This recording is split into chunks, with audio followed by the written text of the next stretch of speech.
Oh, I forgot to turn that one light on, so I looked like a kids. Welcome to the Nightmare City show. Oh, tell us a spooky story. Spooky season. Oh, Turn this light on there, Buster. And he said, "Let there be lights." and there was. I actually didn't turn it on because I was too busy bitching about everybody in the business. That's why I forgot to turn it on. Yeah, you little gossiper. I'm not a gossiper. I step right out. Oh, that's one thing you ain't ever going to get from me is me talking behind someone's back.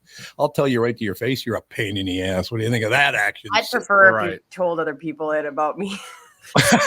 I do all the time. And, That way, when it gets back to you, you can be like, "I Tom would never say that. He's too no." No, Tom waits for the mic to come on and the stream to go up, and then he talks. and then Yeah, Yes. he's not going to go. exactly right. That's exactly right. So, we got a bunch of stuff to talk about today. But the one thing I have literally had enough of our news coverage of this situation with the Jews in America. I cannot take any more of it. I have many, many, many friends that are Jewish. I grew up in a Black, Jewish, and Catholic neighborhood. I love. Let me ask you a question, Tevin. I need to ask you this. Yep. These people are coming out. We need to kill the Jews. Doesn't that sound like about 1920 in America for Black people? Yeah, it sounds eerily similar to what they want to do to another demographic of people, but Yeah. I don't know. I personally don't understand the Jewish hate in the world. Like, if it was something where, like Hamas, when Hamas attacked all the Jews, and now if you went like, oh, I'm not a fan of the Hamas people, or if there was a group of Jews somewhere that attacked another group of people, and you were like, those people that performed that attack, I'm not a fan of them. But when you go just every Jew that's living in Idaho and across the U.S., it doesn't make any sense. Like, leave people alone that have nothing to do with what's going on over there. You can't tell him this because he just took his headphones off, so you can't tell him what I said. But AJ kind of looks like a Jew. Have you ever noticed that? I thought him and Gelfand were a little too friendly. It's all coming together. I got to be honest with you. My whole life, there were Catholics and Black people and Jews that helped me out. All three groups of people, and they're now they try to pretend they actually like Black people. Tevin, that's bullshit, don't you? Oh yeah, you can tell when it's just I have to check this box or I have some sort of agenda that I need to fill. Yeah, that's who I grew up with, and I love it. Did you hear what I said about JJ? Do I want to? No, probably not. I said you better watch your back. And I heard you, and we can move on. Okay. Well, never mind. But I literally get up this morning, and this far, because I've been accused of being far right, as you guys. Well, AJ hasn't, but the other two of you know me for a long time. I tend to lean maybe centrist, maybe a little right, but not very much. But in the state of Minnesota, if you lean anywhere, like I would say this, if you're a liberal but not extremist Democrat, you're a Republican. I mean, anybody that's not extreme right now is a piece of shit. What happened? Explain it to me, because we were just talking off the air about this, and I'm not going to go off the deep end and get nuts about it, but I read a great deal about American history throughout my life. I love reading about American history. I see no difference between the Jews are evil, get rid of them, than 100 years ago, the Blacks are evil, get rid of them. It's the same story. Yeah. But it's not Black people now. Now it's Jews. Who's next? Right. It has almost that eye for an eye type feel where, you can't, it is the more or less the same thing. Like you're now all of a sudden it's, we hate all the Jews. And if you're, and like you're saying, if you're a little bit right, but not all the way right, well, you're not extremist enough for us. So you must be the devil. And then, but it's the same thing on the, the left side, if you will, like, you aren't all the way with us. Well, then you must be all the way against us. Nobody wants to just open up their minds. That's a very good point. Did this happen because of our education system? Because it seems to me that those big colleges, man, they're all lined up against the Jews right now. What is that? Yeah, I mean, it's got to be part of it, and I think it kind of trickles down where it starts from the media, where all you hear is them dividing us, and then colleges now go, well, maybe we can make a little bit extra money if we, lean all the way one way versus the other, because we're going to get more money from one side, and just, that's our agenda now. By the way, Harvard, I'd be a little careful because you want to run the Jews down. You might want to look at how much money's been donated and given to Harvard from the Jewish community. I'd shut up if I were you. That's all I'm saying. Yeah. It's just the whole thing. And I'll say this again. I know I've talked about it quite often. We had 3 different groups of people live in my neighborhood, and we didn't have great unrest. 1967, after it was 67, 68, Martin Luther King was massacred. When was that? I'm not sure. 68. Yeah, It's one of those two. One of those two. But yeah, there was unrest, and they burned the entire neighborhood to the ground.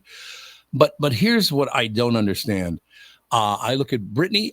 Actually, I don't even know what your belief is. If you believe in a religion, your political beliefs, you don't talk a whole lot about that stuff. So I really could not judge you based on any of that stuff. Yeah. Tevin's the same situation. Tevin and I have talked a lot of politics over the years and all the rest of it. And AJ, what I did say about you earlier when you had your headphones off is you better be careful because you could be a Jew. You look, you got that look. You know what I'm saying? That's not too bad. It's not bad at all, as a matter of fact. Yeah. And let me put it this way. Saturday Night Live did a bit once with who? What was the name of that show with the two women, Schlemiel, Shemazel, Haas and Pfeffer Incorporated? What was the name of that show? It still runs on TV. That's oh my God. I can't remember it either. Oh my God. That's one of the things I can picture in my head. Laverne and Shirley. Yeah. Laverne and Shirley. Very good. I was like, I don't even know if I could Google that. How do you spell probably Shirley? Not. But she, the taller one, the one who I think she's married to Rob Reiner or something, or she's Rob Reiner's sister or some damn thing. I don't know what it is. I think so.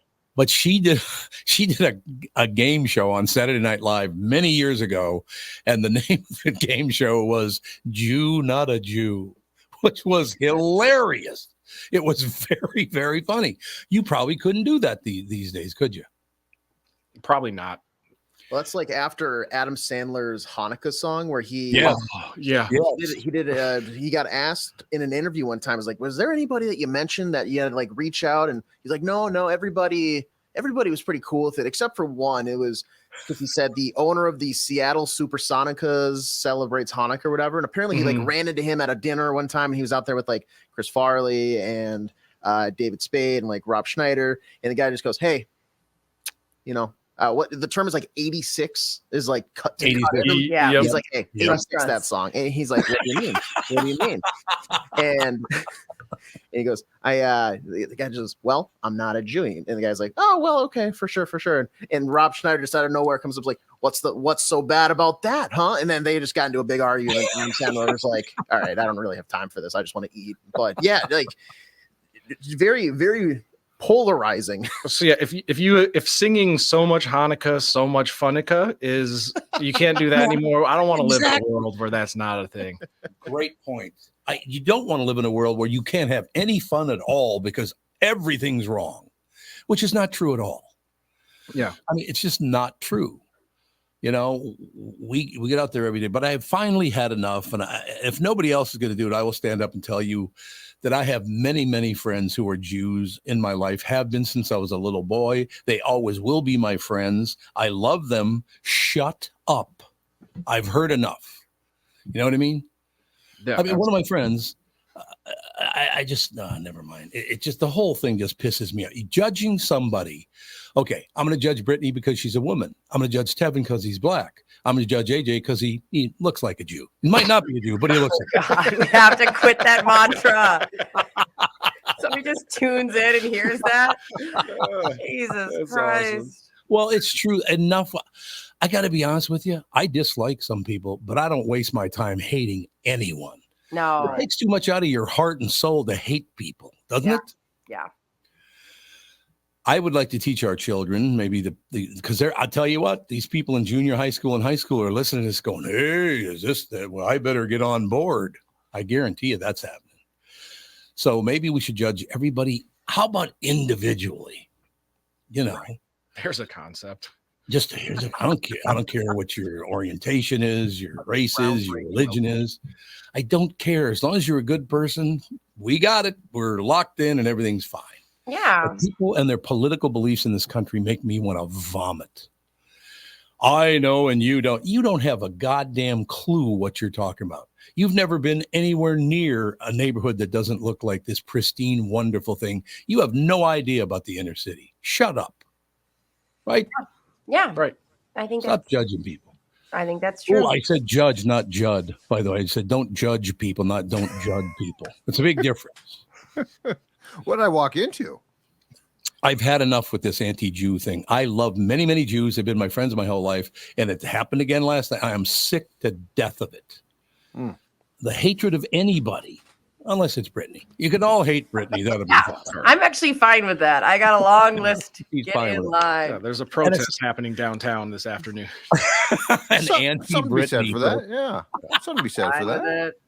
But I was out for a walk this morning, and I just decided I have had enough of this because I saw a bunch more of these 18, 19-year-old college kids going to this high-end schools. You know, mom and dad got money coming out of their ass, and they're going to be anti-Jew. What the hell is wrong with you? Right? I'll leave you out of this. This is my deal, by the way. This is not their deal. This is all Tom. I am sick to death of it. I will defend my friends for the rest of my life because I love many, many Jews. Not just one, many. They've been my friends my whole life, and some new ones. You know, like Josh, I'm not wild about, but see, you got to close with a joke, don't you? Yeah. Anyway, let's Why talk not? some sports. Why I just not? got very pissed off on my walk. It's like, I can't take this anymore. I just cannot take this hatred that's being spewed out of our major universities like Harvard, like all of the big ones. Boy, we got some big, big trouble coming if we let these people do what they're doing right now. If they think they can get away with this, it ain't going to be good. Right? Right. Because it's just going to lead to something else that's going to be worse. Correct. It never just stops at one thing. It always kind of pushes the boundaries of what we can get away with as a society. And this is my last warning. This is my last thing, and then we're going to talk sports with Judd. I will kick your ass if you criticize Jerry Lewis. That's all I'm saying. Nice Jewish boy. Very funny. You guys like Jerry Lewis? Yeah, he's probably one of the most influential artists of all time. Like, he's up there with anybody else that makes music that's been a great. I always get a kick out of the Jerry Lewis name drop and remember the Titans when they're getting on the bus. Yeah. What? Tell me. They're boarding the bus and Gary Burtt here, like the white captain of the school. This is pre them kind of getting together and everything. Yep. It's like, coach, you just take care of your stuff. We're just fine, without, the black students joining the team. And then it's Gary and like his little sidekick, Ray, I want to say.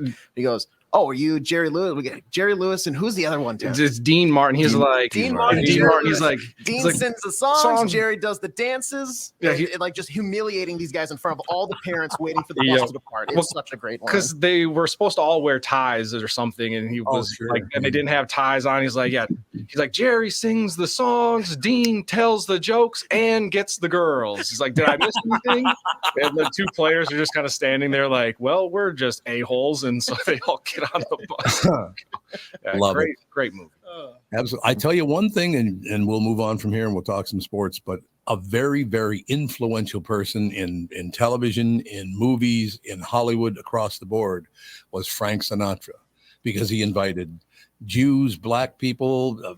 He had one from every community in his group.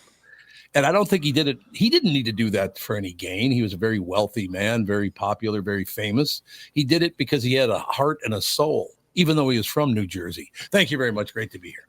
So let's talk some sports with Judd. What's happening?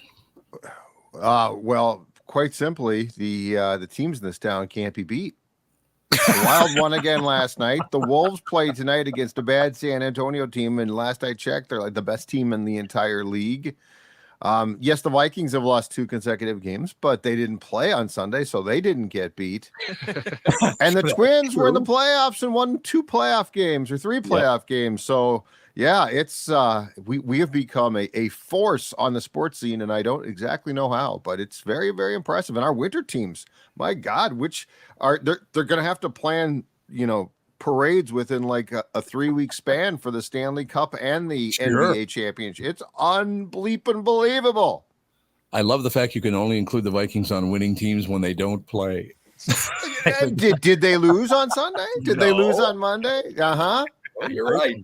You're Come absolutely on. right. No question. But look, I've been a massive fan of the Vikings, the Twins. I don't, like I said, we didn't even have ice in North Minneapolis with a gate around it or with that little fencing that was that hockey rink deal. Yeah, like an I, outdoor rink. I never saw one. Maybe they You had didn't have one? Not Back in that the I day? can remember. North Commons? No, I don't remember. Maybe they did. I don't know. I just was never. You ever met me? I'm not exactly built like a hockey player. Oh, yeah, I wouldn't expect you to go play, but I would have thought back in the day, like there would have been a rink around there somewhere. I bet there was. I bet if you looked real hard, you could have found a rink. Now, by the same token, when the Q show started years ago and, got the huge ratings and all that stuff, the very first team that stepped up was Louis Nanny and the Minnesota North Stars. Got to know almost every player. Could not be nicer guys. Hockey players are really nice people. Yeah, hockey players are very nice. They are they're probably about as down to earth as you'll find. Yep. I think especially back then it was because a lot of them were from like smaller Canadian towns and had played junior hockey and hadn't been coddled. Like I think that's the difference. If you're talking about people that have grown up as star athletes and been coddled, they're ordinarily not really in touch with the real world. And hockey players were far more, again, small town Canadian kids played junior hockey, rode the bus, barely went to school. Right. And the North Stars back, too, Tom, the North Stars were smart because they, like, for what they were up against, they were very smart to embrace like the Q and U at the time. Oh yeah, Louis is a very bright guy. Well, don't tell him I said that. Don't tell Louis. No, he's very savvy, man. Louis is you're 1,000% right. Louis has always been very, very. I mean, hell, he was doing media work basically when he was a player. Yes, he was indeed. And by the way, you talk about one lucky guy. Francine's far too good for him. I would just like to point that out. His wife, far too good. Oh yeah, she's a class act. She's great. And of course, Tino and Michelle are some of our best friends. So we got very close with the family. Look, I love that kind of thing. And I think you're at Louis figured it out here. Lou from the Sault Ste. Marie's from. Yep. And he figured out American business the day he walked across the border. Oh, it's unbelievable. He's been one of the savviest athletes turned, I guess, executive turned businessman / media types that I've ever seen. Yeah, it's funny, he always talks about being from the Sioux, which is also he grew up with the Espositos, Phil and Tony, and Phil's pretty damn savvy himself, and he was a hell of a player. But yeah, that's a guy who definitely gets it. I think that's very fair to say. You just reminded me of my favorite hockey joke of all time. Phil Esposito. They held up signs at the games. Jesus saves and Espo scores on the rebound. Yep. I forgot about that. Yes. That's a brilliant poster right there. Yes. And can we go back to your friend Tino? Because the young guys on this show don't know he was a huge name in town as the goaltender, the keeper for the Kicks. Yep. Tino Lettieri was a good-looking guy. He was a big deal. I think it's long forgotten now, but that guy, and he was also a hell of a goaltender for the Kicks. He was indeed. Always had a parrot on his shoulder when he walked out on the pitch. Remember that? Hey, I knew it was called a pitch. Well, Look at you. Look at Tommy. Wait, what are the Kicks? Yep. Oh, Tevin. Soccer team. The soccer team. I didn't even know that was a thing. They were in North America. It was called the North American Soccer League, and I kid you not, they moved here, I think, from Denver in the mid to late 70s, and they had a very brief run at Met Stadium, Tevin, where they were an absolutely huge attraction, not just because of the games. No, because they had a couple of years, I think, of free parking. And the kids would go out to the surface parking lot at the Met, and let's just say they would never go in. And there was what is debauchery the right word, Tom? I think debauchery is the right word. Good. That's good. No question. As a matter of fact, we used to go see Tino. Like I said, Tino and Michelle are really good friends of ours, and Matter of fact, I'll see Tino in a couple of, right around Christmas time. You couldn't meet a nicer man. You know what his real name is? Mm-mm. His last name is Lettieri, right? Right. And his first name is Martere. Martere Lettieri. Could there be a more Italian name that you could make up? I don't think so. No, I did not know that. That's great. I had no idea. That's a great first name. He is one of the sweetest, most genuine, hardworking men that I've ever met. Just a great guy. We've been friends for decades. He's just a great guy. Yep. We should have him on the show, actually. Tino would be a great guest. Nobody'd be able to understand what the hell he's saying, but, We'll get him subtitles. I like it. Good point, Brittany. Yeah, Perfect, Brittany. 2023. That's no problem now, right? Right? But, I'm thinking about that. When I used to live in Golden Valley, my neighbor was Johan Santana, and I never met him, never even talked to him. And then Al Jefferson from the basketball team, he bought the house, and he was a very nice guy. He was very genuine. He was about 2-3 times bigger than me, which made me behave around him. He was a big guy, man. Holy Hannah. But there was a guy, Hugh. Who was the guy? I think he was a guard for the Timberwolves. His name was Hugh something. You guys remember him? He was a neighbor too. But really, really nice people. Do you think in general that most athletes, professional athletes, tend to be nice people? You got a few pricks, there's no question, but don't they tend to be nice? I think if they're away from their brethren and they don't know what you do necessarily.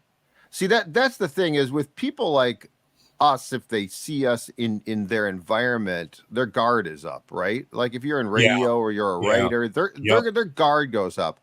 I think that most of these people are guys when they're away from their locker rooms, and especially if they don't know what you do and just think that you're a normal everyday guy. Yeah, I think they're going to be nice enough.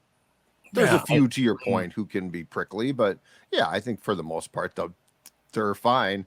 But then if they find out that you, like, for instance, do what you do, Tom, they might get a little more guarded. Who knows?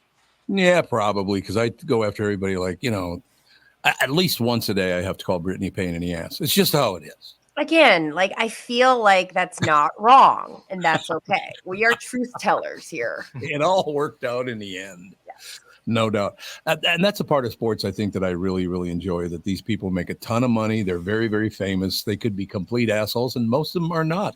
Most pro athletes are pretty decent people. So you didn't see Santana, though? I would see him, but he would never talk to me. Oh, okay. He could speak English, can he? Yes. Mm-hmm. Yeah, I don't know. I'm asked because he never talked to me. Okay. Yeah. No, that's sort of weird because I think he was a decent guy. I didn't cover him, so I don't know, but I think he was a decent guy. So I heard that he was. Yeah. I mean, most of my. But you know what?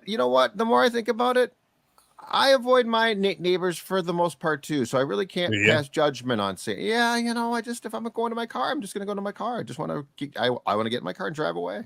It's really funny because 2 years ago, God, maybe it's coming up on 3 years ago, Kathryn and I moved into a townhome, sold our house because it was too big for just the two of us. So we moved into a townhome. I have 10, 12 new friends because my neighbors are the most phenomenal human. You guys, we got to have a picnic this summer. You guys got to come over. They are the nicest people I have ever met. There's probably one prick in the bunch, but he lives further down the road. You know what I mean? So you've made like 12 friends too? All of my neighbors. We get together every Friday night. My palms are sweating just hearing this. This is true. Every Friday night in the summer, we get together. We sit in chairs outside. I bring a little, liquid THC with me, and they have their drinks or whatever it is, and we sit there. Nobody ever argues. Nobody's ever a pain in the ass. It's just very pleasant. I got so lucky. It's unbelievable. Brittany, have you ever been to one of those?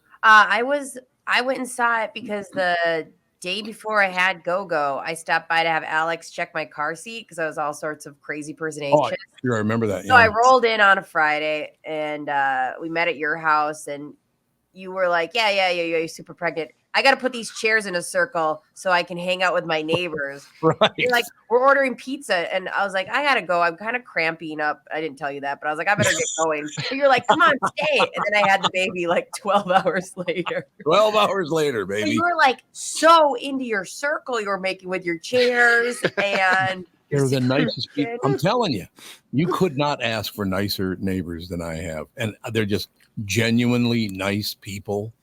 Well, there's another example. I won't say which one it is, whatever, but nice Jewish boy, so right there's shut up and leave the Jews alone once again. So, and by the way, they all listen to this show, so you better be nice to them. Every one of my neighbors listens to this show. And right now, one of them is trying to figure out which one is the prickly one that you Who does Barnard hate? Yeah. I don't hate him. Hey, Ted, you're out of the group. What did I do? We think Barnard hates your guts. One less chair in the circle this Friday. Yeah. Judd, I always know it's you because I looked, and Phil does a great job on the show. I love having you guys on this show. There's no question about it. I look down and it's like, oh my God, he was supposed to be gone a minute ago. This time flies by when you're on. Yeah, it's great. It's fantastic. I love it. Absolutely love it. So we'll talk to you tomorrow. We'll talk to Phil on Friday, unless, of course, he's got to go to some other big convention. Yeah, he's out in Palm Springs. He's out in Las Vegas. He's traveling around for Hubbard. You never know where he is. Big shot. I'm just here in SLP, baby. Nothing wrong. That's where you'll find me. Wait, you're I don't want to travel. Park? Yeah, SLP. I didn't know you're this close to us. Oh, that's where you live? Yeah, I'm not far from you guys at all. Well, you can't be far from the studio because the studio is right there in St. Louis Park at the West End building. Yeah, I know where it is. Yeah, it's right by the Cub. Yeah, we've got a chair for you, just waiting. Yeah. No, you know what? Technology, Tevin, great thing. Don't need to come in. It ain't like Tom sitting in SLP right now. I am at Edina right now. You're absolutely right. Yeah, you didn't lie. Oh, Edina. Right. I love it when people call it Edina. I love that when they do that. All right, Wayzata. Yeah, Wayzata. Edina. Oh, you Come guys, on. I was listening to, so one of the Paris Hilton's mom had a big Christmas party and she got everybody Minnetonka slippers. And there was an influencer who was like, I love my Minnetonka slippers. And I was like, get I'm Minnetonka. Why would you put the emphasis there? it was so out of the way to do. Wayzata, I get. Minnetonka, if you can't do that, just stop. I don't know if these influencers are known for their. Yeah, that's a good point. I'd have to change the name to Tunka Trucks. That's like the old kids. You got to do a Tunka truck. Tunka? What? That's like the old coach. He just came out and did an interview, but then he instead of Calgary, he says Calgary. Nope. Who did that? Dean Evison, I guess. Really? Apparently, allegedly. What did he say? Calgary? Calgary. He puts the emphasis on the Calgary. Yeah, instead of Calgary. Oh no, that's his friend Gary, who's from California. I'm just gonna call Gary. Yeah, call He's Gary. from Canada. What the hell? All right, see you guys. Bye. Judd's had enough of us. I love that. We got to take a break. Be right back in a couple of minutes. Another genius from the Hubbard family, Chris Eggert, will join us right after this. Guys, if you want to reignite your intimacy once and for all, listen, just give Twin Cities Premier Health a call for a discreet and confidential in-office evaluation by their highly trained staff of medical professionals. Acoustic wave therapy sessions are 25 to 30-minute treatments with no pain, no downtime afterward. And right now, Twin Cities Premier Health is offering a free treatment and a free consultation when you book today. Receive this $800 value when you use code word TOM at TwinCitiesPremierHealth.com. You may know that age-related erectile dysfunction is most commonly caused by a buildup of plaque in the arteries that supply blood to the erectile tissue. Acoustic wave therapy can rescue your relationship and has been clinically proven to break up plaque and improve blood flow to the penis. The peen. Definitely take advantage of this limited time special offer. Receive a free treatment and a free consultation when you book today. This is a savings of $800 when you use code word TOM at TwinCitiesPremierHealth.com. I would not recommend a service like this unless I knew they could help you.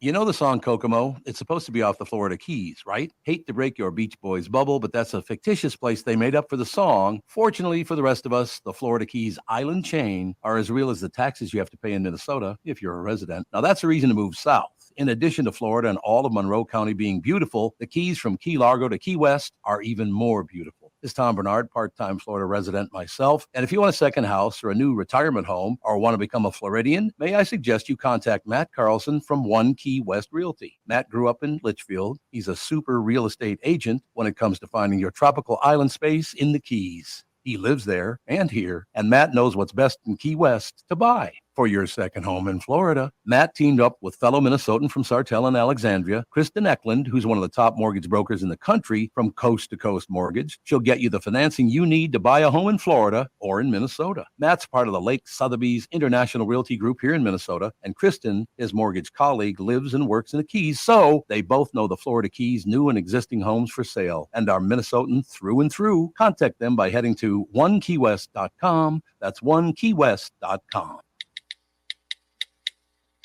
Is that text you're sending so important that you missed your turn? Is that text you're sending so important that you ran the red light? Is that text you're sending so important you didn't see the ball coming onto the road or the child that followed? Hi, I'm Mike Bryant from Bradshaw and Bryant. When you take your eyes off the road for even 4 seconds, your vehicle travels 100 yards. That's the entire length of a football field. If you absolutely have to text, you need to pull off the road somewhere safe and do it from there. Texting and driving is against the law and can cause serious injury or even death to you and others. Now that is important. We hope you're never injured in a collision, but if you are, please contact us. Find Bradshaw and Bryant, personal injury attorneys at minnesotapersonalinjury.com. Going farther with Mike Bryant on your side, seeking justice for the injured. Bradshaw and Bryant. What do you think of that singing, baby? You need to know a guy for your auto repairs, legal issues, banking, and more. The same goes for investment advice. You need a guy to help you be successful, someone you can trust who gets results. Well, I got a guy for you, Josh Arnold. Josh gives you straight talk, not sugar-coated advice about your financial situation. Josh has seen it all when it comes to economic and market conditions, and Josh can make sure that your retirement objectives match your investments. Do yourself a favor and call Josh now for a no-obligation 48-minute evaluation. You've got nothing to lose, and you'll get a different point of view for your investments. Call Josh at 952-925-5608. That's 952-925-5608. You'll be glad you did. Investment services offered by Josh Arnold Investment Consultant, LLC, a security and investment advisor. Past performance is no guarantee of future results. All investments involve risk. All comments and opinions are Josh Arnold's and do not constitute investment advice. I'm Tom Barnard, and I'm a paid endorser. Chris Eggert now joins us, ladies and gentlemen. Channel 5's Chris Eggert, brought to you by Mr. Money Talk, Josh Arnold. Call Josh today for your free 48-minute evaluation, 952-925-5608. That's 952-925-5608. As I look up at the screen, what are you, in prison? Nice outfit. Yes, I am trapped in Minnetonka, as you guys in Minnetonka. refer to it. Yes. It said was it Minnetonka, Brittany? Is that what it was? I'm going to find the clip. It's so good. God. I'll find it during the break. But yeah.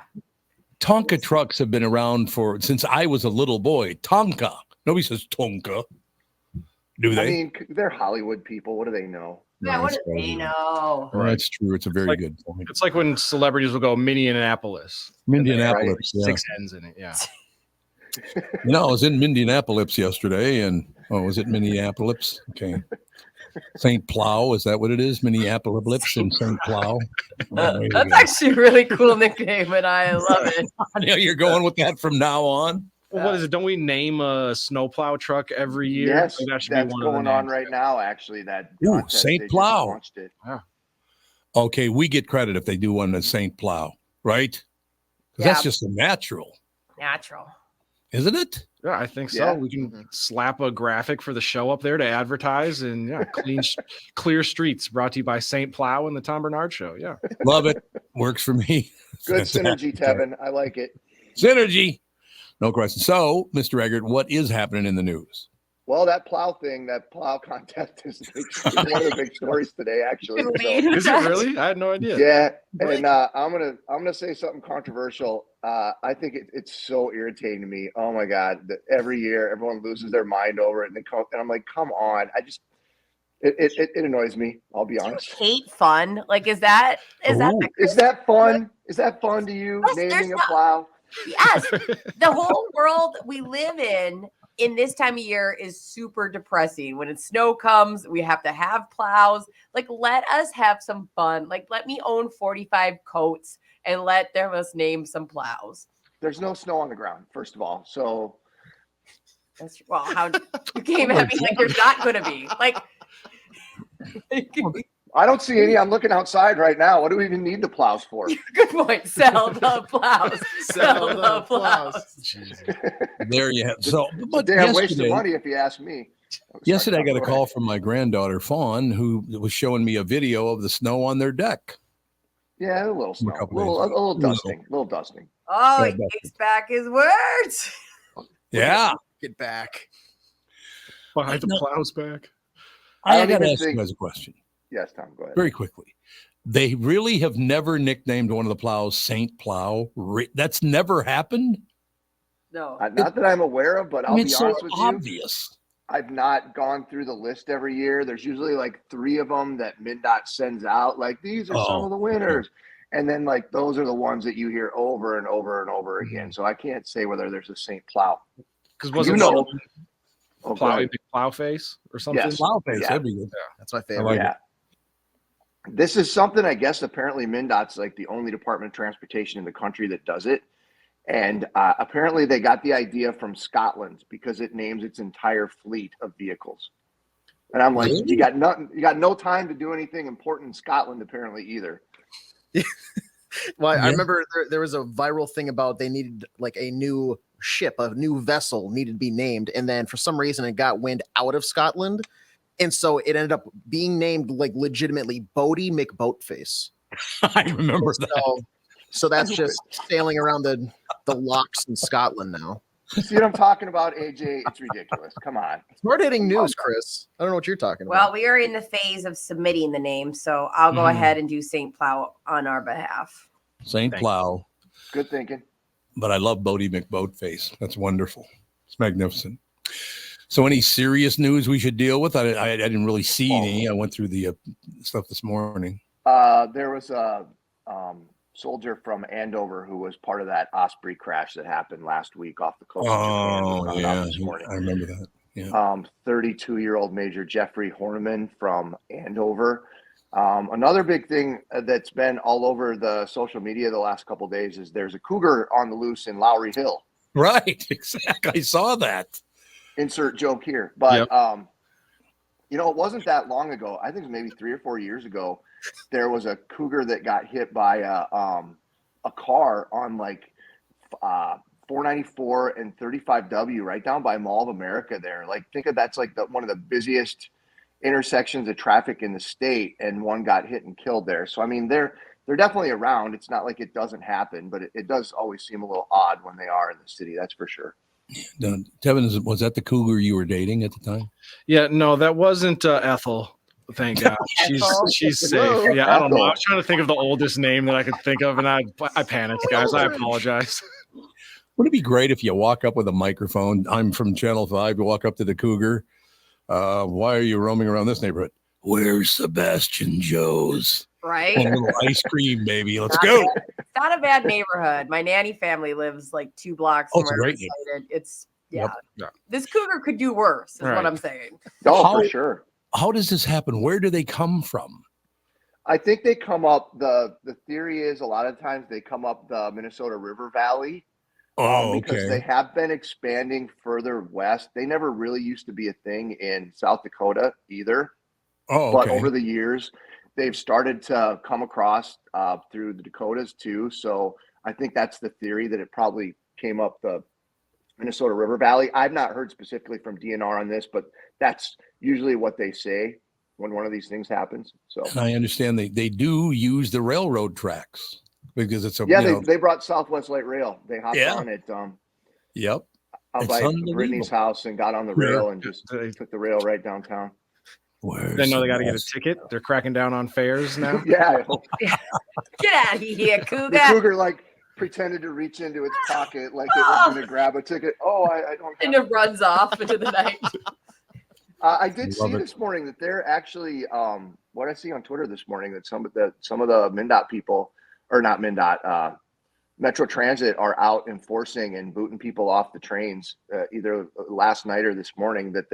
So there's a visible enforcement of the non-fare payers out there right now. Right. So they're cracking down.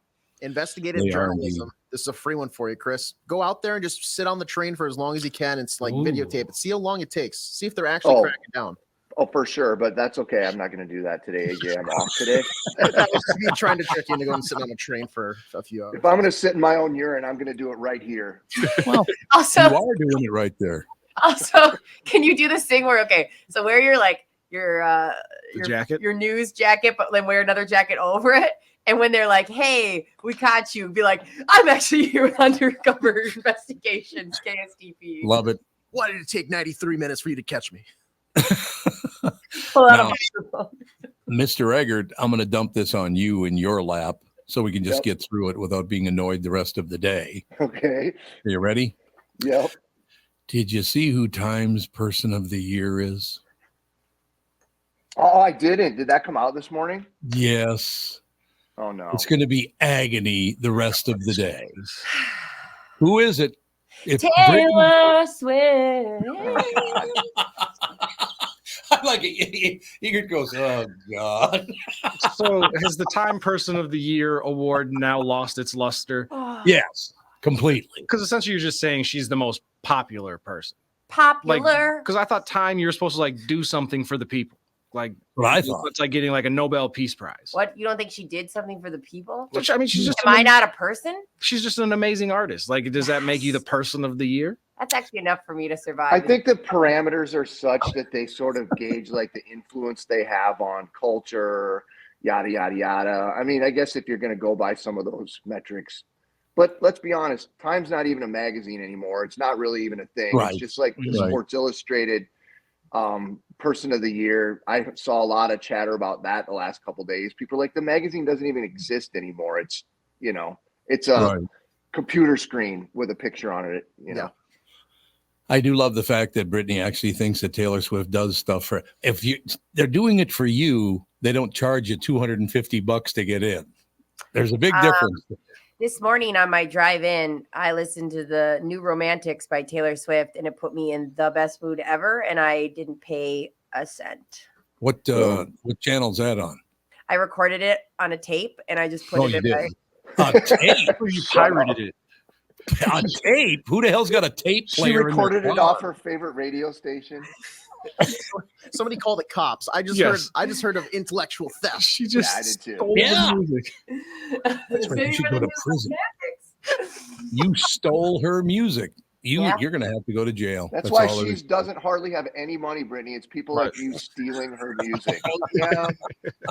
I listened it off Spotify, you guys. I get it. As soon as I realized it, I took it back. Because of you, she's gonna have to sell one of her jets. How do you feel? I feel terrible. I knew it.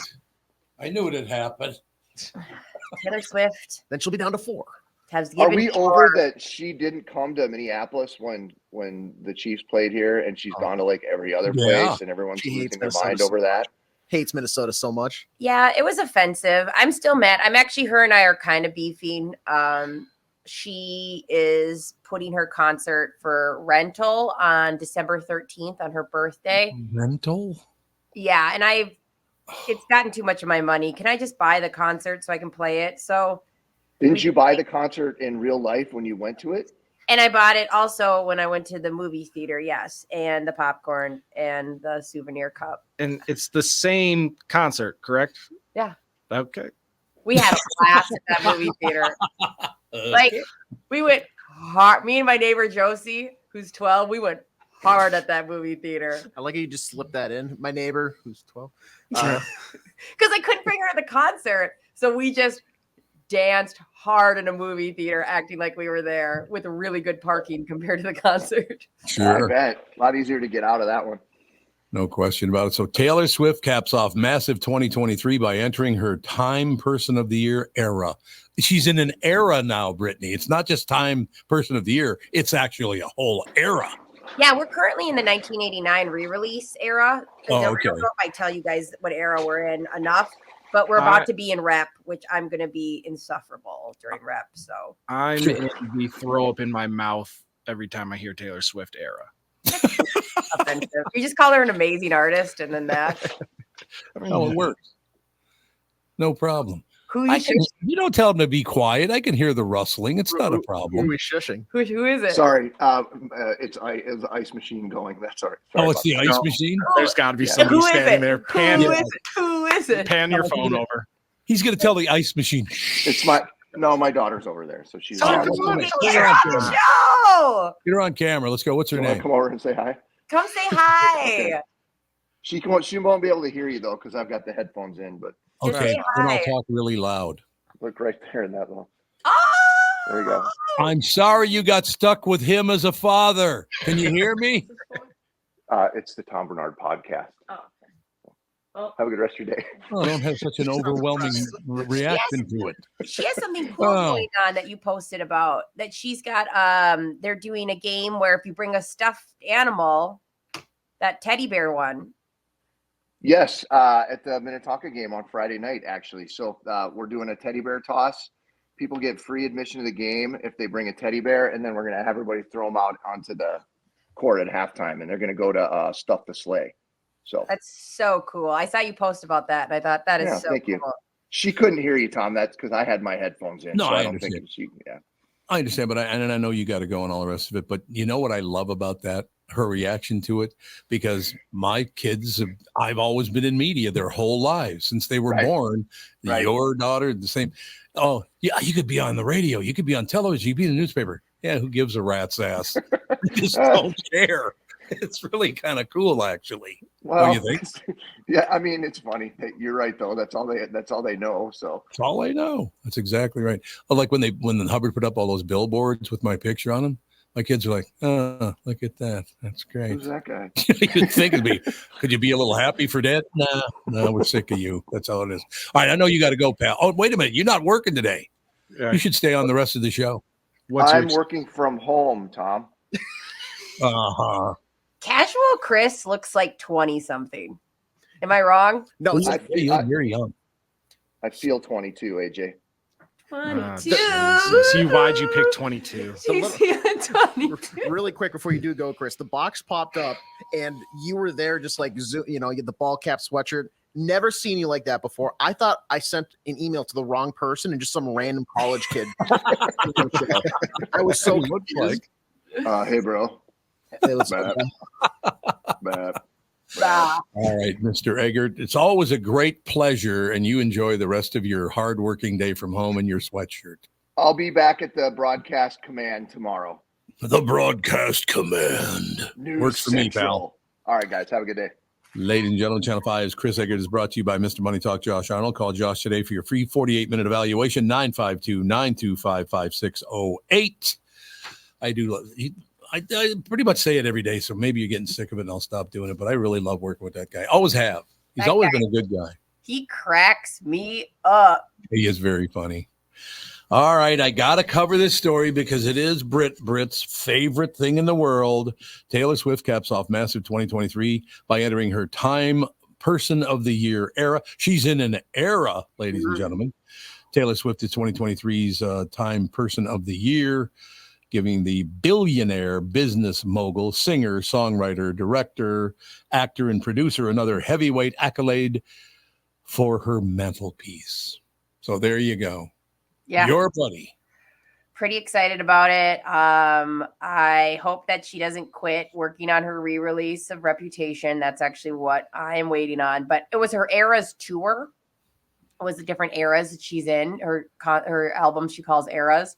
So that's why I said she's in her Times Magazine era. Have you ever met her? Oh my gosh, I just love AJ just starts laughing immediately. No, that's cold. If I met her, I don't even think I would be leaving my house again because why? I've accomplished everything I need to accomplish. By meeting her. I said what I said. No wonder the planet's coming apart at the seams, for Christ's sake. What label is she on? She's not on any label. That's the thing. She has her own label. She got her own. But I mean, does she have a name for her label? I'm not sure, but she is. The big thing is, so she sold her album. Got sold when she tried to buy it. They sold it to somebody else, and so now she's re-recording all of her music So then she owns it all. She's got Right. 2 more albums left. And then she's done retiring. No, she's going to be making more albums. She's only, she's born in 1989. So We can what? only hope. She's 30, 34. Something like that. Yeah. Yeah. A billionaire at 34 years old. That's pretty good. Yeah. She's beating us a little bit. But it's fine. No question. All right. We got to take a matter of fact, this lined up perfectly because we're talking about the very influential Taylor Swift, and you segue right to Michael Bilski. Same. You know what I mean? Interchangeable in my mind. He's the Taylor Swift of banking, don't you think? True that. Yes, sir. Absolutely. And he looks really good in a tutu. I can't comment on that, but I will take your word for it. Go forward from there. Ladies and gentlemen, let's take a second to talk about my bank, North American Banking Company. You've heard me talking about them for a long time now. When they opened in 1998, they made a promise to deliver a better banking experience for the customer, where you know your banker, they know you. Well, a lot has changed since 1998. This commitment to being a true community bank in the Twin Cities has not. So if you're looking for a better banking experience, why not bank with my bankers at North American Banking Company? Go to nabankco.com or stop by any one of their 6 Twin Cities locations. Member FDIC, equal housing lender. This is Bob Sansevier, and I want to tell you about Dave Bialke from Bialke Law. Dave represented my wife, Mary, when she had a significant workplace injury. She was very happy with the job Dave did. If you have a work-related injury and have Dave represent you, I'm betting you'll be happy too.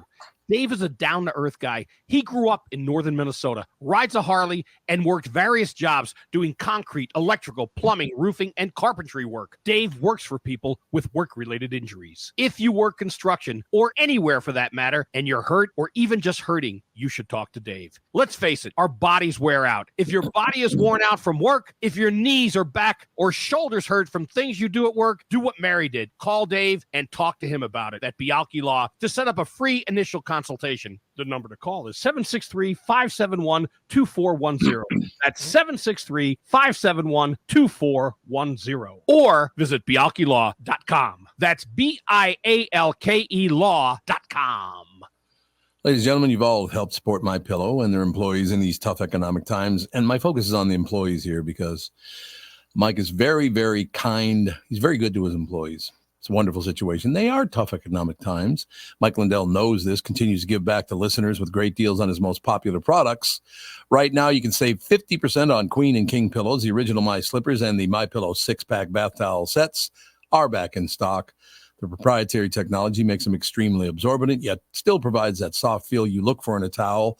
The set comes with 2 bath towels, 2 hand towels, 2 washcloths. Regular price, $79.98 for a limited time. You can get the 6-pack towel set for only $39.99 with promo code TOM. That is a 50% savings.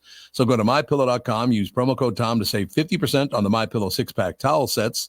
That is just $39.99 for a set. This deal will not last long. Enter promo code TOM for this special and, of course, many more.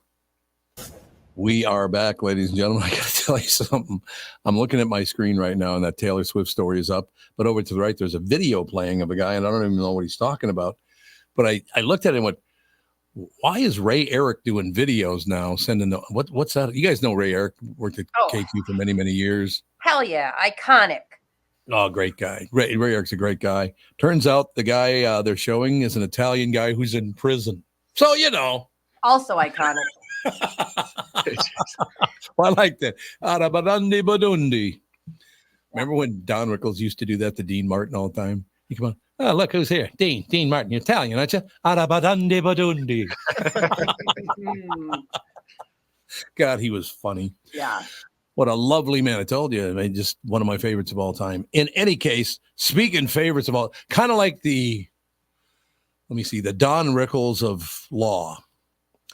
On the phone, joining us live now, Dave Bialke, brought to you by Bialke Law Firm. Heard at work, Dave Bialke goes to work for you, taking care of your workers' comp injury claims and denials. Call 763-571-2410 or go to BIALKElaw.com and tell them Tom sent you. We got Mr. Bialke on the horn. Well, Bob, I'd love to be. Excuse me. I'd love to. Bob Sansevier. You can call me Sandy. That's fine. That's exactly where it was coming out of my mind. Oh yeah, I understand.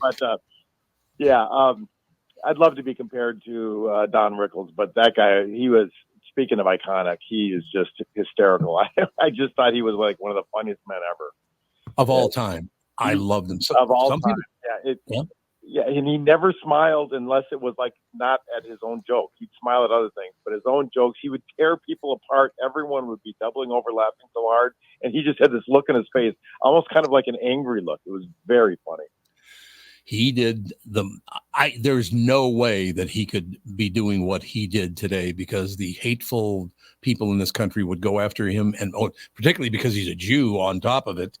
Speaking of that, they would go after him all guns a-blazing. One of my last things I ever saw him doing, he was about 90 when he died, if I remember correct. That's about right, isn't it? I think he was in his 90s. He was, yeah. Yeah.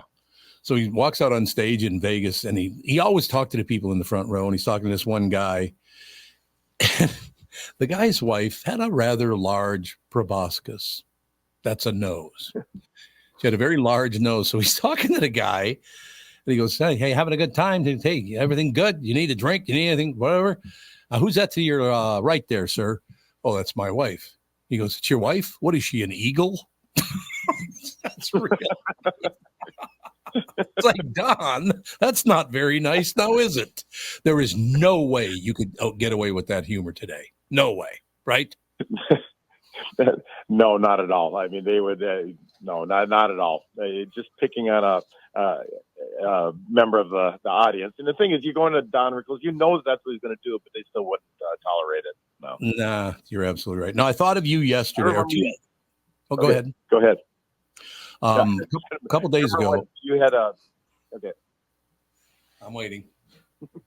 Okay, you had a story a while ago about Don Rickles. Was it with Frank Sinatra when they were in a restaurant, and he had said, come over and say hi. Yeah. Come over and said hi. He goes, hey, don't you know I'm trying to eat here, or we're trying to have a He's trying to impress a woman that he knew Frank Sinatra, and then he blows him off when he comes over. I loved him. He'd never make it today. No way. No way would he be popular. Mm-hmm. Unfortunately. So this time, I was going to tell you, 2 days ago, I get a little video on my phone from my granddaughter, Fawny, who's 7 years old. She was very happy to see. And this is a way that you've ruined my life, Dave Bialke, because she showed me a picture. Their back deck on their house is covered with snow. And she goes, look how beautiful. And I thought, God, Bialke must be really busy now, because that little coating of snow probably causes more slips and falls than even if it snows harder. It's the little ones. I've always noticed people slip and fall on those a lot. Does that happen? They do. It's I mean, it's got to be something out there for, the work comp attorneys of the world, but they, it's the little ones. It's just that little snow, because then it ices up overnight. Yep. And so people, when there are a lot of snow, people walk more gingerly, but they don't think about the little snow. There's just a little bits of ice on it. Boom, they go down. That's what happens. Yeah. I mean, honest to God, literally now you've basically, in a way, ruined my life, because every time I see like 1 or 2 inches of snow, I'll think of you for the rest of my life. As long as I have some impact on your life, that's what counts. Yeah, there you go. So what's the latest with you? How are things going? Oh, very good. I was in Columbia over the weekend. Over the Thanksgiving weekend, my wife is Colombian. We went down there she was there for just over a week. Mm-hmm. I was there for 4 days, and I just love the country. It's just a wonderful country. So I came back to it. There the weather is just perfect. Where we were at, we were not where that's real hot. We were in the mountains by Medellin, and it was, it's like a typical day is like 80 all year long. Just beautiful weather. Love it there. Isn't that amazing? And by the way, we may have mentioned this in the past, but it's so great when I see Dave. We're out at different functions, and we run into Dave, or we go out to the Hubbard boat. We go out there and all the rest of it. And I finally told Dave, after about 4 times of meeting his wife, lovely wife that you have, I said, what's so great is every time I look at your wife, she's looking back at me like, what the hell's this guy's deal? Honestly, God, she's like, what is with him? Now, she's a very pleasant person. You got like myself, you got very lucky, pal. I did all right. Yes. We just had 10 years together 2 weeks ago. So that's moving right along. So. That is a wonderful thing, no question about it. So you will be busy. Is it literally an all winter? We're living in Minnesota. I'm talking about here, doing law in Minnesota. This must keep you busy all year long, I would think, but particularly in the winter, it really must kick into high gear because of slips and falls and all those things. Well, actually not. Really? In workers comp, there's a lag time after an injury. So let's say someone gets injured today, December 6th. They get injured today.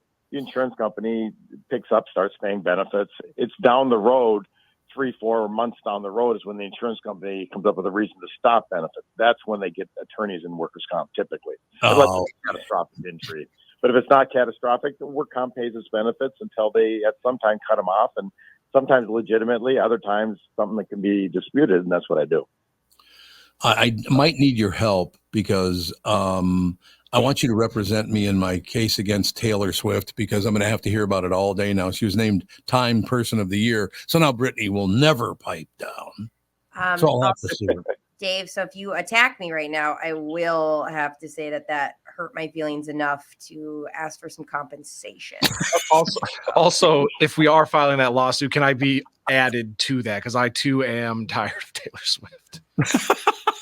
Well, someone's got to be a witness as to what's going on. Everyone can't be the subject of the lawsuit. AJ, you're the witness. AJ, do you bear witness? I bear witness. You bear something. I grizzly bear witness. Yeah, exactly. So things are going good. You got any special plans for the holidays coming up? Nothing particular. We'll be around here all holidays. So just typical family stuff. But you do travel a lot, which is a great thing. I'm kind of jealous because you get to do a lot of traveling. I do. You can say I get to, but we choose to. We enjoy traveling, and I just think it's something that people should do more of. I think our world would be better off if more people traveled rather than less, as far as I see things. I enjoy other people. I enjoy, meeting them, talking to them, engaging them, that type of thing. All right. So somebody needs your help. How do they get a hold of you, Dave? Either call me at 763-571-2410. That's 763-571-2410. Or go to my website, bialkelaw.com. That's BIALKE law.com. And you can click on that, send me a message, or just send me directly, dbialke@bialkelaw.com. Any of those ways, get a hold of me and we'll go from there. Sounds good. I realize we only have two more. It's the 13th and the 20th, the last two shows we have with you before Christmas. Mm-hmm. Well, I look forward to the next one. Absolutely. Thanks, Dave.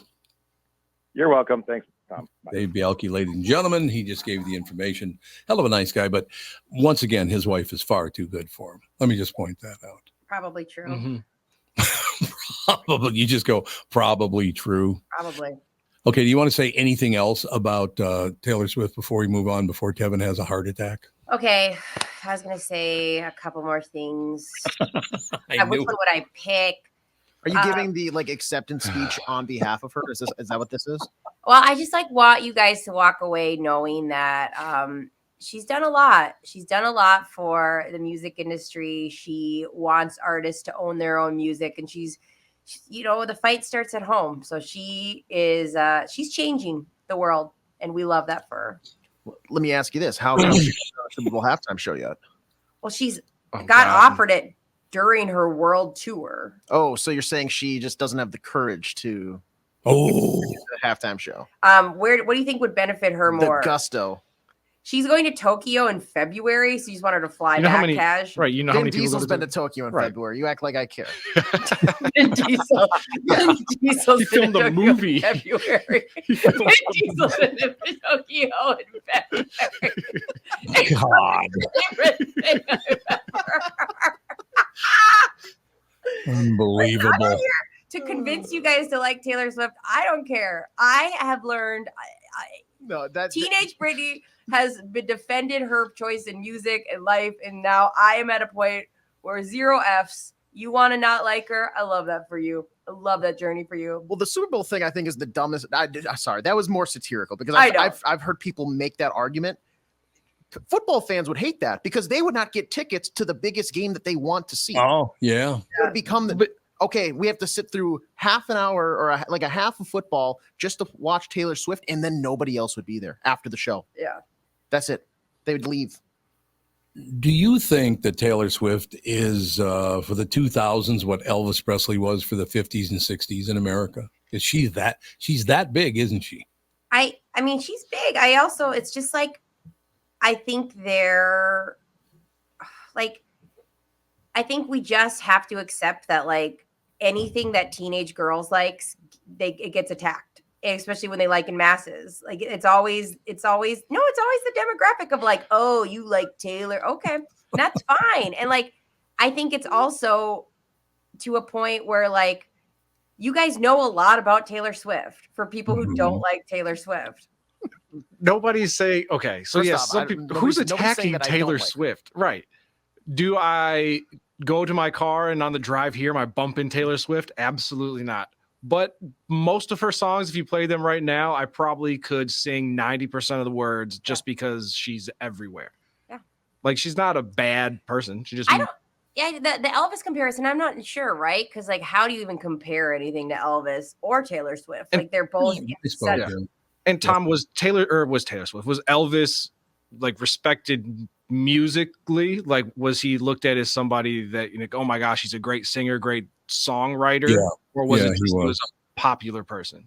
Well, let me put it this way. He was on the Ed Sullivan Show and Frank Sinatra walked out on stage to sing with him. So that's a pretty big moment when Frank Sinatra shows up for you. That's a big deal, man. Yeah. And he had, I mean, it was like the perfect marketing at the time. I mean, he just lightning strike. And I mean, that Colonel Tom, you can say what you want, but I would have to say he was the Kris Jenner of his generation with like marketing. He had marketing down for Elvis. I mean, that's Priscilla was marketing. I mean, they wanted her to play a certain role. And it's so interesting to study. I think I think we talked about it with the Beatles as well. Like they came at the perfect time and it's timing, right? Yeah. And isn't with Elvis, they always said, you know, like ladies wanted to be with him, men wanted to be him.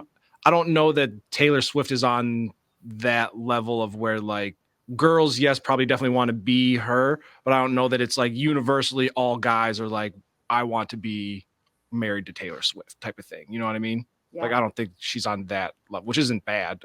I think it's the perfect too with Elvis. It was there was enough backlash against him that made you know the youth so excited about him too. And that could be studied. You could study that, like why that was so intriguing, and like the fact that it had to be a little underground because he was looked at, his hips were the devil. You know, I think that is so interesting. Yeah, and I want to see Priscilla, the movie from her point of view. The Elvis movie was okay. I didn't really love the way it was filmed. It felt, but it probably was accurate to when he was the hottest thing. It was just so big. It was so unreal. Let me ask you this, because I genuinely don't remember or know too much about like how popular he was. Was he massive like overseas as well?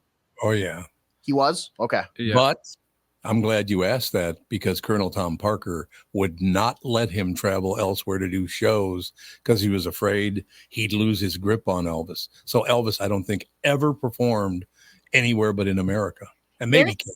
Jeez. And there were missteps. Like I found out, like I Will Always Love You, but written by Dolly Parton. Colonel Thomas Parker was trying to buy that because it would have been an amazing song for him, you know, and eventually Whitney Houston got it. But he was like, I want to own all the right, and Dolly Parton wouldn't sell it to him. And so like, even though it's funny because I think he could have been bigger had he had at some point different management, but you know, he got there with Colonel Tom, you know, like, there's something to be said. And Elvis got some backlash or pushback because I feel like every time he's brought up, somebody always goes, well, he stole the culture from the black man and blah, blah, blah, blah, which I don't know how much of that is true and how much of it is just music is usually a industry that's, you know, quote unquote, steals or borrows from everybody regardless because you're trying to make a hit. And Tom can vouch for this. At the time, there's no way a black man in that culture could have risen to that. So I'm sure there were talented people, I mean, of all sorts that have that were just not, it wasn't the time because of the prejudice that was happening. You know, there's no way they're going to have him in, it just would have never worked. It just wasn't. Right. Yeah.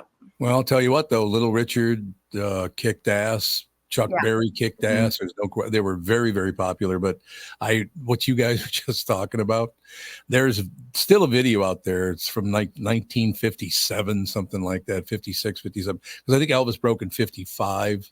I think that's what they say.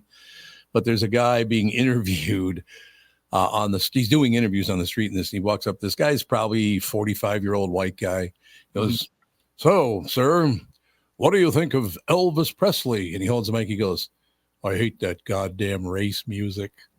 They called it race music. Great. That guy seems like fun at parties.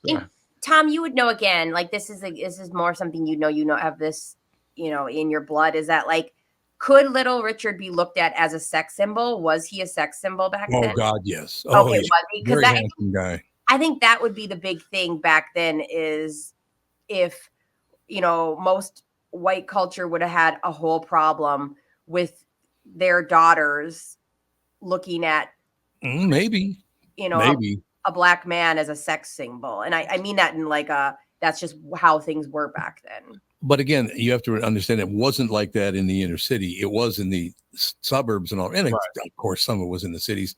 But I mean, we admired Little Richard as much as we did Elvis Presley. Yeah. And I mean, and house to house is always different. And Minnesota is different than others, you know. But I just mean, like, universally, that was a problem back then. I mean, it's hard to imagine nowadays, but I guess it still exists. You know, I know you guys were talking about interracial couples being a problem even now in some places, which blows your mind, you know? So it is pretty weird. It's super weird. Yeah. First of all, I don't know you. Why do I get an opinion on your life? Yeah. Or who you should be with. Like, I have any idea what kind of person you are in a relationship. I have no idea. Do you think we'll ever understand that again? And I don't like either the far right or the far left. They're too extreme for me. They've lost their minds and all the rest of it. But please explain to me how it's any of your business what my family does. It doesn't affect you in any way, shape, or form. How is that it's none of your goddamn business, right? Well, and again, I think we are really lucky where it blows my mind, because like when we talk about the idea of anyone being mad about interracial dating, I think like way back. I go, whoa, you're talking about like 50 years ago, right? And I'm just not around that. I'm just I couldn't even imagine. Well, again, I told a story yesterday when I was 10 years old, so that's a long time ago. There was a couple on our block, a white woman, a black man. They were married. One of my best friend's sister married a black man. That was in like 1961, 62, something like that. Yeah. So I was used to it by the time, long before I even became a teenager. But even the fact that like you can say it as something you remember as an event is just shows you signs because of the time. It did stand out at the time because nobody else was doing it. That's exactly. True. And that's where you go, well, that's so different now. I would never be like, well, I know this person who is black who married a white person, because like now it just nobody should have ever cared. Are they human? Yes, they're human, so leave them alone. How about that?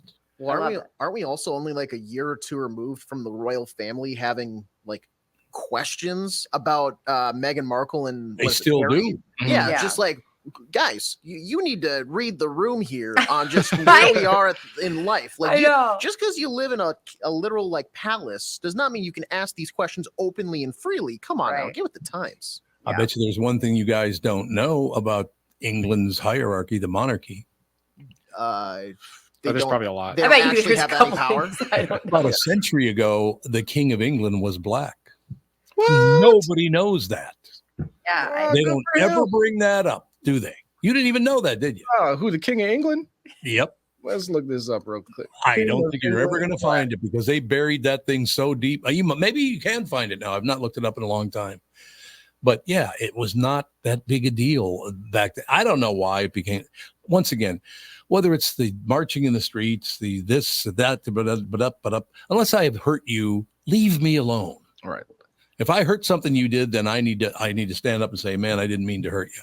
But if I did nothing to you, get the hell out of my face. Right? Yeah. That's fair. We got to take a break because we have a guest coming up in just a couple of minutes. Miss Shannan will join us right after this. You know the song Kokomo? It's supposed to be off the Florida Keys, right? Well, I hate to break your Beach Boys bubble, but that's a fictitious place they made up for the song. Fortunately for the rest of us, the Florida Keys island chain are as real as the taxes you have to pay in Minnesota if you're a resident. Now, that's a reason to move south. In addition to Florida and all of Monroe County being beautiful, the Keys from Key Largo to Key West are even more beautiful. This is Tom Barnard, part-time Florida resident myself. And if you want a second house or a new retirement home or want to become a Floridian, may I suggest you contact Matt Carlson from One Key West Realty. Matt grew up in Litchfield. He's a super real estate agent. When it comes to finding your tropical island space in the Keys, he lives there and here. And Matt knows what's best in Key West to buy for your second home in Florida. Matt teamed up with fellow Minnesotan from Sartell and Alexandria, Kristyn Eklund, who's one of the top mortgage brokers in the country from Coast to Coast Mortgage. She'll get you the financing you need to buy a home in Florida or in Minnesota. Matt's part of the Lake Sotheby's International Realty Group here in Minnesota. And Kristyn, his mortgage colleague, lives and works in the Keys. So they both know the Florida Keys, new and existing homes for sale, and are Minnesotan through and through. Contact them by heading to onekeywest.com. That's onekeywest.com.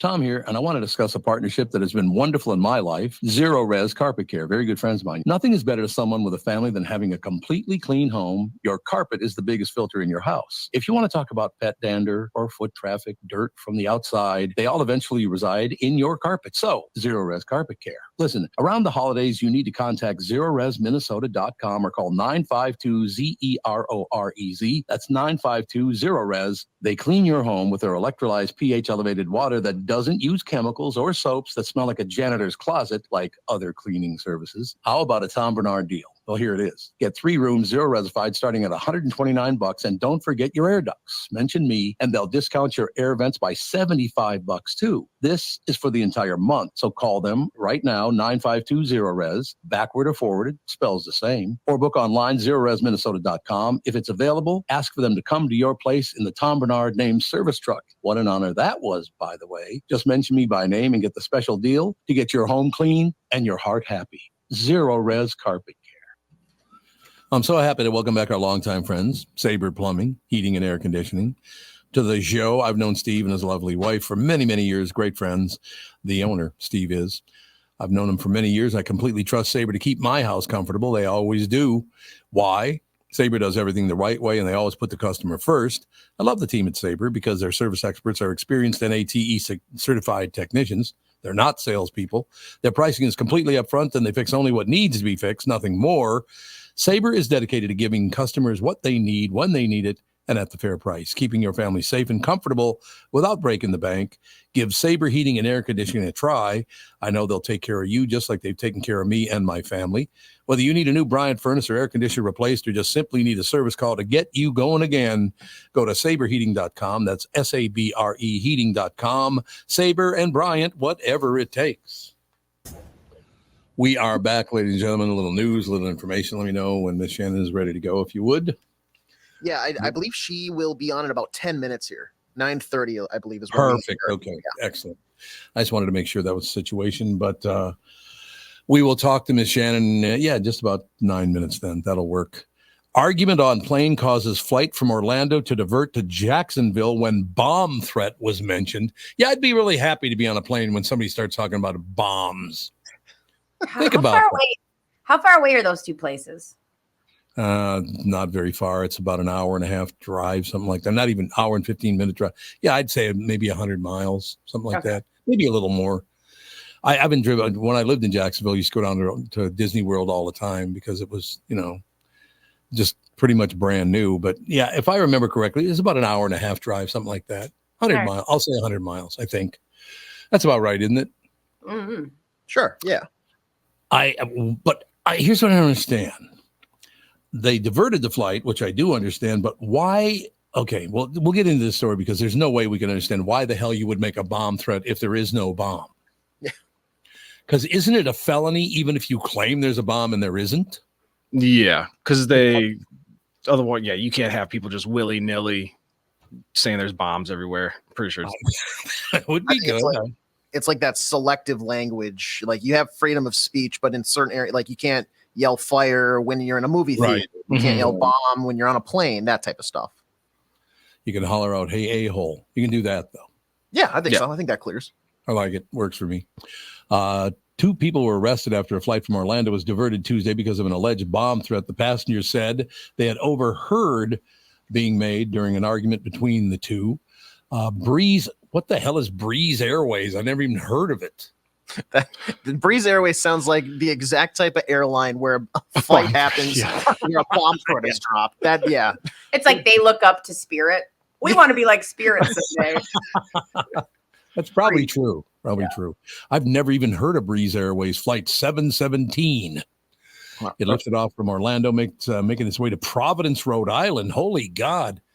Wait a minute. Is this some high tone outfit? It just costs too much. That's why we don't know about it. It says it's nice, new, and nonstop. That's the Breeze way. Oh, there you go. They were going to Providence, Rhode Island when it had to make an emergency stop at Jacksonville International Airport. The passengers told, and again, the flight just took off. They could still divert to Jacksonville. I mean, a plane's going to pass over Jacksonville in about 10 minutes from Orlando. Yeah. So they had to do that like within the first 2 or 3 minutes of the flight. Dang. What the hell? I'd be pissed. I'd also be happy that there was no bomb on my plane. So. True. It's a very good point. Passengers told News 4 Jax. Get it? Jax, Jax is in Jacksonville. I like it. I remember they did a story about me once on News 4. I wouldn't call it News 4 Jackson. It was the same TV station, but basically it implied that the guy that was working at the Big Ape, WAPE in Jacksonville, is a pain in the ass. That's pretty much what the article is about. That's why I don't have a copy of it. The Big Ape, that's an unfortunate name for a news station. Like, it was a Big Ape. Imagine like you're dating somebody and you work at the Big Ape and you're meeting their parents and you're like, where do you work? I'm currently employed at the Big Ape. Absolutely. Sounds like a Rainforest Cafe type restaurant. Well, that's true because they have big apes there. That's very, very. By the way, I can't do it.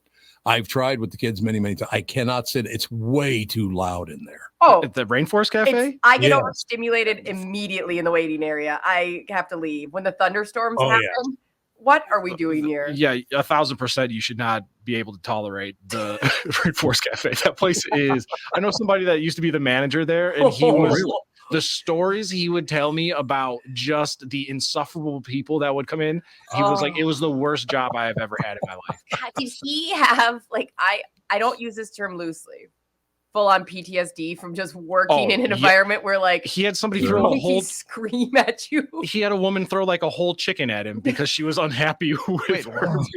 What is happening? I don't think I've ever been to the Rainforest Cafe. I've walked past a number of them, but I've never had the desire to like go sit down because it looks like more of like a attraction than an actual restaurant. And it's like every 20 minutes they have a full on thunderstorm.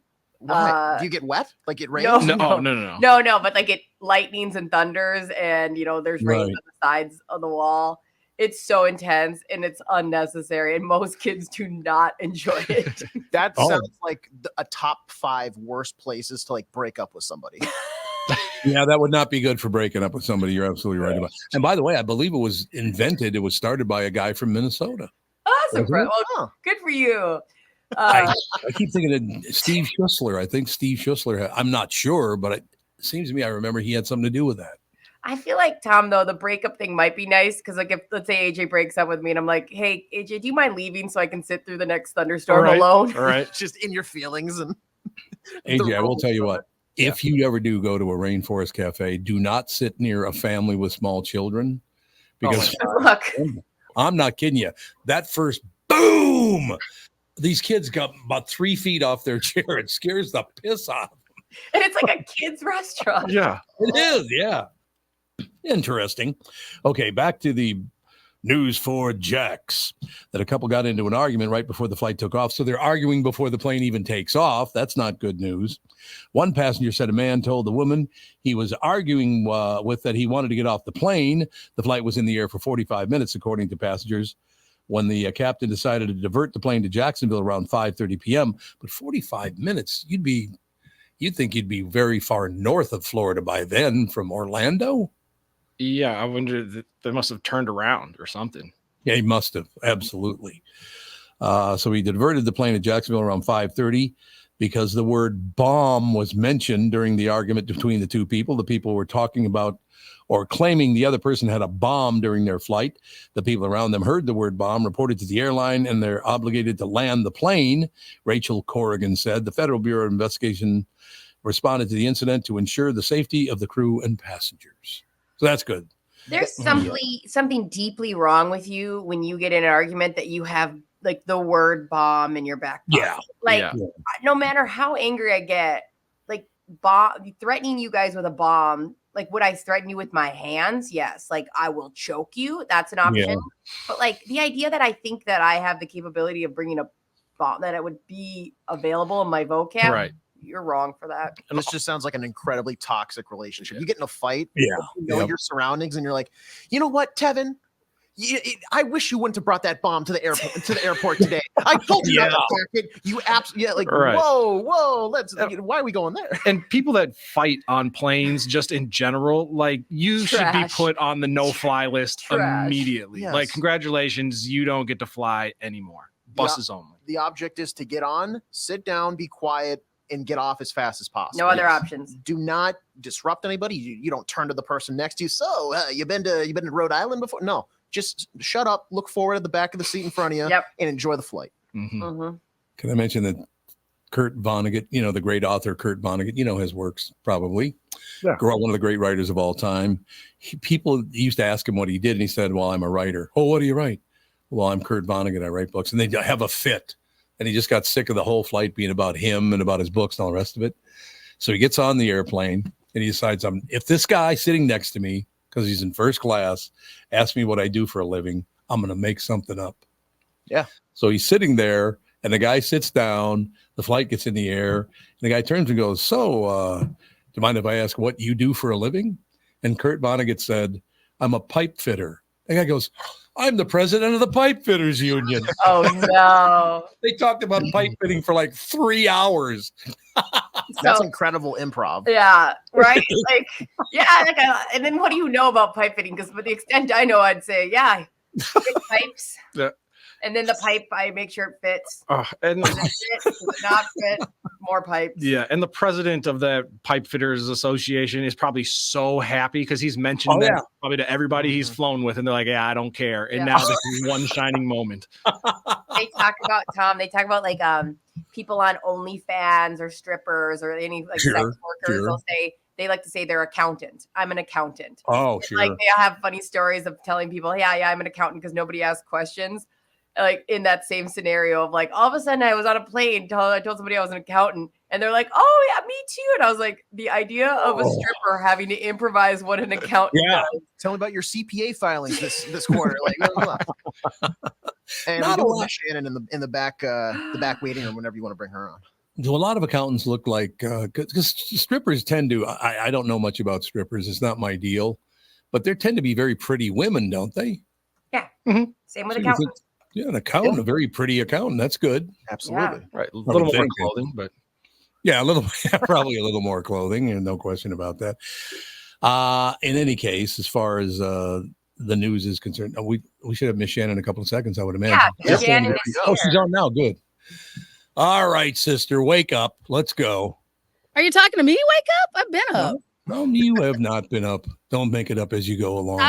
You know what? I think that you're accustomed to most comedians who do not have a 15-year-old autistic child. Okay, well, that explains it. I've been up, kind of thing. I've been up. Yeah, so been up trying to rearrange his whole methodology this morning, which has not worked out so far. So it'll be fine. Ladies and gentlemen, headlining Laugh Camp December 8th and 9th this weekend, Miss Shannon's with us, a legend. She's a regular on My Talk 107 and The Jason Show. She has a podcast called Be Our Geek, and where she talks about all of her nerdy hobbies and interests. You have nerdy hobbies and interests? Absolutely.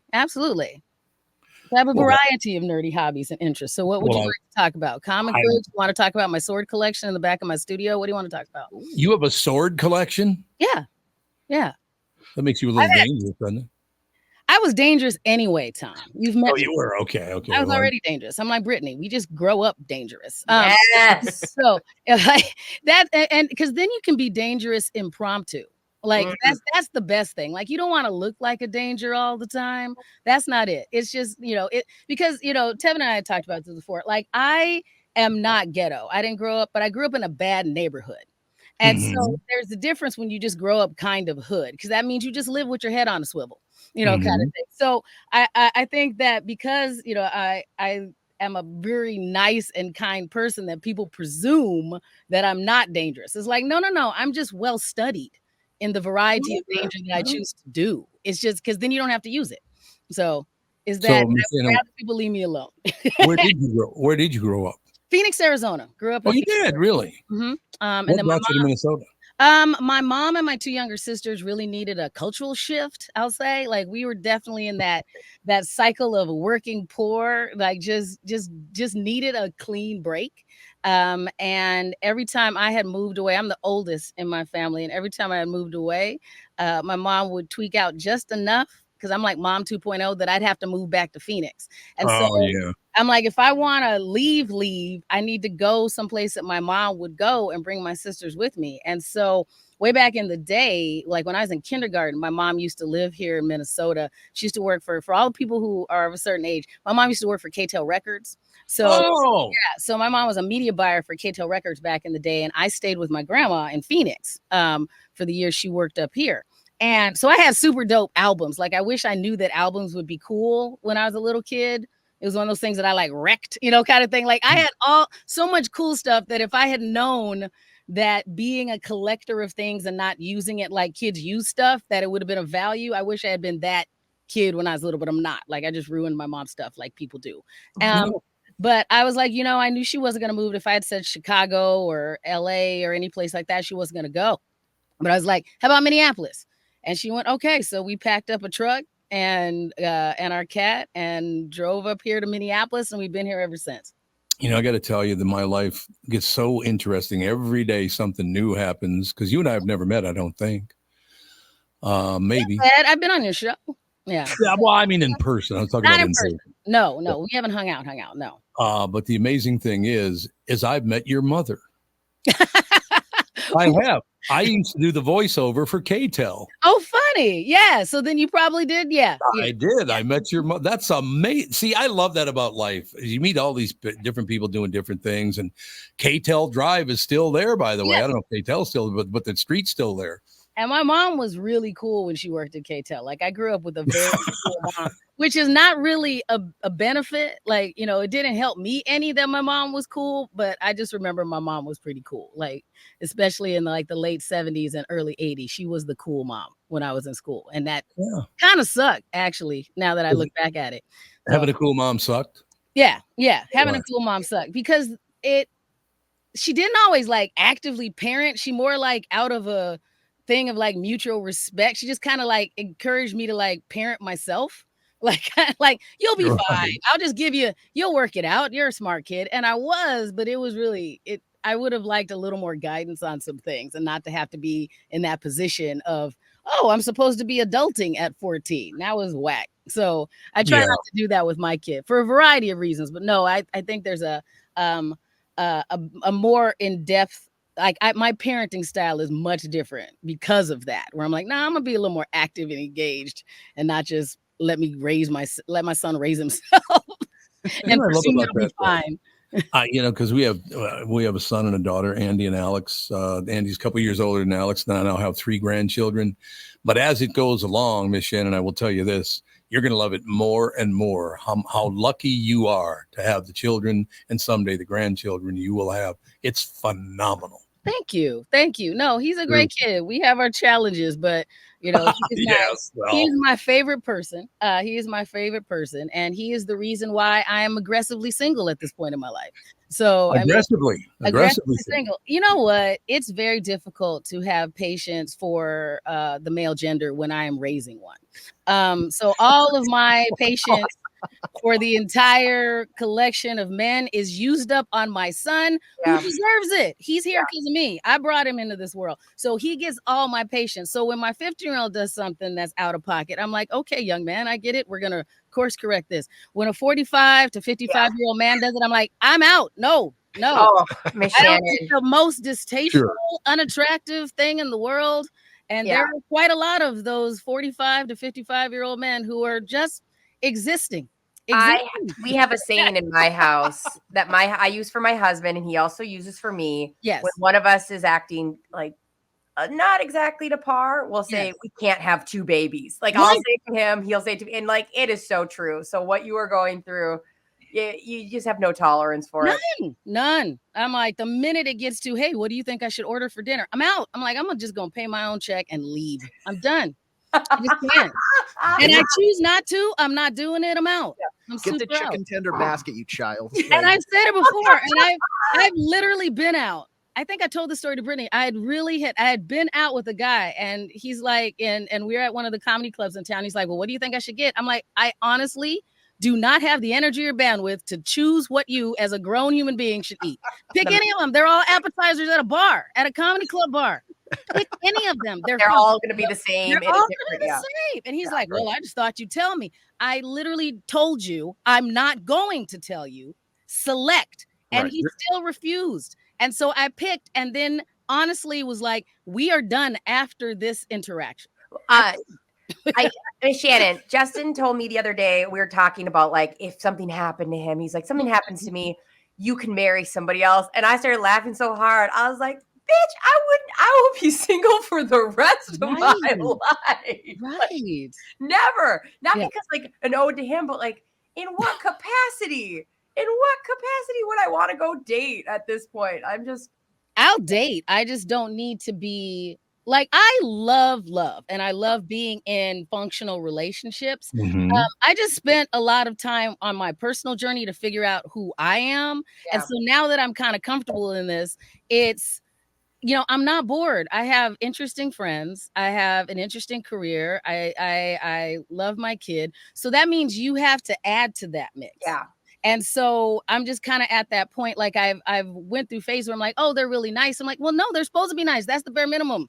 If they weren't nice to me, I wouldn't even be here. So just having the expectation of knowing what I can add to a relationship when I am successfully partnered, that's what I want. So I want to be partnered. I don't want an entourage. I don't want to be your admin. I don't want to parent you. So until I'm going to wait until I can find somebody where I can be, we didn't be old school biblical about it, Tom, like equally yoked. And so and so until I can find somebody that's in that same field, then I'll just hang out with my friends because I know they're a good hang, or I'll go talk to Brittany because I know she's a good hang. That's just, it's easier, when it's not even easier. It's more efficient. If we only have so much time. Time is the most precious commodity that we have. So if you have time, well, that's what I would choose to use my spare time as an adult on, is that kind of thing. So that makes total sense. One of the things that I loved at the very beginning of that conversation, because I'm looking at screen right now and I'm kind of like right in the center on top. Mm-hmm. And there are two men to my right and two women to my left. Mm-hmm. And that one comment about men, the two women were bobbing their heads and laughing, and the two men are like, whatever. Yeah, I didn't know we were getting personally attacked today. Oh, okay, sorry, Tevin. Listen, it's not personal. First of all, Tevin, have you changed your particular way that you hit on people? Because if y'all don't know Tevin, I'm going to bust him because he didn't need to sit there and act like I said something out of pocket. Just so you know, this is Tevin's game. Tevin's entire stilo, when he's talking to people, he stole them all from old Fresh Prince of Bel-Air episode. I knew you were going to bring this up. Yes, exactly. Tevin, I know you. They're not even original, but it's such a, unless you just sit and live on TV land, you don't know that he stole all these lines from old sitcoms. He's smooth, but that's just because he's like ripping off. He was Chat GPT for Will Smith before there was a Chat GPT. She just blew my whole spot up. So are you just doing the Carlton? I'm so confused. No. He's Will. Once upon a time, okay. I was a long time ago, right? I was a guest on the BR on her Geek podcast, BR Geek. And so she was like, well, what do you geek out about? And I was like, I love the Fresh Prince of Bel-Air. Yeah. As a young Tevin in high school, would watch Fresh Prince of Bel-Air on rerun. And so I would hear all these what I thought were great pickup lines. Mhm. And I would go and I would use them at school, mostly in a joking way. But yeah, I've lost count of the number of girls that I told, like, oh, girl, I wish I could plant you and grow a whole field of you. Or you're all that in a bag of chips. Or I found your name in the dictionary next to kablam. Yeah, Like, exactly. Yeah, so I used them all. And I told Miss Shannan that in confidence. And right. In confidence. Whoa. Nothing is in confidence. That's like me saying anything I say today on this interview on the Tom Barnard podcast is in confidence. Yes, and all the listeners of my podcast. That's it.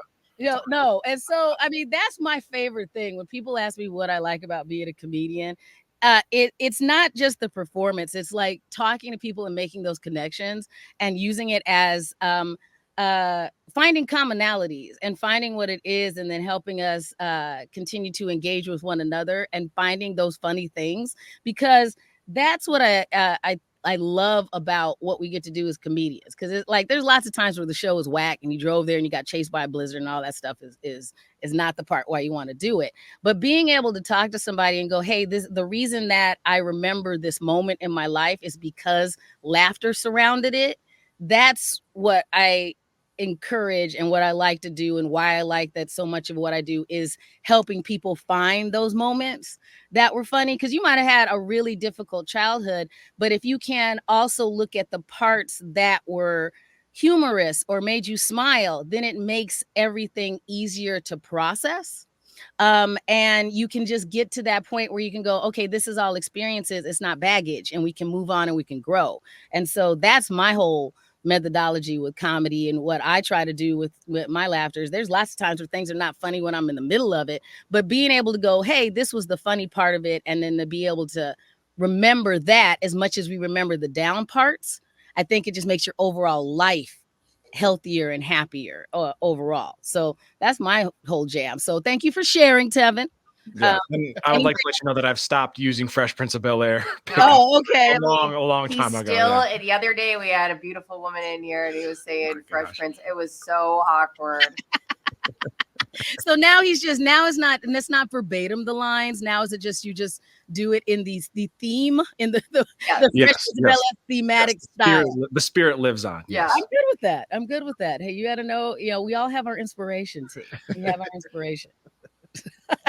God, I get personally involved with that conversation. Just sitting here listening to that, it's like, I didn't know that was going to happen today. Oh, Fresh Prince of Bel-Air. Think about it, Tom.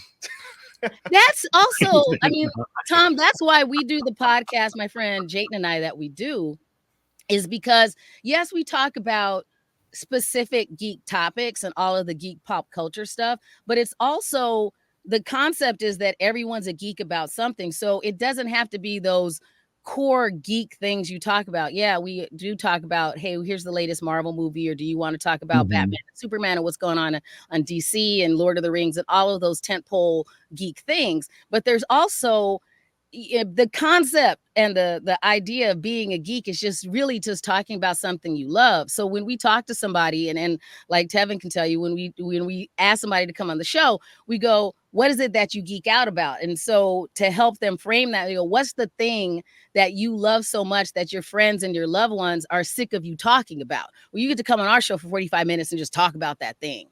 And so encouraging people to go, no, I know a ridiculous amount about the Fresh Prince of Bel-Air. We've talked about people who were into crafting or fantasy football or history, or they knew a ridiculous amount about barbecue. And that's the thing, is that everybody has their thing that they're like are super, super into. And that's what we like to talk about, is that everybody's a geek about something. So I'm sure there's something that, like, I know if I start talking to Brittany, I can go, hey, tell me a whole bunch about your dogs. And then she will talk to me about her dogs for hours. And that, here's this, I have a webcam out about them. This is what I do. I bought an extra thing to like show their thing. And then I could talk to them through that's what I love too, is just watching people light up about a thing that they enjoy. And I get to enjoy it vicariously through them, even though I'm not going to go spend as much time. I'm not a dog person, but I enjoy watching Brittany, my friend, get really excited about her dog. Just like I enjoy watching Tevin tell me, hey, let me, on episode 7 of season 3, this happened. And this is when they had this and they were in the elevator and such. Watching him light up. I'm like, okay, I'll sit here and watch you talk about that all day. That's fantastic when you find that thing that a person is that's into. Now, where can people find BR Geek? The easiest way to find all of those things, you can always go to, if you go to mytalk1071.com and go and search in their podcast, you can find it there. You can also go to my page. It's Miss Shannan, Shannan with an A.com. I post all of my stuff there as well. So yeah, we have a really good time doing that show. And so, you're welcome to come on and talk about whatever your significant other is tired of you talking about at home.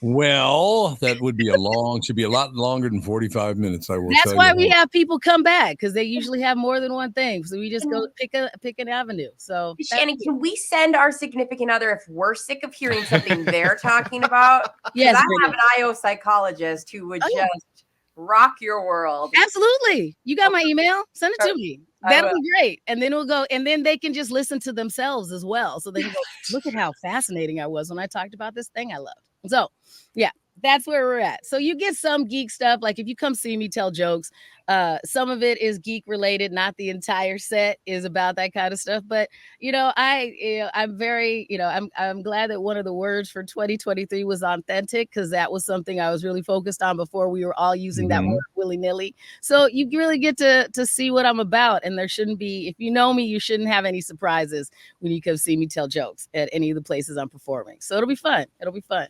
Okay, when people go to Laugh Camp this weekend, what's that all about for them? So this will be fun. I mean, Laugh Camp is one of my favorite venues in the Twin Cities. I mean, we've really we're really fortunate, and I'm sure all of the comedians that talk to you on the show, we're really fortunate here in Minnesota. So if you're a working comedian, like there's some really quality places for you to perform. And so throughout, all of our careers, we've had a really good time of being able to go, I can get here. The audiences are smart and engaged. And so this weekend, it's just, I haven't been doing as much pure stand-up shows. And so this is a really good opportunity for me to get back out there, work on some new stuff, make some new connections. Cause I've been doing I do a lot of corporates and a bunch of other things that are comedy adjacent. So it was like gala season, event season. So I was doing that. So my last straight up stand-up show, I mean, other than doing some friends' smaller sets, was in August up in Duluth. So I'm really excited to be able to come here and really stretch my legs and hang out with people for a more significant amount of time, as their headliner. So it'll be a good time if you come out and see us on Laugh Camp. No question about it. Okay, Brittany, Tevin, AJ, any closing words? I just love Miss Shannan. When are you guys come into the studio next time? I got so excited when I saw your name. I'll come visit you. If not, we'll just go have cocktails now that you have successfully birthed the child. Thank you. I would love that. We'll have mocktails. So I don't got to think. So don't think that we have to like cocktail. I mean, oh my God. Anytime anyone offers me for drinks, I immediately say yes. And then surprise. No, I remember. Yeah, we'll mocktail. I don't care. The answer is I will watch you get wasted and enjoy my night out anytime.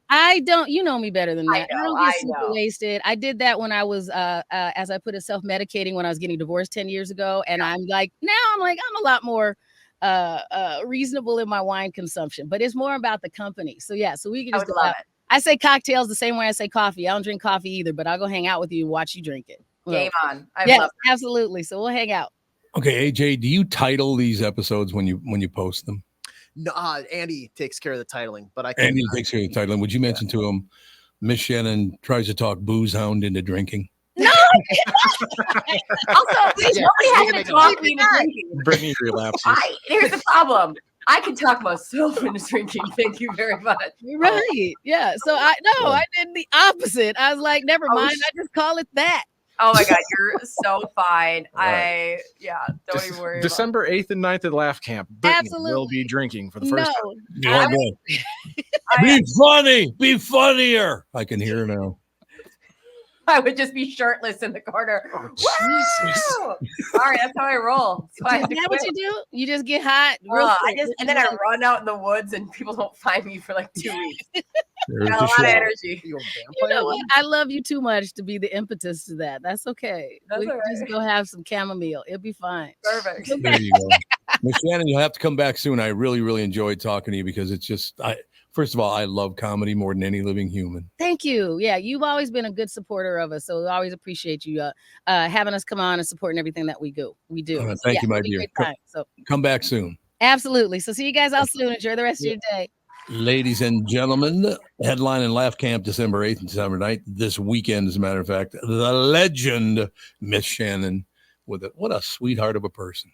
She's so cool. When I first got to do a show with her once, I was in awe because Miss Shannan is a legend. I mean, she's so cool.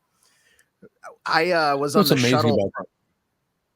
I was gonna say I was on the shuttle going from the state to the state fair when that was going on, and I didn't know her at the time, but I'm just sitting there getting ready to go open up I was working the Garage Logic booth at the time, but she sits down next to me, just casually strikes up conversation. And we're like halfway through the fair, so I'm just like going through the motions of blah blah blah. But just that conversation for like 10 minutes on the shuttle ride there, that was like the caffeine, the kick of energy that I needed for the day. Like she just brings it, no matter if it's 4 a.m, 8 p.m. Like she's just got that bundle of energy, and she just exudes it. It's awesome. Actually, a very nice person too. You could just tell. I've never met her in person, but she seems like a very, very decent person. Yeah. Yeah, absolutely. No question. Well, we got to take a break. We'll be right back. Get that last hour coming up in just a couple of seconds. Got Kristyn Burtt. We got all kinds of stuff. Be right back. This is the Tom Barnard Show. Listen live on the Tom Barnard Show app or at tombarnardshow.com. Is that text you're sending so important that you missed your turn? Is that text you're sending so important that you ran the red light? Is that text you're sending so important you didn't see the ball coming onto the road or the child that followed? Hi, I'm Mike Bryant from Bradshaw and Bryant. When you take your eyes off the road for even 4 seconds, your vehicle travels 100 yards. That's the entire length of a football field. If you absolutely have to text, you need to pull off the road somewhere safe and do it from there. Texting and driving is against the law and can cause serious injury or even death to you and others. Now that is important. We hope you're never injured in a collision, but if you are, please contact us. Find Bradshaw and Bryant, personal injury attorneys at minnesotapersonalinjury.com. Going farther with Mike Bryant on your side, seeking justice for the injured. Bradshaw and Bryant. This is Bob Sansevier, and I want to tell you about Dave Bialke from Bialke Law. Dave represented my wife, Mary, when she had a significant workplace injury. She was very happy with the job Dave did. If you have a work-related injury and have Dave represent you, I'm betting you'll be happy too. Dave is a down-to-earth guy. He grew up in northern Minnesota, rides a Harley, and worked various jobs doing concrete, electrical, plumbing, roofing, and carpentry work. Dave works for people with work-related injuries. If you work construction, or anywhere for that matter, and you're hurt or even just hurting, you should talk to Dave. Let's face it, our bodies wear out. If your body is worn out from work, if your knees or back or shoulders hurt from things you do at work, do what Mary did. Call Dave and talk to him about it at Bialke Law to set up a free initial consultation. The number to call is 763-571-2410. That's 763-571-2410. Or visit bialkelaw.com. That's BIALKE law.com. Why should your business bank with North American Banking Company? Here's Landon and Gavin Miller of D&B Plating. I've always been impressed with their speed of answers to our questions, and that has allowed us to expand and capitalize on opportunities in the market. North American Banking Company has never made us feel like a number. They've always treated us as a partner. For more information about North American Banking Company, go to nabankco.com or stop by any one of their Twin Cities locations. Member FDIC, equal housing lender. The Tom Barnard Show is proud to have partners like North American Banking Company, Bradshaw and Bryant, and attorney and advertiser Dave Bialke. I've been advertising on Tom Barnard shows for years. I like Tom, not just because he's a good guy, but because the ads I run on his show bring me new clients that are hurt at work and need legal help. Tommy B works for me. If you'd like to find out more about growing your business with the Tom Barnard Show, go to tombarnardshow.com, keyword partner. We are back, ladies and gentlemen. Andy now joins us. AJ, thank you again. I never get to say goodbye to AJ anymore. I got to remember to do that. But, he walked up saying, "Screw Tom Barnard." What a shock. What a shock that did happen. I'm convinced that it did happen too. You just couldn't hear it because the mics were off. He just came and glared at me. He pokes his head back in. Hey, Jay, Tom says bye. There you have it. Do you think this intolerance is going to just build and build and build and build and build? You know, we talked about this all of a sudden hatred of the Jews, which makes no sense to me, and it offends the shit out of me because I have many friends who are Jewish. But now, from the AP, Texas high school sends black student back to in-school suspension because of his hairstyle. Why would you care what his hairstyle is? I mean, if there's a dress code, there's a dress code. No, I mean, there's most likely not a dress code for his hairstyle, but I mean, I remember being in middle school and having an afro, and I had to sit in the back of the classroom because nobody could see around my large afro when they were trying to write on the board. But then eventually my principal ended up making me cut my hair. That seems so illegal. Which, yeah, looking back at it, and I was like, yeah, I probably could have like sued the school, I don't know, or something, caused a scene at least. But yeah, so it happens. But still happening. A Texas high school sent a black student back to in-school suspension Tuesday for refusing to change his hairstyle, renewing a months-long standoff over a dress code policy. And that's exactly what it is. That's the dress code policy. The teen's family calls discriminatory. The student, Daryl George, was suspended for 13 days because his hair is out of compliance when let down, according to a disciplinary notice issued by Barbers Hill High School in Mont Bellevue, Texas. It was his first day back at school after spending a month at an off-site disciplinary program. George, 18, already has spent more than 80% of his junior year. Why the hell is he in his junior year when he's 18? Yeah, it's interesting, isn't it? That's a little late, isn't it? I think. Yeah. George, 18, already has spent more than 80% of his junior year outside of his regular classroom. He was first pulled from the classroom at the Houston area school in August after school officials said his braided locks fell below his eyebrows and earlobes and violated the dress code, the district's dress code. His family argues the punishment violates the Crown Act, which became law in Texas in September and is intended to prohibit race-based hair discrimination. Is there that much hair discrimination? No. They had to pass a law? No, they just did it anyway. It's performative. It's saying, look what we're doing for the precious minorities. We made the Crown Act. Yeah, you think that's what it is? There is. I guess I would argue that, yeah, there definitely is, like, whether it's hair discrimination, or they make rules that don't apply to everybody. Yeah, this happens so many places. I'm actually surprised. Like, it's not an obvious thing. Like it happened in the military. It was really obvious because all the rules were made for men. Then all of a sudden, when there's all these women, they're like, well, the hair has to be like this. And you're like, well, I don't, so what? I'm supposed to know how to do a perfect bun out of nowhere? Or I'm supposed to have my uniform supposed to be flat against my chest when the reality of it is, it's like I have boobs. It's not like there's a different uniform. Right. And so in the military, it's for a reason, though. Hair that falling down, it can get caught in equipment. It can get no, but Andy, you first off, you have no idea, and like secondly, like it doesn't mean that you can't control your hair in some way just because they want it to be a specific way. Like some people have bumpy hair. You're supposed to have slicked back hair, and the reality of it is like some people, my hair doesn't slick back. I've got really colics everywhere. It's just not. There's things that are made for not considering different races, and because the races aren't as prevalent when the rules are made. Like that hair thing is like wild to me. It is right, or especially because you get people that have where like their hair will get frizzy, and it's like, well, now I'm supposed to control the fact that it's moist out here and I'm sweating, and now my hair is frizzy and not slicked back, like if you're in the military, like you're saying, Brittany. Yeah, there's a lot of things where you go, these are rules that were made for your classic big-shouldered man, and I'm just using this as an example because the military is something I know well. Right.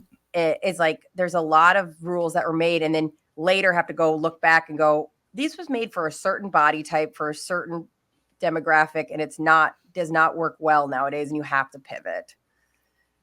You know what I love about that whole argument? Hair discriminates against black people in particular.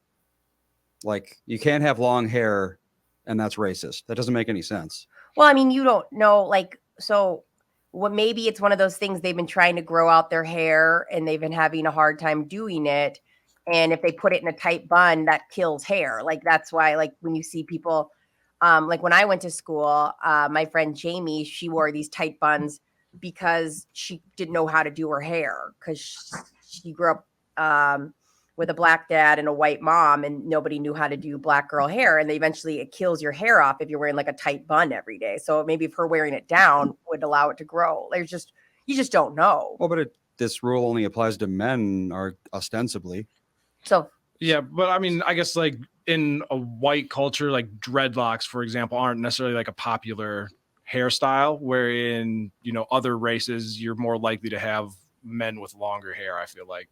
And so it's something where if you had a school that it was, you know, a predominantly white school, then they're like, oh yeah, this makes sense. We're all going to have everybody have this same kind of hairstyle. But then when you get somebody that isn't like the people that made the rules, it might have a little friction in how the rules affect different people.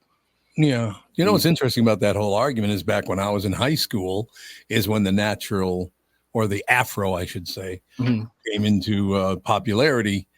And I remember a number of white guys got their hair frizzed up so they could have, it wasn't an afro, but they were doing their best impression of it. Right.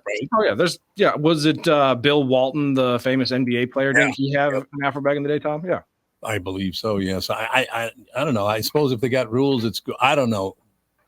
I've never been a school guy and following the rules kind of guy anyway. So I don't know why this is such a big deal. Well, and a lot of schools, regardless of what their rules are, seem like, I would be curious as to why, like what was the breaking point where they're like, you know what, long hair is just going to be the death of this school if we don't get it under control. Like I would be curious as to why they it is one of it is one of those things where like you can't be in it. Like you sometimes when you get in the thick of it, this happens with like me and Go sometimes, where I'll make a rule and then I have to step back and go, who am I doing this rule for? Like, you know what I mean? Like, no, you have to put this on before. It's like, you know, if she's fine without a coat and it's like 40, 50 degrees out for a little bit, maybe I need to pivot. Like you sometimes get stuck in the like you put your heels in the sand and you're like, what am I doing right now? Kind of thing.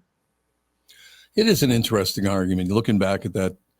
Oh, well, I'll tell you what, when I went to St. Anne's for 7th and 8th grade, so this was in the 60s, obviously, the girls had to wear uniforms. The boys did not. Isn't that crazy? You think they'd ever get away with that now? There is no way they're getting away with that. Listen, I don't know how many times I got in big trouble for, and this happened to so many of my friends with their problem was having big boobs and how a normal neck t-shirt all of a sudden. A guy here? No, I'm talking about, could be. Or anyway. Like how I'm really tall, and so shorts look shorter on me. They'll be a normal length short, and I put them on, and all of a sudden I'll get marked for, you know, your skirt's too short, your whatever. And I'm like, I'm wearing the same short as that girl. Right. I'm 5'10", you know, like, so it's going to look longer. And then they'll do the finger thing. And you're just like, this is so. The what thing? So you put your hands down. You don't have to do the like. Oh, okay. So technically, even that's pretty short for me. But like, it's just stupid. And it's the whole argument, right? Is it's a distraction. And it's like, when did our human bodies become other people, like other people's, the way they perceive it as a distraction? You know, it blows my mind. Well, they would have to have some cutoff point, because if they didn't have a cutoff point, people would show up to school naked. Well, that's the thing. I mean, you have to draw the line somewhere. But would they? I mean, like, 100%. Yes. Okay, well, we live in a world right now. I don't have to. It doesn't matter what I wear, and I still somehow put on clothes every day. I know, but you're not a trashy teenager. I was, and I was not. I was a trashy teenager. I wasn't trying to roll in naked. I think it's one of those, like, it's the whole, if you let, men get into the bathroom, they're going to do all, you know what I mean? It's like the same concept of, I don't think it's going to be as big of a problem as everyone think it is. If your biggest fear for a long time, they said leggings are going to take, oh my God, the idea that you can see the curvature of everybody's butt is going to take down our school system. And it's like, now you see everyone, including their mom, wearing leggings. Yeah. Like, that's it's very just true. Yeah. It's an alarmist theory that you're dealing with is, then they're going to, are they though? Well, I mean, our school system isn't exactly great these days. So I'm not saying it's causative. I'm just saying, the schools are shitty. I could go with that. I understand that thinking. No question. All right, moving on. I love this story. Well, I don't love all of it because it doesn't say, well, maybe it does say, I don't know. We'll find out. Portland, Oregon. A person threatening to stab an apartment resident was instead stabbed by that very resident Tuesday morning, according to Portland. Now, wouldn't you check if you're going to threaten somebody with a knife? Wouldn't you check to see that they don't have a knife? How do you do that? You take a break before you threaten. Wait, do you have a knife on Just, you? yeah, I'm doing a survey. What's your age? Okay, where do you live? And do you have a knife on You have a knife on you. Well, not to mention, if you're going to stab someone, you don't threaten them first. You It's don't true. be like, oh, here's what I'm about to try to kill you, because Yep. then they're just going to defend themselves. So it's like, what was he doing mouthing off about it anyway? Officers were called to an apartment complex on North Weidler Street at about 6:46 in the morning on Tuesday. According to police, a masked man with a knife showed up. Oh, he's masked on top of it. He didn't just show up, but he was wearing a mask. Ooh. Masked man with a knife showed up at an apartment resident's door and threatened to stab him. That resident instead grabbed the knife and stabbed the masked man. The masked man was taken to the hospital, and he has very serious injuries. I mean, he might die. But again, if you're going to wear a mask and the guy opens the door, wouldn't you stab him right when he opened the door? Because obviously, if he sees the mask, he knows you're going to be a pain in the ass. Yeah, it's tough now. Well, there's cities that are banning ski masks because there's a lot of people that are just wearing them out and about in public. So it is, and in some, like if you go to a rural like Idaho where you're out in the mountains, a lot of people wear them because it's cold out, so they have a different perspective on it, I'm sure. Oh, sure. But yeah, if I see anybody with a mask on, my first instinct is like, let's just make sure they're not here to rob a bank or something. Like, and also I don't feel bad for the masked person that was trying to stab him for getting stabbed. Like, you play dumb games, sometimes you win dumb prizes. I suppose that is true. Brittany, this one you're going to have to handle. I'm scared. No, it's an easy one. But you have, being the woman on the show, test your guy with the Name One Woman Challenge. Oh, yes. This is what I don't even know what that is. I just clicked on it, so I don't even know what that is. All right, Tom, I'll do it to you. So let's pretend you and I are in a loving relationship, and I said, hey, Which Tom, we're not. It's just hideous and horrible. just hideous. But this would be like Kathryn's job. So I'd say, hey, Tom, name one woman. Like my mother? Yeah, so you name her. I'm guessing what you answer is supposed to say something about your personality. Kind of. It's more of like, okay, so that's why I'm trying to do it. So Tom, say name one woman, name her first name. See, because you're Kathryn in this case, right? You're being Kathryn. Correct. I would say Theo, my mother Toots. All right, you pass. Because like almost. Wait, yep. Because like if I said Tevin, name a woman and say Kim Kardashian. Oh, you want to be with Kim? Yeah. That's your or if you say like Amber, all of a sudden I'm looking on your Facebook who's friends. Amber? Who's Amber? But like it's really funny because like the golden retriever men of the world, like Andy and Tom, you guys, like somebody said Margaret Thatcher. Tevin, you what? But like what's a golden retriever, like, man? like harm, like means well. It's like going to this okay. world. Like it's I think if you like people said Margaret Thatcher, one guy he said Margaret Thatcher and he goes, I don't even know what she did. I don't even know why I named her. I just think highly of her. Well, yeah, I mean, if you were just like watching a TV show or something, you're gonna be like, the main female lead of this show. You know, it's like you got to watch out for psychological priming. Mm-hmm. Yeah. All right. Well, here's the story. Yeah. The latest TikTok trend is a Name One Woman challenge. It's pretty simple. A woman asks her guy, and it does say her guy, to name one woman. He usually pauses because he doesn't get it at first. So sometimes you have to repeat the question. See, I didn't, when you said that to me, I went, oh, my mother. I thought of her immediately. It's weird. Yeah. Am I weird? Yeah. I suppose, yeah, it's probably pretty weird.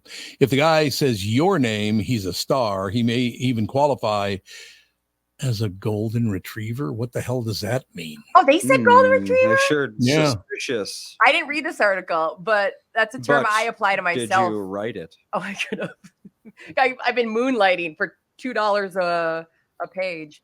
Absolutely. I call myself the golden retriever of a couple different things. I think it's like a personality trait where you mean well, but you sometimes fall into holes. It was so great yesterday, and I'll continue with the story after this, but Kathryn was on the family podcast with us. We're sitting there, and I noticed the lighting in the room. I look up at the screen, and in her picture, She looked like Lucille Ball. Her hair was bright red. Really? Like, what? I don't know. It's the lighting. It had to be something to do with the lighting or whatever. But her hair literally was bright red.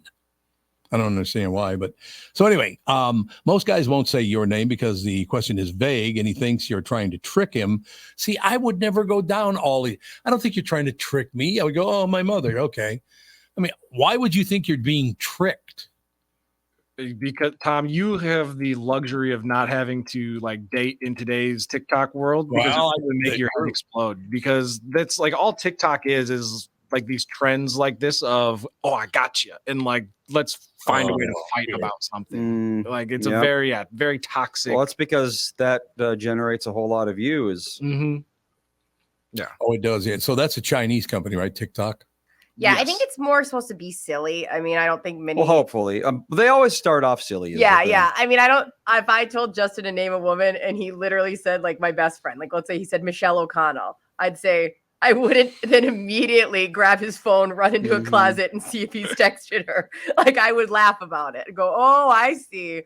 But like, I think there was a one like it was like 2020 or 2021 where you ask your significant other like, if I turned into a worm, oh yeah, what would you do with me?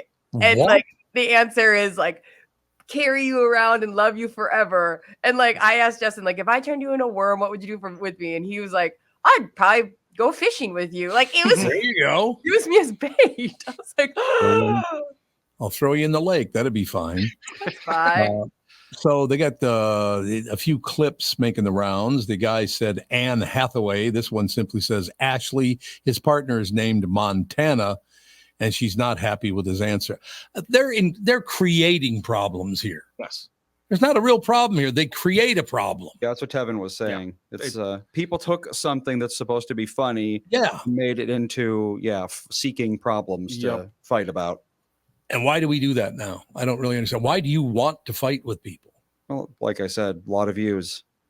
Well, that's true. If your significant other says something and then you overreact to it, people are going to be like, oh, have you seen this crazy video? Oh, you got to watch it. And they get 10 million views, probably make a bunch of money from it. See, I wouldn't know that because very, very truthfully, I haven't been on social media in 11 years. So as it's grown much larger, and seemingly, I don't know because I don't go on it, but it sounds like it's a lot meaner than it used to be. Is that true? Yeah, social media has always been mean. Yeah, it's definitely meaner. There are aspects of it that, you find your groups of nice people, but you really have to search that out and actively insulate yourself from what is 99% just chaos and nonsense online. So it's all to just get more downloads. Not more mentions or whatever. Yeah, and everybody is this kind of faux celebrity. Like, oh my gosh, as an influencer, I do blah, blah, blah. And it's like nobody, like, yes, you can get a ton of views, but at the end of the day, you're not a big deal. No. You're influencing. Yep. You have influenced. Influencers. That's like as bad as saying I'm an on-air talent. I'm an influence. I influence people. I'm an on-air talent. I never did understand that. Don't you call yourself a talent? Well, my favorite, there's an influencer that she makes these like Kardashian kind of videos where she's making fun of the Kardashians. Yeah. But she made a video. She went to Mexico and she is a Spanish speaking descent, went to Mexico and she's like talking in a normal American accent. And she's like, yeah, no, never been here, blah, blah. But then like, she goes, oh, I've never been to Mexico. Oh, and then, God. like the next sentence, she's like, well, I've been to New Mexico, but I've never been to Mexico. And I was like, wouldn't you pronounce it New Mexico? It's like if it's Mexico but yeah. Well, so like everybody's just chaotic. I love it. On there. Well, it's like there's a point to be made. It's like, is the word New Mexico a Spanish term or is it an American term in English now? Because we've adopted it into our language. Yeah, that's true. Because it's not Nuevo Mexico or Mexico Nuevo or whatever the hell it would be. Yeah, that's true. I call it Nuevo Mexico. Do you? Yeah, I go there a lot, so I've talked about it a lot. Greetings, everyone in Nuevo Mexico. I also buy Birkenstocks. I will tell you, honest to God, the first time I came out of my neighborhood and somebody say the name of our state, I was like, what the hell? They're like, Minnesota. I'm like, what? Yeah, I live in Minnesota. I've never heard that pronounced that way where I grew up. Never. Nailed it. That's not even close. Okay, but there's a certain person on this podcast that may or may not say a mozzarella. Yeah, that's true. Mozzarella. Yeah, exactly. Sir. Mozzarella. Sure. Say it proper. You grew up in Minnesota. It's mozzarella. No, it is not mozzarella. It's mozzarella. Is it really? I grew up with a bunch of Italians. I told you that. Well, you are not. So Well, that's the thing. It's like, is it an English word or is it an Italian word you're saying? Because we've adopted the word into English. We've anglicized it. You have. Speak for yourself. Andy. I did it personally. You did it, Andy. You maybe did. Hey, Italian, No, look at that story. I'm pronouncing it mozzarella. Come get me. A lot of the places I went, my Italian friends, they didn't want to hear mozzarella. I'll guarantee you that. They didn't even want to hear you say that. So it's mozzarella. Mozzarella. Mozzarella. Yeah, exactly. I'm gonna make the cause up. It all depends on where you draw the line there too. It's like when you're ordering, like what do you call the Japanese warrior who wore armor and had a katana? A samurai. Exactly. But is it samurai though, or is it samurai? Huh? There is something to be said about saying certain words with the accent that you're like, this kind of almost feels like it's inappropriate. Yeah, it's like a weird. It's like if I'm speaking Japanese to like a Japanese person, I'm going to pronounce it samurai. But if I'm speaking English, I'm going to pronounce it samurai. That whole thing. Samurai. Okay, so we're taking a break here. So should I say arrivederci? Huh? I mean, I'm not mad at it. I actually think like of you whenever I hear any of those Italian words. So as much as I want to tease you, I like it. No, we're speaking English, so you have to pronounce it arrivederci. Arrivederci. What did you call me? Arrivaduce. Yeah, Arriva douchebag. There you go. That's exactly. Well, what? Carrying it forward. That's all I'm saying. I told you the story before. I said, hey, that's Tony Bennett. And then my friend's father, who was Sicilian, said, in this house, his name is Antonio De Benedetto. Mm-hmm. That's he amazing. didn't want me pronouncing it Tony Bennett. He didn't want to hear it. So I guess that's where I learned to do all that stuff. So he cursed me for life. Yeah, it depends on who you're talking to, too. Absolutely. I suppose that's true. We shall take a break because coming up next, I should say, is Kristyn Burtt, and we'll be right back. This is the Tom Barnard Show. Listen live at TomBarnardShow.com or on the Tom Barnard Show app. Tom here, and I want to discuss a partnership that has been wonderful in my life, Zero Res Carpet Care. Very good friends of mine. Nothing is better to someone with a family than having a completely clean home. Your carpet is the biggest filter in your house. If you want to talk about pet dander or foot traffic, dirt from the outside, they all eventually reside in your carpet. So, Zero Res Carpet Care. Listen, around the holidays, you need to contact ZeroResMinnesota.com or call 952-ZEROREZ. That's 952-ZERO-RES. They clean your home with their electrolyzed pH-elevated water that doesn't use chemicals or soaps that smell like a janitor's closet like other clean services. How about a Tom Barnard deal? Well, here it is. Get 3 rooms, zero resified, starting at $129, and don't forget your air ducts. Mention me, and they'll discount your air vents by $75 too. This is for the entire month, so call them right now, 952-0-RES, backward or forwarded, spells the same, or book online, ZeroResMinnesota.com. If it's available, ask for them to come to your place in the Tom Barnard named service truck. What an honor that was, by the way. Just mention me by name and get the special deal to get your home clean and your heart happy. Zero Res Carpet. Recently, Jim Paul of Valley Buick GMC was contacted by a company that does on-site sales. Jim was confused. Wait, they don't know anything about us, our staff, our reputation, most importantly, our customers. Hey, pal, no problem. We do them all over the country. You know, get the manager off the roof sale, inflatable gorilla sale, and our favorite, the 13-hour sale with a giant clock that goes to 13. Urgency, baby. We bring our crew because, well, your people are, let's just say, a little laid back. And the pricing? Nothing special, sport. But Jim thought we price competitively every day. Our prices are special. We definitely don't need these guys. But sale does convey some urgency, so we made a bold decision for his fine dealerships. Announcing the Valley Buick GMC 365-day sale. And we can even extend it a couple years or so. I got the air dancer guy, scratch-offs, plastic keys, bubble machine. Valley Buick GMC in Apple Valley or Hastings or valleycardealers.com. Hurry. You have all helped support MyPillow and their employees in these tough economic times. Mike Lindell knows this and continues to give back to listeners with great deals on his most popular products. Right now, you can save 50% on Queen and King pillows and the original My Slippers, and the MyPillow 6-pack bath towel sets are back in stock. The proprietary technology makes them extremely absorbent, yet still provides that soft feel you look for in a towel.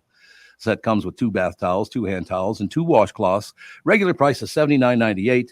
And for a limited time, you can get this 6-pack towel set for only $39.99 with promo code TOM. That's a 50% savings. So go to MyPillow.com, use promo code TOM to save 50% on the MyPillow 6-pack towel sets. That is just $39.99 for a set. This deal will not last long. Enter promo code TOM for this special and many more. We'll get it done, ladies and gentlemen. Kristyn Burtt now joins us. God, every time we're on now, I'm right in the middle, and I got guys to my right and women to my left.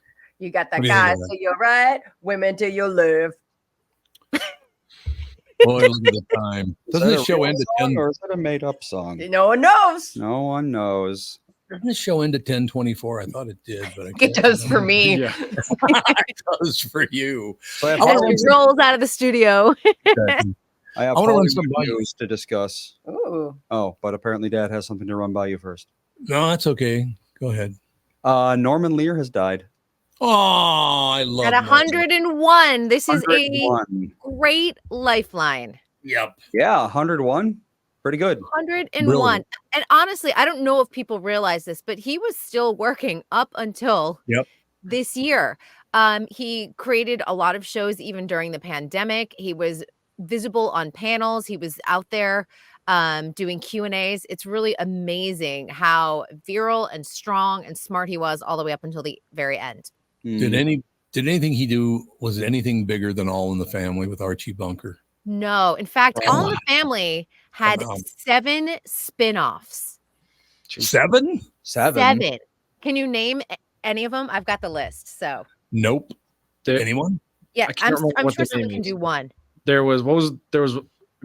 Damn it. I know one of them, but I don't know one of them. You do? Okay, I'll start singing and you will all cringe that I'm going to sing, but we're moving on up, moving Jeffersons. on up. Really? Yeah. Oh yeah. Okay. Yep. That makes sense. That's one of the biggest ones. Oh, here's another one. I'm going to just hum it because if I say it'll give away the title. Na na na na na na na na na na na na na. I got nothing. No, I don't know. Good times. I don't really know Good Times very well. I don't either. Good times. Maude also came out of All in the Family. Mm-hmm. Let's see, Jeffersons. Archie Bunker's Place, of course. So that was kind of like Carol O'Connor did not do that one, but it was a continuation with some of the characters. It was not good. And then there's a couple of the bombs. You have you know what though? Archie Bunker's Place, for it being a total bomb, ran for 981, about 5 years. Really? That's Not a really bad good. run. Okay, so then they had a couple of bombs, which was Checking In. And this was kind of a spinoff of a spinoff. It was Marla Gibbs spinning off from the Jeffersons. It lasted 4 episodes, and she went back to the Jeffersons after that bomb. Yeah. And then you had Gloria, and that was only 21 episodes. And that featured Sally Struthers as her character. And then 704 Hauser, which I don't remember either. That was 6 episodes, and it ran in 1994. Okay, I have a question for you, all 4 of you. Because of Norman Lear, something was heard on All in the Family that had never been heard on television before. Do you know what that was? It's really simple. Is it a toilet? You got it. I couldn't remember. I knew it was something to do that was like weirdly mundane. Yep. The Archie would go to the bathroom and you could hear him flush the toilet just before he came out. That had never happened on TV.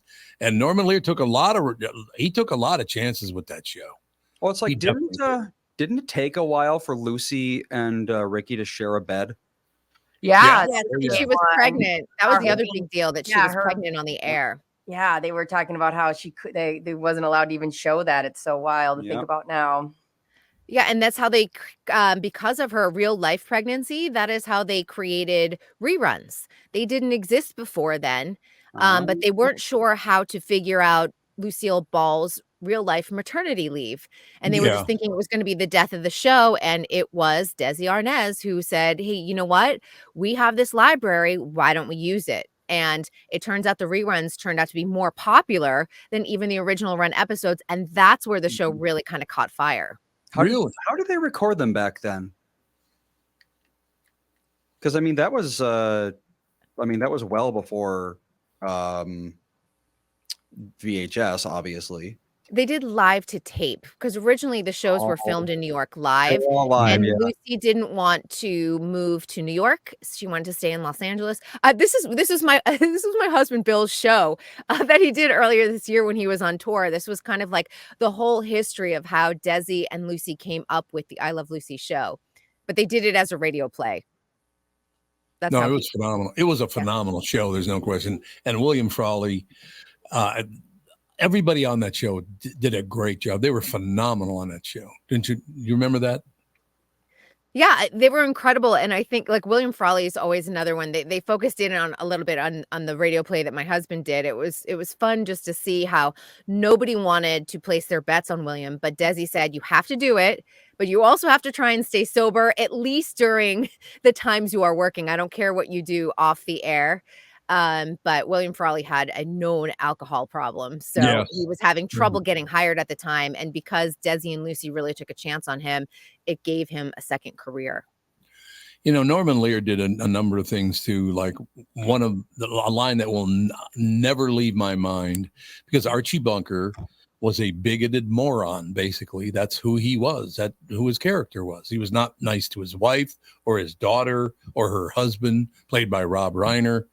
But their neighbors, the Jeffersons, moved in next door, and they had a son named Lionel. I don't know if you guys remember Lionel. You guys remember Lionel? I do. Yeah, his son would come over to see Archie once in a while, or I don't know. He would just knock on the door and he'd be there. And Archie Bunker, and this Norman Lear's genius, just showcased racism in a beautiful way. He said, "Okay, so knock on the door. Archie opens the door. It's Lionel." He goes, "Okay, Lionel, you can only come in if you say the word for me." He goes, "Okay, Mr. Bunker, I can do that for you." He goes, "Okay, just wait a second because I got to get ready." He always had him do this every time he came over to the house because he was that young black kid, right? So Archie said, "Okay, I'm ready. Do it." He go, "Mr. Bunker, I want to be a electrician." You remember that? They used to do it. I don't. It was brilliant. Because it's like, how stupid is this guy? And this kid's being just, not making a big deal out of it because he just exposed the guy for what he was. I thought it was a brilliant move. Yeah, I haven't seen All in the Family in a really long time. I remember Lionel more from the Jeffersons. Yeah. Yep. In that situation. It was a hell of a show. And then you'd get Rob Reiner and Archie Bunker getting screaming matches. Oh my God, they'd go after each other. It was unbelievable. But what the hell? Is Rob Reiner even around anymore? He is. And he's very active on social media, very active in politics. Oh, gee, let me guess. What a shock. But, there's a guy right there. His father was a legendary writer, comedian, all the rest of it. And Rob Reiner did a hell of a job in that show too. So sorry to hear Norman Lear has died. Again, I'm using the word legend way too much here, but that show was brilliant, brilliantly produced, written, acted, all of it. It was amazingly good. Right? Yep. Different Strokes, another show that came out of Norman Lear. Like there's so many. You just go, oh yeah. And if you go on like Tubi or if you go on Pluto, they run 24 hours a day. So if you haven't caught up any of the episodes, it's kind of fun to catch up there. Okay, now that Norman Lear is dead, who gets his fedora? Because he always wore a hat. Always. His family? I don't know. Is it in the will? Probably some museum, I would assume. This is probably a Norman Lear hat. Smithsonian. Maybe it goes to the Smithsonian. Yeah, that would make sense. Indeed. Okay, now this is the thing I was going to bring up earlier because I need your help with this because I've never heard of any of these things. So I'm going to need your help. Okay, you ready? Yep.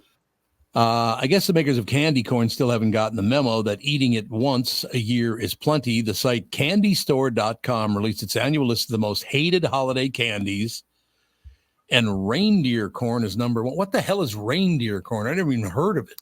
I haven't It's just a way to take candy corn into the holiday season by making it red and green and white. It's literally just red and green instead of orange and yellow candy corn. Oh, okay. So that's reindeer corn. And okay, I want to go to assume it tastes the same, right? Yeah, it does. They say it tastes the same. Oh, yeah. Okay. These are a list of the most despised holiday candies. Do you despise any candy? Oh yeah, it's like I like candy corn. I'm sorry, I do like it. I don't eat it a lot, but if it's in a bowl in front of me and at Halloween, I'll have some. Exactly. I'll happily eat candy corn. I'm not going to buy it, but I'm not going to be like, oh, gross, candy corn. I would feel that way about Peeps. Like if you gave me a Peep right now, I would never take a bite of it. Like it would have to be. Peeps are pretty gross. Peeps are pretty gross. It feels like you're eating a marker in some ways, where it has that little bitter taste at first. You go, this is not edible. It's like why it's literally chemically or something. It's sugar shaped into the shape of a chick. So why is it bitter? Where's that bitterness coming from? Yeah, that is weird. Okay, the top 10 most hated Christmas candies. You ready? Mm-hmm. Peppermint bark. A dubious poll recently. Awesome. I hate peppermint in my candy. Same. There you go. Thank you. Peppermint bark. A dubious poll recently claimed it's actually America's favorite holiday treat. It placed ahead of gingerbread cookies and chocolate Santa. So the poll was obviously not scientific. Number 9, chocolate oranges. If you enjoy mixing the flavors of chocolate and citrus, they're all yours. I've never had one of those. I hate citrus. So I'm good with this. Yeah. You used to buy us chocolate oranges all the time when we were kids. Remember, you hit them and then they like opened up like a blooming onion. I did like that. Loved them. Yeah, there you go. Number 8, Lifesavers storybooks. I don't even know what that is. We always got those. Those really? were great stocking stuffers back in the day, but I only like wintergreen. Wintergreen. Okay, so Wintergreen. I just feel like you have to acknowledge that like anything that is minty is like toothpaste. So you're doing something good for yourself. So it doesn't fall in candy. It falls in mint. Like that's all I want to acknowledge. But I don't like the multi-flavor pack of Lifesavers. I guess because it's just like a hard candy. It's like an old lady candy. Yeah, I mean, I like the taste, but again, I wouldn't buy them. I don't think. It says here each one has a selection of different types of Lifesavers. They're called storybooks because the package opens like a book. Yeah, I never even heard of these.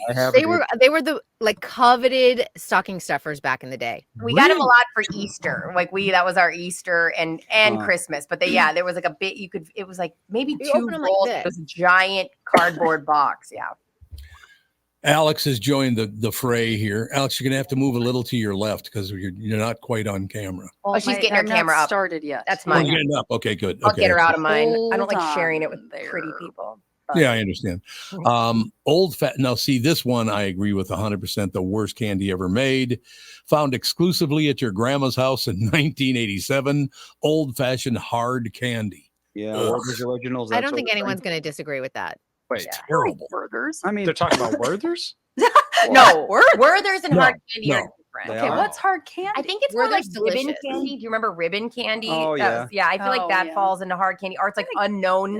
It's unknown see-through. Yeah, I know And what you're talking about. What flavor is this? Yeah, Where do you even buy it's this? red. It's red orange. I was gonna say, I've never heard of just hard candy, and so if it's not good enough to give it a name for like flavor, then it's probably not quality. Okay, if you Google hard candy, you'll know what it's talking about. It's just like those random like hard sugar, shiny things. Yes, absolutely. Yeah. That are just ambiguous. They don't have names. candies. They don't have flavors. They're just hard I candy. will say the strawberry ones. The strawberry ones are really good because they're full of strawberry like juice or jam or something. Filling, really good, delicious. I really did like the But yeah, the strawberry rest, so far, that's the only candy that I would probably actively shun on this list. What about, have you guys Right. talked about, why can't I think of it? It's another grandma candy, but it's like gummies, but it's coated in sugar. God, Like sour candies? No, they're not sour. Here, I'm going to Google grandma candy and I'm going to figure out what it is. Okay. And what about circus peanuts? Oh, no. Everyone hates those. I don't know if I've ever had them. They're not great. It's not a Christmas candy though. That's not a Christmas. Yeah, we're going. Oh, it's Christmas candy. Okay, I thought you were just talking about okay. general candy. What? I would call hard candies a Christmas candy. To old women, it is apparently. Well, Apparently- peppermints, like red and white peppermints, often wind up in Christmas candy. I like Yeah, those. The yep. color. Spiced Okay. candy. Spiced candy. That's what I was thinking. That sounds about. Christmassy to me. Spiced Oh, spice drops. candies. I like spice drops. They're yeah, good. I like those, but they're another grandma candy. They are. Now, after I brought up old-fashioned hard candy mix, you guys already brought up number 6, which is ribbon candy. Oh yeah.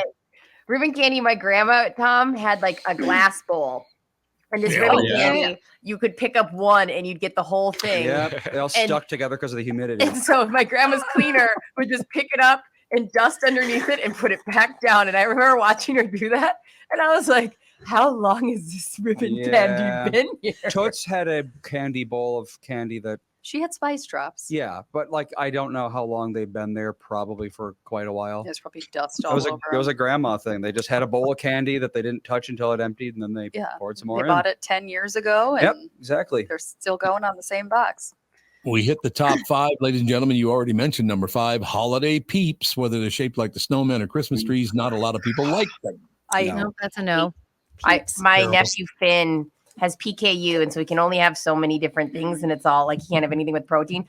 Peeps are on the list. Watching him eat Peeps and not talk shit about it is the hardest thing I've ever done in my life.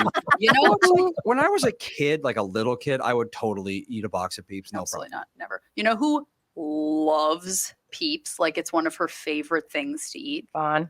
Lindsay Basham, Ralph Basham's Oh, wife. wow. She loves them. Interesting. I now think differently of Lindsay. Yeah.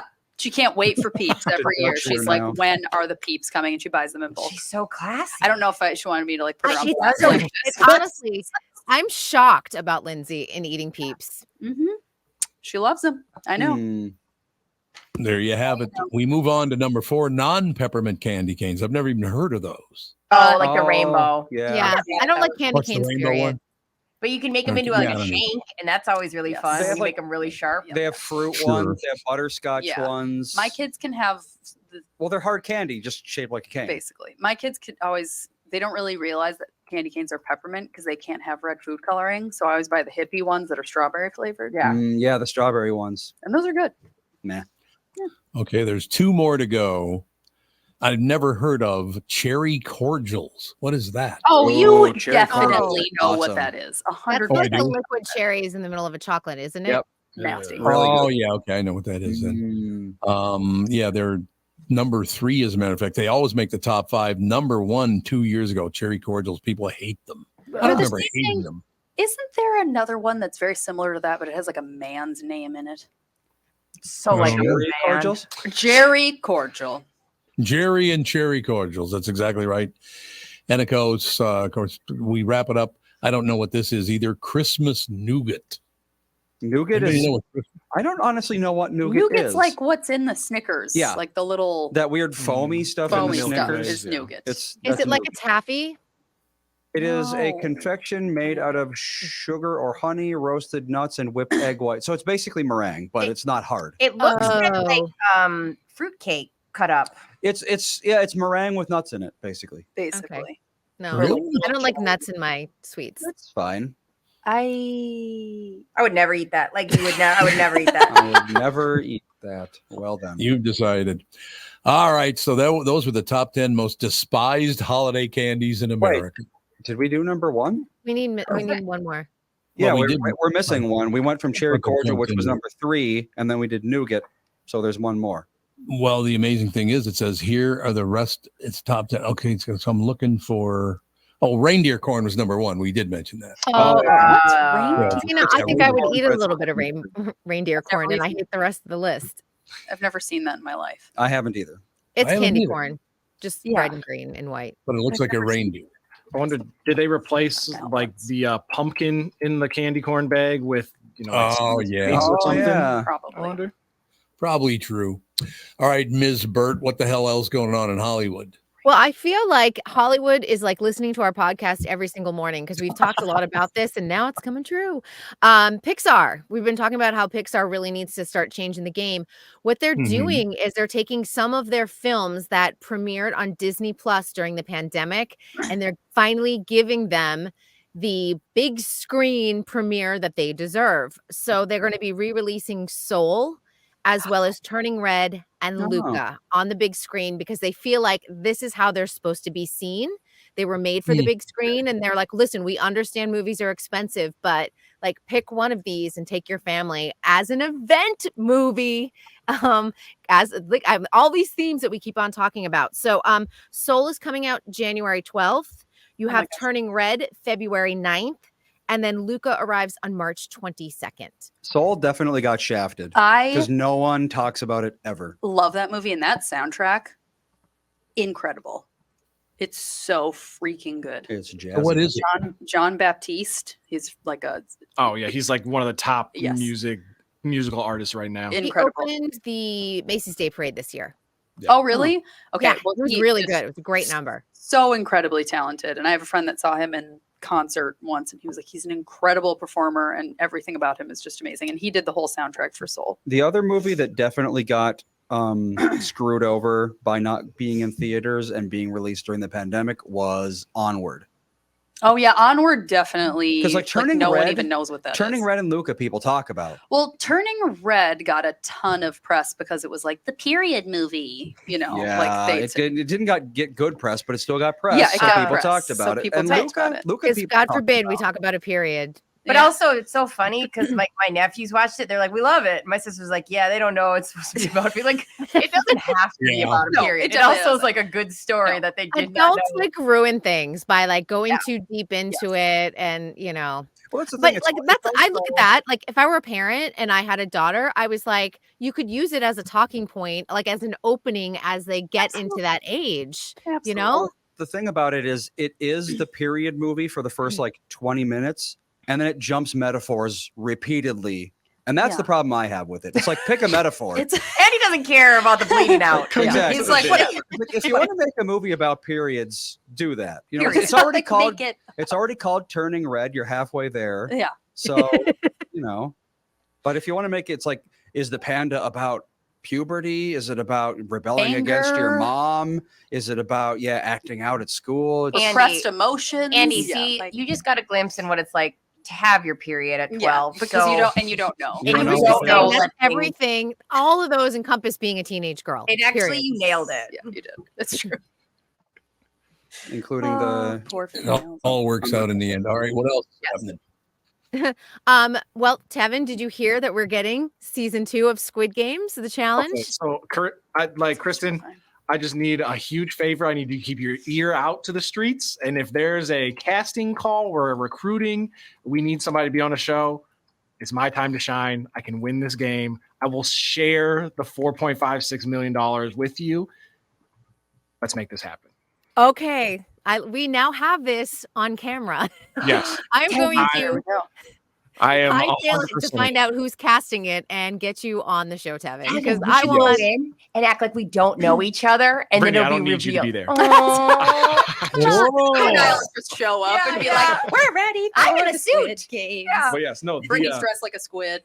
the season finale is, I believe, airs today at 8 p.m. We find out who won. Yes, I'm first. super excited. I was like, I am there. Yep.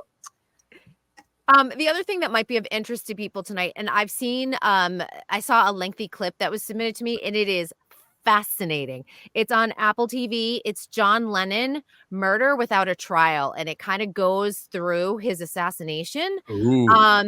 And there's like one particular clip of this ABC producer who happened to be at the hospital that John Lennon was taken to. He wasn't there because of John Lennon. He was there for his own ailments. And through like a series of like just crazy coincidences, he was the one who was able to like break the story to the local ABC station. Because he's like, are you telling me John Lennon is the guy that you just brought in with the gunshot? And the doctor was literally like, I can't tell you anything about any patient. But he was like, if you were like massaging a patient's heart like that, and now you're here with me, would that mean that the patient would not survive? You know, like, and the doctor was like, that would probably be correct. They were like playing this like weird game. And you know, she's like, I can't let you, because he had been injured in a motorcycle accident and he could barely walk. And she's like, I can't let you go to the payphone and call. He's like, what about the phone right there? And she's like, I cannot tell you that if you called out that you have to use the code like #117 to call out to your station. So I would love to hear from the doctor. Obviously, she probably never wants to out herself because a little sketchy. But if you want to know how people get their sources and break stories, great example of it. But it's on tonight at John Lennon Murder Without a Trial on Apple TV+. All right, little test for you. Where and who did they announce? Who was it that announced that John Lennon had died? Monday Night Football, correct? Who announced it? Was John it Madden. Al Michaels? Nope. Or was it before Al Howard Michaels? Cosell. There we go. Howard Cosell. That's exactly who it was. And I'll never forget listening back to that.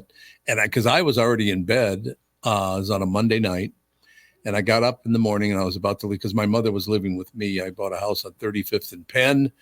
She was living with me and my younger brothers were there as well. And I walked out, and as I was walking past the kitchen table, there was a handwritten note from my mother that said, "They killed John Lennon." That's all it said. That's an intense letter. Yeah, kind of cryptic. Oh my God. That's like JFK. They killed JFK. Yeah, they killed JFK. That's right. That's exactly right. But yeah, there was Howard Cosell that announced John Lennon had died. And it was just, I guess I went back and watched it later because it was recorded, but it was, boy, it was an intense moment. No, I mean, John Lennon, was there anybody bigger on the planet than him at the time? Probably not. Probably not. I mean, I can't imagine there's too many people that they would have cut into a Monday Night Football game to say, hey, we know that you all want to hear the news. Yeah, I like to imagine that he just like slipped it in during the game. It's like Marino rushes to the 5-yard line. By the way, John Lennon is dead. It's the third down now. Yeah, exactly. That'd be weird. That would be very, very weird. No question. All right, got 1 minute. What do you want to wrap it up with, Kristyn? Ooh, so many good things. I have like my full list of crazy. Oh, I know this one is for Britt. Times Person of the Year is. Oh, God, we have to talk about that again. 22. Yeah, we're like $22 million to get on that cover. Yeah, girl. That's a flex, I mean, Andy. it's gonna. I can't wait for all of the end of the year wrap ups because it really is the year of the woman. I'm just gonna say it between Barbie and Beyonce and Taylor. The woman is all of us. So it is the women. It is all of us. Before Tevin attacks us. I have a question. Are we going to find out who the real Swifties are? Because Spotify does their like end of the year Spotify wraps. Yeah. Where you tells you like how many hours you spend listening to certain artists, what percentile you are. So I think They're all over Instagram right now, like the stories. People are posting it. Oh no! People Are are you going to very look and proud. find out I'm in the Well, top 1% of the if you're Swiftie not- listeners? If you're not, are you even a Swiftie? That's the thing about Swifties. We don't care. Like, That is, you don't care? no. I don't. If Alex told me I like Taylor Swift and I only like Shake It Off, would a part of me be like, there's so much more there, but that's fine. You know what? Come in as you are. You want to like one song and Death Grip to it? Fine. I don't care. Swifties, we're tight. We're the group that are scared to tell you what we like because we get made fun of. You want to jump in with us in any aspect, we're down to clown. And just to say that the Time Person of the Year interview that they did with her is really good. So if anyone hasn't read it, go and check it out. She calls out Kim Kardashian too. Yeah, and Kanye. All right, Kristyn, Kanye. it sounds like you have a lot of stuff in reserve. You want to do a couple more things? We could push it a couple of minutes later if you got some big news. You don't think that Taylor Swift is Times Person of the Year is big news? Kevin and I are sick to death of Taylor Swift. Well, it's like Times Person of the Year. Who even cares anymore? Who Well, who was? I Times noticed it Person is of all Year the guys last here year? saying like blah blah blah. It was the country, wasn't it? It was Point exactly. Yes. no. I mean, I don't want to screw it up, but it was the Yeah, that's why. It was where Of course, Brittany. You just don't want to say it wrong. I feel like I've Okay, been here's pushing. what I want to know. If you weren't going to name Taylor Swift as Times Person of the Year, who would you guys name as Times Person of the Year for 2023? Sonic the Hedgehog. Who is the hedgehog of the year, Andy? Yeah, Andy, grow up. God, I literally. I I definitely. don't care. like, That's the thing. I don't know or care. I am take or leave Taylor Swift, but Mm-hmm. I would say yes, she should be Person of the Year because with her tour, her movie, how much everybody has talked about her. See, if Took I on, was- yeah, she took on the movie industry and cut them out completely out of the profits. And It don't went forget- to AMC.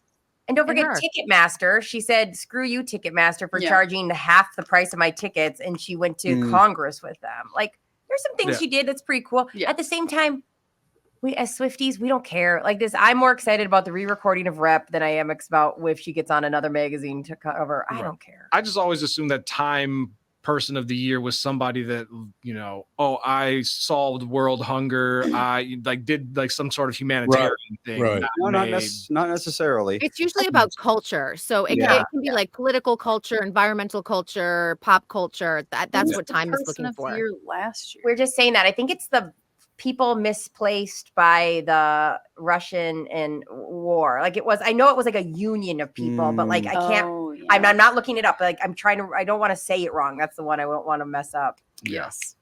No, good for her though. Yeah. Well, there you have it, ladies and gentlemen. So we got no straight answer. That's and good. just one final note, the SAG after contract was officially ratified. So that signals 100% that the strike is over. Yeah, that's a good thing. I'm glad to hear that. But the Some bad good news stuff. is that IATSE, which is our crew union, has a big battle ahead in 2024. Oh, so. God. Here we go again. All right. We'll have a magnificent day. You too. Take care, you guys. So we'll take a break. Be right back. Wrap it up right after this. This is the Tom Barnard Show. Tom here, and I want to discuss a partnership that has been wonderful in my life, Zero Res Carpet Care. Very good friends of mine. Nothing is better to someone with a family than having a completely clean home. Your carpet is the biggest filter in your house. If you want to talk about pet dander or foot traffic, dirt from the outside, they all eventually reside in your carpet. So, Zero Res Carpet Care. Listen, around the holidays, you need to contact ZeroResMinnesota.com or call 952-ZEROREZ. That's 952-ZERO-RES. They clean your home with their electrolyzed pH-elevated water that doesn't use chemicals or soaps that smell like a janitor's closet like other cleaning services. How about a Tom Barnard deal? Well, here it is. Get 3 rooms, zero resified, starting at $129, and don't forget your air ducts. Mention me, and they'll discount your air vents by $75 too. This is for the entire month, so call them right now, 952-0-RES, backward or forwarded, spells the same, or book online, ZeroResMinnesota.com. If it's available, ask for them to come to your place in the Tom Barnard named service truck. What an honor that was, by the way. Just mention me by name and get the special deal to get your home clean and your heart happy. Zero Res Carpet. You need to know a guy for your auto repairs, legal issues, banking, and more. The same goes for investment advice. You need a guy to help you be successful, someone you can trust who gets results. Well, I got a guy for you, Josh Arnold. Josh gives you straight talk, not sugar-coated advice about your financial situation. Josh has seen it all when it comes to economic and market conditions, and Josh can make sure that your retirement objectives match your investments. Do yourself a favor and call Josh now for a no-obligation 48-minute evaluation. You've got nothing to lose, and you'll get a different point of view for your investments. Call Josh at 952-925-5608. That is 952-925-5608. You'll be glad that you did. And tell him his guy, Tom, sent you. Investment services offered by Josh Arnold Investment Consultant, LLC, a security investment advisor. Past performance is no guarantee of future results. All investments involve risk. All comments and opinions are Josh Arnold's and do not constitute investment advice. Tom Barnard is a paid endorser. Before you head back to one of the big box stores for your hunting and shooting needs this season, do yourself a favor and visit my choice, K&L Surplus and Ammo in Lino Lakes. Not only does K&L have one of the widest selections of firearms and ammo in the Twin Cities, they also do business the right way. They want to make sure that you have the right firearm and the right ammo for your needs. Jim, the owner, has over 25 years of experience in the business and will help you find what you need at a fair price. Speaking of prices, a lot of stores are using inflation and supply shortages as an excuse to raise prices on ammunition. Not K&L. Jim's doing everything to hold the line on pricing so you can spend more time on the range. Find out for yourself why K&L Surplus and Ammo has been the choice of gun owners for over 25 years. Go in and chat with Jim in person at the store on Lake Drive in Lino Lakes or online at klgunstore.com. It's really great. I look up at the screen. It looks like Alex is crying. What the hell was that all about? I'm trying to send something so I can print something during the break, and it's not going into the thing. She's crying. Tevin made her cry. Yeah. Okay. Tevin attacked her during the break as usual. Typical. Actually, All right, Brady attacked Tevin, but that's another story. any big closing stories that we haven't covered? I think we pretty much covered everything today, have we not? Tevin, don't you have that breaking story? No, I don't have any breaking news. There is nothing to break. Was that a good thing or a bad? Think about that. That might be a good thing that there's nothing to break. Yeah, for real. Yeah. Did you hear that Taylor Swift was Times person? No, what? Yeah. I do want to go on the record. I didn't bring it up once. That's true. You didn't. Thank you. No. Everybody else just brought it up on your behalf because they knew. Yes. See, they know how to make me happy. They know how to please this woman. Oh God, please. Okay. Like once every day I go, get away from me, Brittany. I have to say it at the very end of every show. No problem. Okay, now you guys do this. I do not, so I could probably learn from you on this. How much of what you see on social media is real? What percentage is real? 1, maybe. I think here's the problem. I think it's real, but I think the problem is it's not well-rounded. Like I will post a nice picture of me and Gogo sledding, but I won't show you that 2 seconds ago we both had a panic attack getting into our snowsuit outfits. Right. Me and Justin got in a verbal disagreement if she should wear gloves or not. Like it's just you're just not showing everything. Well, yeah, that's the thing. It's like, how do you define not real in that context? Yeah. It's like, yeah, we're not seeing everything that happened before and after that picture, but that doesn't mean the picture didn't happen. Just know every picture I post of me and my toddler, and this probably goes for Andy as well, there's about 4,000 meltdowns and tears that went along with getting that nice photo. Yep. So. Well, here you go. A new survey found that Americans believe only 37% of content on social media is real. That includes struggling to separate authentic images from the ones with hidden filters, Photoshop, and other edits. But it's more than that. People are skeptical of targeted advertisements as well as influencer content. Like those products can be pitched as friendly tips and hacks, but are actually scripted paid promotions. Yeah, you see that. So we're talking about literal fabrications, staged photographs, things that just completely aren't real. I get it. Yeah. Well, it's really hard to say then, but I would bet at least half of it is fake. Probably much more. Yeah, I bet there's a filter put on certain things. Like even just getting your teeth whiter kind of thing. Or if we're talking about filters, 90% at least. Yes. Oh, really?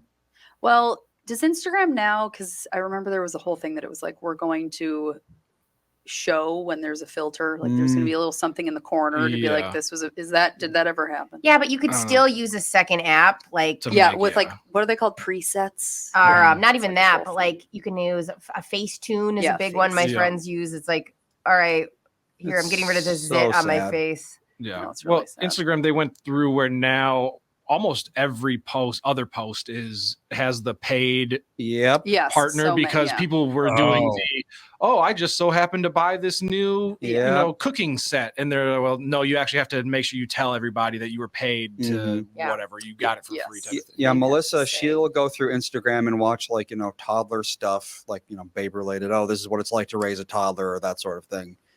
And every other post, it's like, hey guys, I just found this amazing new product that helps you, like you got this problem with a kid, this will solve it.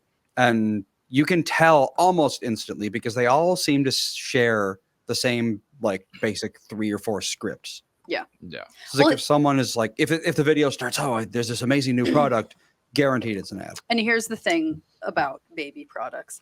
They're all bullshit. Pretty much all of them. There's like a handful of things that I'm like, you should buy that. Yeah. And we have a few, but other than that, like I spent so much money on trying to get Sage to sleep. I bet. And the day that I just was like, it's just not happening. Yeah. He'll sleep maybe one day, but for now he just doesn't. My life improved exponentially. Yeah. Like once I stopped being like, my baby needs to sleep. He needs to sleep. Everybody's asking me about his sleep. And then people be like, is he sleeping? And I'd be like, nope. And who cares? Not me. Let's talk about something else. Like, why? Tom, I've bought so many things for Gogo. And at the end of the day, her favorite thing is this terribly terrifying, scary, haunted doll that the neighbors found in their garage. It's her baby. Yeah, she loves it. Yeah, we have so many toys for him, and he'll just. Well, it's like yesterday, his favorite toy was he took a Swiffer. Yep. And he broke the handle off of it. Yep. And he started playing with the 2 pieces of the Swiffer. Yes. That sounds. And it's like, we've got probably $500 worth of toys in this house, probably more than that. Say probably more. And you just want to play with a Swiffer, or you want to play with. He got a clamp, a woodworking clamp.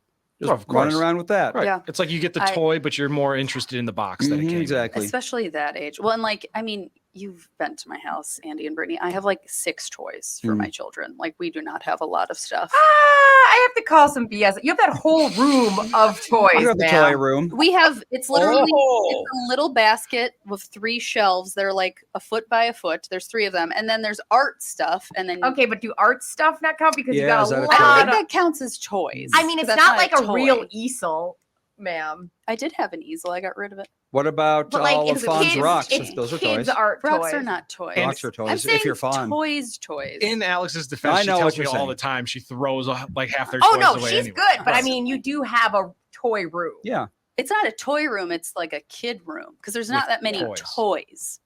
It depends on actual your definition toys. of toy, I suppose. Yeah. Yeah. Like I guess a slack rope a toy because it's probably not, but your kids No. play with it like a toy. Exactly. I mean, like if you went to Target and you went to the toy section. Okay, agreed with toys. you. Okay, but I just had to like for No, 2 seconds Because go. we have we Your have like kids we have a might- tiny thing of actual toys. We have like a little art corner because Fawn loves arts and crafts. She doesn't really care that much about toys. And then we have a little game area because Sage is obsessed with games. Because I seen that girl pull out those like the science lab things Yes. over and over, and like I would qualify those as toys because like she's not like Ye- you know Right. it's yeah. a toy thing, you know. But I guess that's my Yeah. mind. Like I put all those things into like the toy. Yeah. But Yeah. I get a it. toy has a Yeah. pretty loose definition. It does. You're right. It's like, is a PlayStation 5 a toy? Arguably it is. Yeah. It's like guess who? Is a toy? television a toy? Arguably it is. Like yeah, it's something you play with. Mhm. I guess. Yeah, I know. Say So hello. Yeah. Nana came in to say hello to you guys before we go. Hello. Hello. She never had headphones on yet. Now she does. There she is. Hello. I like how my official name is now Nana. Yep, Mhm. Nana. Guten Tag. hi Nana. Well, Hey, it's like Nana. you only have two. So you have 2 people who call you mom and 3 who call you Nana. So Yeah, so- democracy wins. There you go. Majority rules. And then There you now go. we most of the time call you Nana. It's just because we're talking easier. about Yeah, you. yeah. And just so I can fit in, I will also now be calling you. Yeah, there you go. We'll call her Hey, Nana. Miss Nana. or Mrs. Nana. Hey, I just want to say you're welcome because their original names that they had picked out for themselves that Fawn were going to call I them were know. the dumbest things ever. Okay, I want to know. He wanted to be called grandfather. Grandfather. I was like, Grandfather. is this 1702? What Hello, are you talking grandfather. about? I'm And my here. mom wanted to be called Kiki. So Kiki. Well, Yes, it's kind of a Catherine. That's a lot of people that are named Catherine. They shorten it to Kiki. Did you guys not hear each other talking? Yes. You Seen a lot got of people talking over each other in this Shut up. last segment. Well, if the audience likes it, the audience likes it. I don't know that they do. Let's just I listen and then do we get any complaints, Andy? We don't get any complaints. Boom. you How about just this? did for Everyone me. send in an email and say, I like the talking over or I don't like the talking Yeah. over. We'll There tally you it go. up and then we'll do nothing with that information. You're welcome. Now, the thing that I am getting kind of weirded out about is that eventually I'm going to be calling Melissa mom. Because Yeah. it's like when you're talking to Ethan, it's like this. I mean, I kind of do already. It's like, go good that to mom. Yes. So it's Yeah. like she now becomes mom. And that's weird, isn't At it? least her name isn't almost the exact same word, Dan like and Dan Dad. and Dad. That's A lot of true. times I'm like, Dad. Yeah. Oh, no, we do that all the time. Daisy, it's Ethan is Daisy or Daisy is Nora or And like in my Yeah. defense, I've been calling Justin Daddy since we were dating. So. oh well. Oh, Oh yeah. boy, look at the time. Barf. We got to wrap it up, ladies and gentlemen. Can I just point out that everyone thought I was insane when we had 2 dogs, 3 Oh, God, cats, yeah. horses, children, and I could never get anybody's name right. Nipsey, And now Kazzy, it's happening Wheezy, to you. Munchie, Meeps, Booker, Yeah, Babs, Cecil. You guys were Whispers. Al Andy for the longest time. I was Ann Alex. Yeah. And Alex, yeah. Very long Yep. time. Yeah, because it's just too many names to remember. Oh, we had to have 15 animals at one point at least, because Yeah. we had 4 I dogs had- at one point. I had 2 cats, 2 dogs, 2 parakeets, and a Mhm. hamster Yeah. just in my room at night one time. Yep. It's disgusting. We had 2 barn cats, horses. Yeah, we had so many animals. So you're take away the toys. That's too many animals, man. Right. See, this is the thing. If I could have 27 dogs and 6 cats, Yeah, we're disgusting. then hamsters and guinea pigs, sign me up. Toys, get them out of my house. Yeah. No, We thank could do. We just do 2 more minutes and call that the family show and just go home. That'd be wonderful. Just a very short family segment. 2 minutes. Mom, leave. Yeah, she just said that her phone started ringing. So, Brittany, are you the only one hitting the road after this, or Tevin, do you leave after this? If you want me to leave, I can leave after this. Is that a hint? Yeah, I was planning on sticking around. We'll stick around and schmooze. Kevin, you look like you're out of the mix. somewhere to be. Oh, God. All right, we'll talk to you later. We'll be back in about, 5 minutes, Andy, or 3-4 minutes with the family show. Precisely.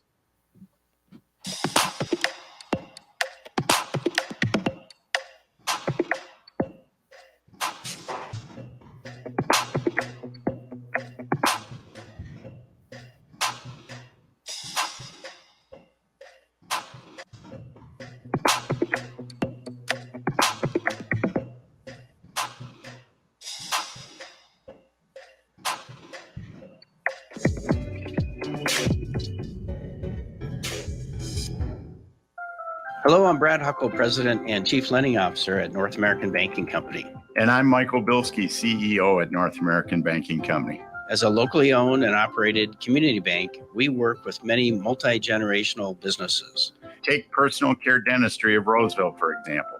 Dr. Walter Hunt, also known as Painless to me, has been a longtime customer of the bank since we opened the bank in 1998. When his son Kyle was ready to join the practice, they wanted to expand quickly. With their additional space and equipment, they now are able to see more patients each day while providing the same level of care and service. Okay, guys, I'll take it from here. If you run a family business or any kind of business for that matter, you should be banking with Brad and Mike over at North American Banking Company. Every time I deal with them or their team, I know I'm working with experienced professional bankers. So why not bank with my banker? North American Banking Company, a better banking experience, member FDIC, equal housing lender. Is that text you're sending so important that you missed your turn? Is that text you're sending so important that you ran the red light? Is that text you're sending so important you didn't see the ball coming onto the road or the child that followed? Hi, I'm Mike Bryant from Bradshaw and Bryant. When you take your eyes off the road for even 4 seconds, your vehicle travels 100 yards. That's the entire length of a football field. If you absolutely have to text, you need to pull off the road somewhere safe and do it from there. Texting and driving is against the law and can cause serious injury or even death to you and others. Now that is important. We hope you're never injured in a collision, but if you are, please contact us. Find Bradshaw and Bryant, personal injury attorneys at minnesotapersonalinjury.com. Going farther with Mike Bryant on your side, seeking justice for the injured. Bradshaw and Bryant. I'm so happy to welcome back our longtime friend, Sabre Plumbing, Heating, and Air Conditioning, to the show. I've known Steve, the owner, for many years, and I completely trust Sabre to keep my house comfortable. Why? Sabre does everything the right way, and they always put the customer first. I love the team at Sabre because their service experts are experienced NATE certified technicians, not salespeople. Their pricing is completely upfront, and they fix only what needs to be fixed, nothing more. Sabre is dedicated to giving customers what they need, when they need it, at the fair price, keeping your family safe and comfortable without breaking the bank. Give Sabre Heating and Air Conditioning a try. I know they'll take care of you just like they've taken care of me and my family. Whether you need a new Bryant furnace or air conditioner replaced, or just simply need a service call to get you going again, go to saberheating.com. That's SABRE heating.com. Sabre and Bryant, whatever it takes. Recently, Jim Paul of Valley Buick GMC was contacted by a company that does on-site sales. Jim was confused. Wait, they don't know anything about us, our staff, our reputation, most importantly, our customers. Hey, pal, no problem. We do them all over the country. You know, get the manager off the roof sale, inflatable gorilla sale, and our favorite, the 13-hour sale with a giant clock that goes to 13. Urgency, baby. We bring our crew because, well, your people are, let's just say, a little laid back. And the pricing? Nothing special, sport. But Jim thought, we price competitively every day. Our prices are special. We definitely don't need these guys. But sale does convey some urgency, so we made a bold decision for his fine dealerships. Announcing the Valley Buick GMC 365-day sale. And we can even extend it a couple years or so. I got the air dancer guy, scratch-offs, plastic keys, bubble machine. Valley Buick GMC in Apple Valley or Hastings, or valleycardealers.com. Hurry.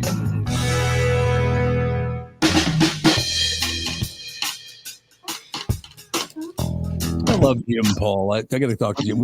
He was at the Eagles show that was a few weeks ago, a month ago, maybe. Yeah, it was a few weeks ago, I think, something like that. Jim Paul is one of my favorite people in the world. Been a friend for about, God, I guess probably about 40 years. Long time. In any case, we are back. Welcome to the show with Alex Bernard Rasmussen. Tevin Pittman. Andy Bernard.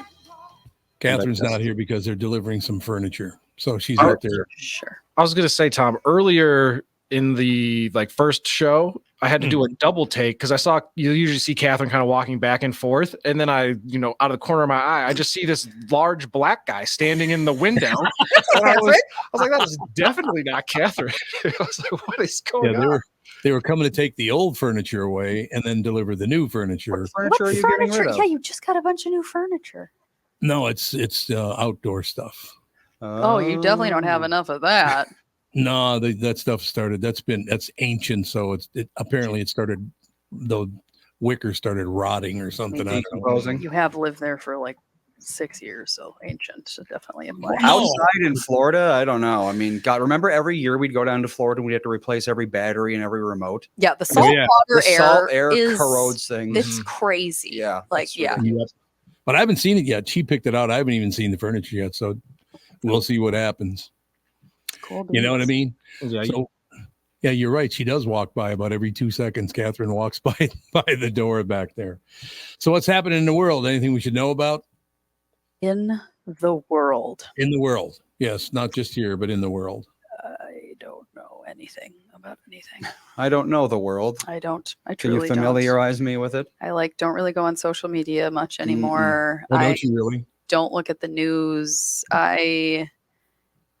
I know a lot about what's happening in the dance world and that's true. With second graders. I know all of that. That's pretty much what I know. Yeah, pretty much. It's all the newest books that are coming out for toddlers, board books especially. We know those. Board books. How close, Alex, is your daily life as a dance mom to the actual dance mom shows where everybody's are you a fanatic dance mom? Listen, I've never watched Dance Moms. Okay.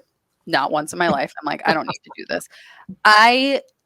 Fawn does not go to a dance studio that from what I've heard of, I know the type of dance mom that you're talking Tiger about. mom sort of thing. Yeah. Fawn's dance studio, there are some of them, but not really. Like her studio is much more laid back. That's and good. like we're just want you to like have fun and we want you to be good at dance, but we're not gonna like go crazy. Yeah. Which I appreciate because there's definitely studios where you can full on dance mom. Like I told you the other day about like a 6-year-old had a $300 costume and no, not for me. Oh, they try to buy their way to the top. Is that what that is? No, there's dance studios. There's a scale of dance studios. There's the ones that it's like you as a 6-year-old will train 10 hours a week. And your costumes will each be $200 to $300 because they're so covered in Swarovski crystals. And they're all custom made for every single person. There's that. And then there's the dance studios that are like, we just want you to like move around and have a good time. And then there's everything in between. Tevin's going to have a tough day today because I just looked at the door. Both delivery guys are honkies. It's going to be a problem, Tevin. But you got new delivery guys because they look like. Oh, we don't like this one. He was asked to leave. Please, sir. Him to leave you. Get out. You know, because he was just like standing over your shoulder. He like probably looked in and saw you're talking into a microphone. I was like, oh, I wonder what he's doing. And so he was just standing there. I was like, yeah, definitely not Kathryn. And I was expecting to see Kathryn. The wrong person. Bald black guy, not Kathryn. Yeah, it all works out. Now, I want to run this by you. Do you guys, I have never done a New Year's resolution. Have you ever done that? Not really, no. No. Yes. No. You've done it, Alex. So based on what? What was the resolution? Last year it was to brush my teeth twice a day, every day, and I failed miserably. It's tough when you have kids, especially. And when you have ADHD, it is horrendous to brush your teeth. Why? It's impossible. I always brush my teeth at night, always. And Good for you. And I mouthwash when I wake up. Congratulations. My mouth feels gross. Well, you're more, and you are definitely more intense about like cleanliness germs and stuff. cleanliness than I absolutely. am. I am like, germs are good for you. Builds your strengthen immunity. I don't know. Vitality. It's one of those things that it's like, here's what it's like having ADHD all day long. You're like, I have to brush my teeth. I need to remember to brush my teeth. I should probably brush my teeth. I definitely need to brush my teeth. And then it comes evening time, and then all these things are happening. And then you're in bed and you're like, oh, I forgot to brush my teeth. And your brain's like, too freaking bad. Good night. There you go. Tevin, did you see what just happened at the door? Oh no, I was listening to watching Alex talk, which sounds weird to say out loud, but yeah, watching Alex talk. I was watching her talk at a time. No, because Kathryn came to the door and waved to you guys. There she is. There she is. And bye. Well, speaking of brushing teeth, there was Tom. Are you familiar with Shannan Sharp, the old football player? Oh, yeah. So she's now, all over TV and podcasts or whatever. But he claims he brushes his teeth 10 times a day. That's bad. How That's really bad. much time do you spend? Well, 10 minutes, I guess. Yeah. You're supposed to do it for 2 minutes. You are? Yeah. If you have an electric toothbrush, they're actually programmed to automatically shut off. I do mine. is 2 minutes. Mine does that. It's got a timer. I thought it was 1 minute. Maybe it's 2. Sometimes that 2 minutes goes by like this, and sometimes Yeah, I'm like, will it ever end? Yeah. What is going on? Yep. Yeah. Yeah, but you're not supposed to do it more than 2 times because the I think it's pumice in the toothpaste. It can like erode It your, will erode your enamel away. Yeah. and your gums. These gums must be like swollen. I don't even. can't imagine. And Tom, you said you're not a New Year's resolution guy? No, I've never done one. It says, well, here's the story. Are you someone who never follows through on your New Year's resolution? You might want to think about it starting now. That's according to Peloton star Robin Arzón, who's doing her annual 3 for 31 challenge this month. What is that? Apparently, Alex doesn't like Robin Arzón. I do not. She's so obnoxious. Just like a Peloton bike She's a instructor? Peloton. She's one of the first ones, and she's like the She's super jazzed all the time. COO of Peloton or something like that. She's like a big head person. She is the She's vice president so- of fitness programming. Sure. She is just one of the teachers that I barely ever take classes from because she's just so intense. And I like the instructors that are just like goofy and you can tell that they're just like having a good time exercising because I'm like, that's what I want to do. Well, there's two kinds of overly intense fitness people. Yes. There is the like constant reassurance, you can do it, you're doing great, which I find annoying. And then there's the drill sergeant type. Yes. Which one is she? She's actually she leans a little bit more towards because she calls her people that like her the wolf pack, and she's like, put your like crowns on queens, like and I'm just like, shut No, thank you. up, like you're so annoying. That's the thing. It's like you're a video talking to me. How do you know I'm doing great? Yeah, exactly. Back that I'm assertion terrible up. at this actually. I'm sweating out the margaritas I had last night. Exactly. Like, I might that would barf. actually be a good invention for the next Peloton, is different videos that play depending on how well you're doing. It's like, you're There sucking you go. ass. Hurry the hell up. Well, actually, Peloton now has, I think it's called Guide, where it's like a camera of you while you're doing your workouts, and it gives you like points based on how well you're following along with it, which I don't Your have. form? That. Yeah, your form, and like if you do the right amount of reps and stuff like Oh, that, yeah. which I don't have that because I don't need that type of thing. But yeah, I'd like to point out to Robin Arzón that I'm kicking her ass because she's got the 3 for 31 challenge this month. 3, what's that? 3-mile walk or doing 30 minutes on a bike every day in December. Ah. I got the 5 for 31. I've been doing 5 miles a day every day in December. So, Robin, I'm whipping your ass. Guess What do you think Robin's of got that? a hand in her crown. Yeah. she's putting her crown on, and she's one of those faces that you're just like, what is that?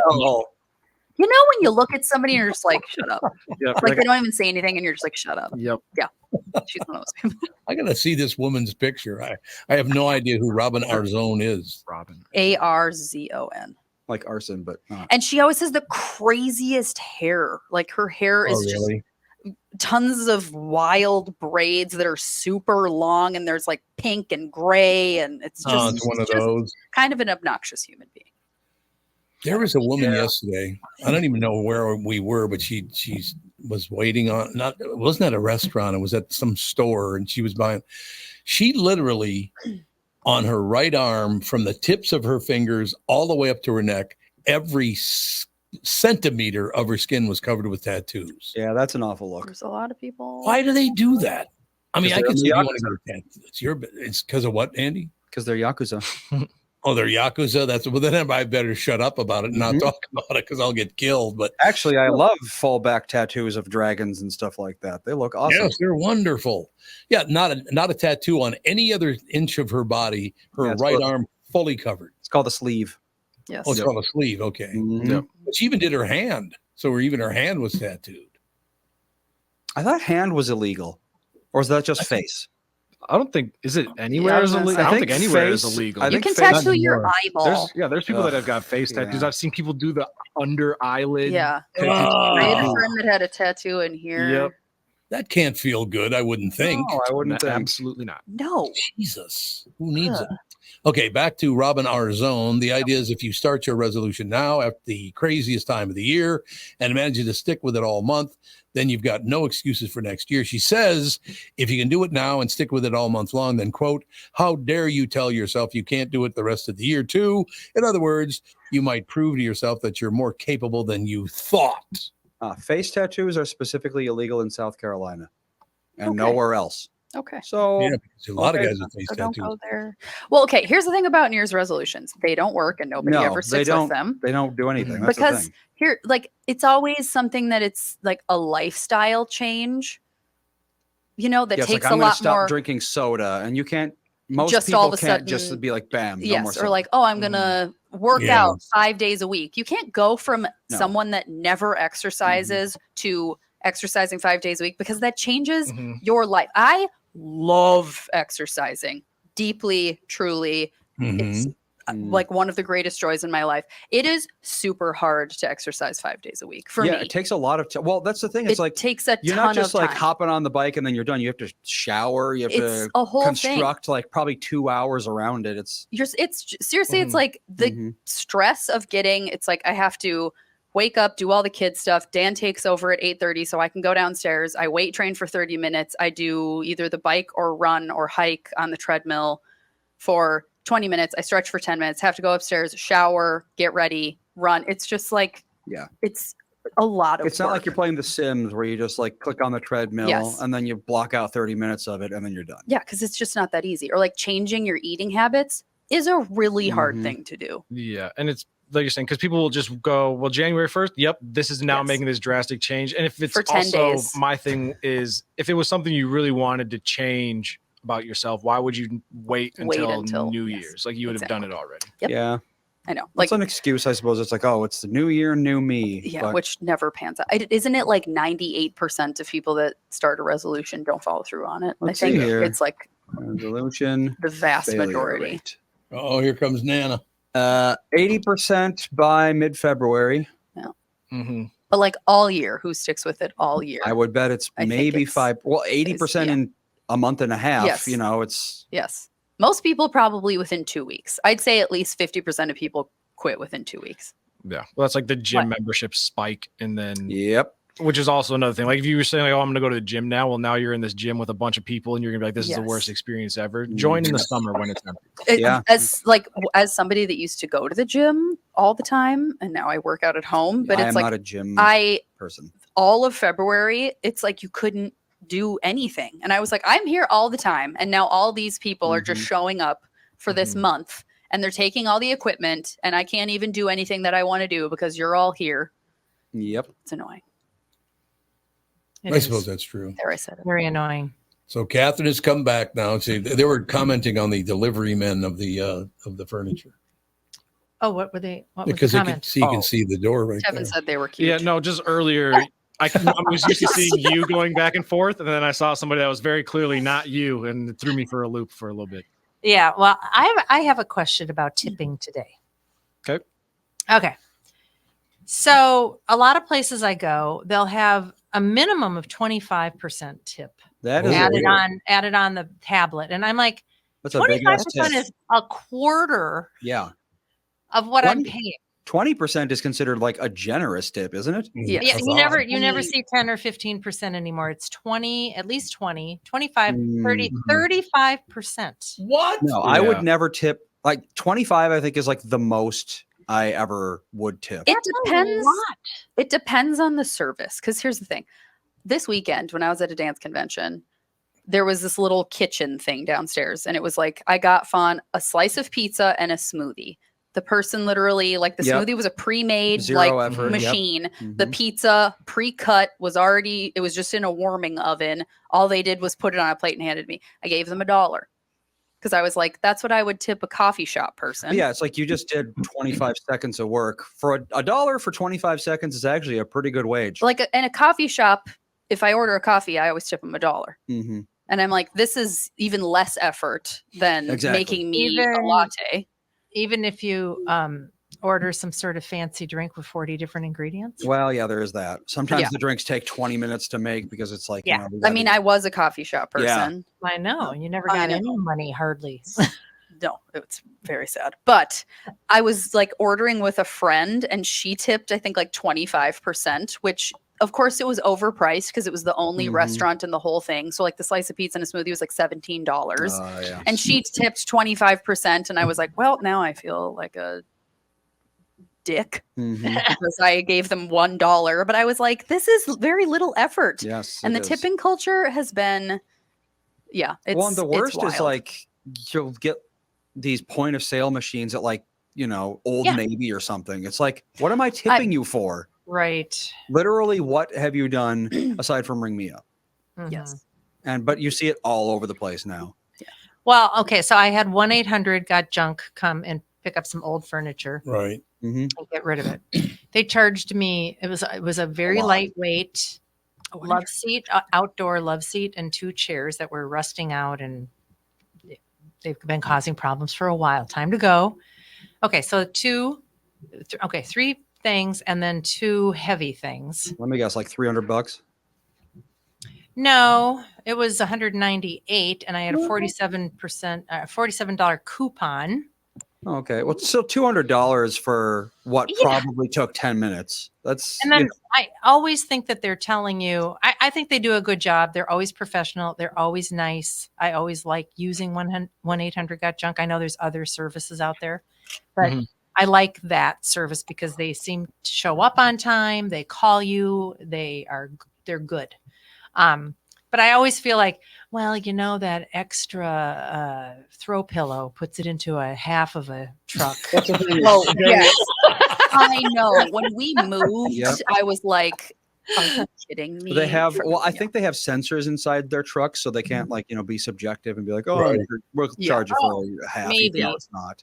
But then whenever they up the truck price, I'm always like, maybe I don't want to tip them. But I always, what's a normal tip for 2 guys that are doing that job? I wouldn't even think to tip. No, I don't think you tip there. Because really?